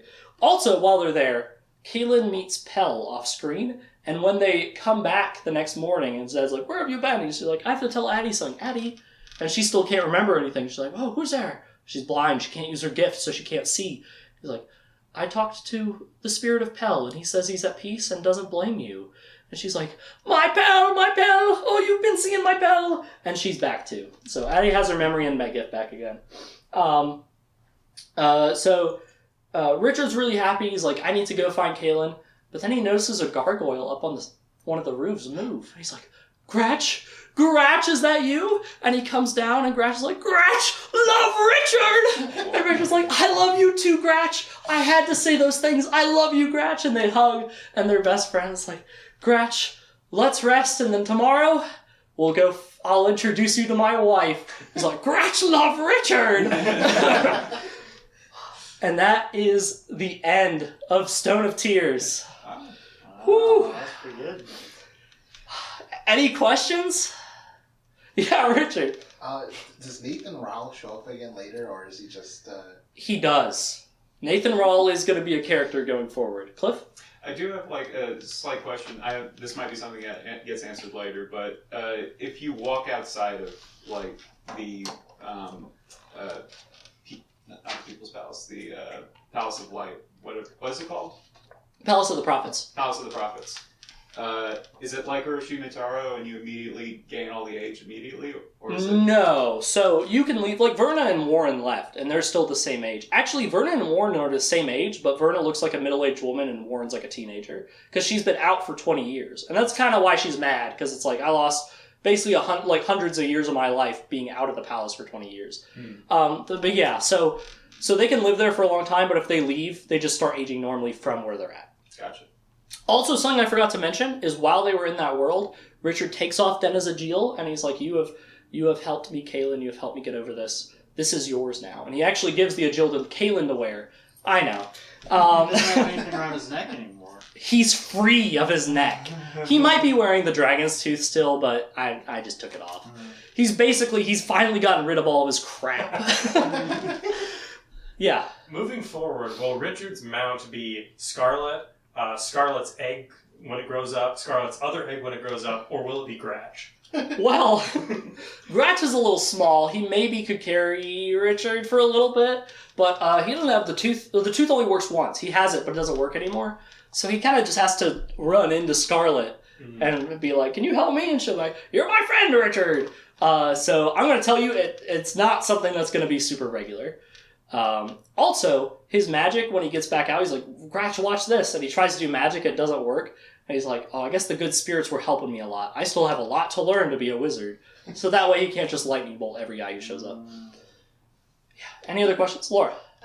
Yeah, so I think you might have, skipped over some of this. Yeah, probably. Reason, but, was there, a progression or, wrap-up of the thing that the Sisters of the Dark were doing with taking the wizard power in the Quillian and then sucking that up into themselves? Oh! Super Sisters of the Dark? No, so that's kind of how you become a Sister of the Dark, is to get that subtractive magic, you have to have the male Han. So basically, I don't know, but men are more powerful in magic than women. So wizards are stronger than sorcerers, and it's also kind of like a different kind of magic. They can do different things. So the Sisters of the Dark, as part of that promise of power from the Keeper, they have a process where they'll kill wizards and suck up their power with the Quillian. And because they now have the male Han, they're stronger, and they can use subtractive magic and throw, wizard's fire and stuff. Yeah, so that's not really resolved. I mean, as far as they know, the only Sisters of the Dark they know about are all gone or dead. But as you might find, there might be a few more. Any other questions? Yeah. How did Richard know to use the spherical scrimbone to banish Darkenwall? He just had a feeling. Okay. He's heard it's important, so he's like, bzz. It's kind of like the thing at Perdition's Line at the Valley of the Lost. He just had a feeling, I guess. It's not. No one really tells him he could do that. He just does it. Any other questions? Alright, well, thank you all for coming to 101. I hope to see you at 102 in the future. For the Seeker! Yeah!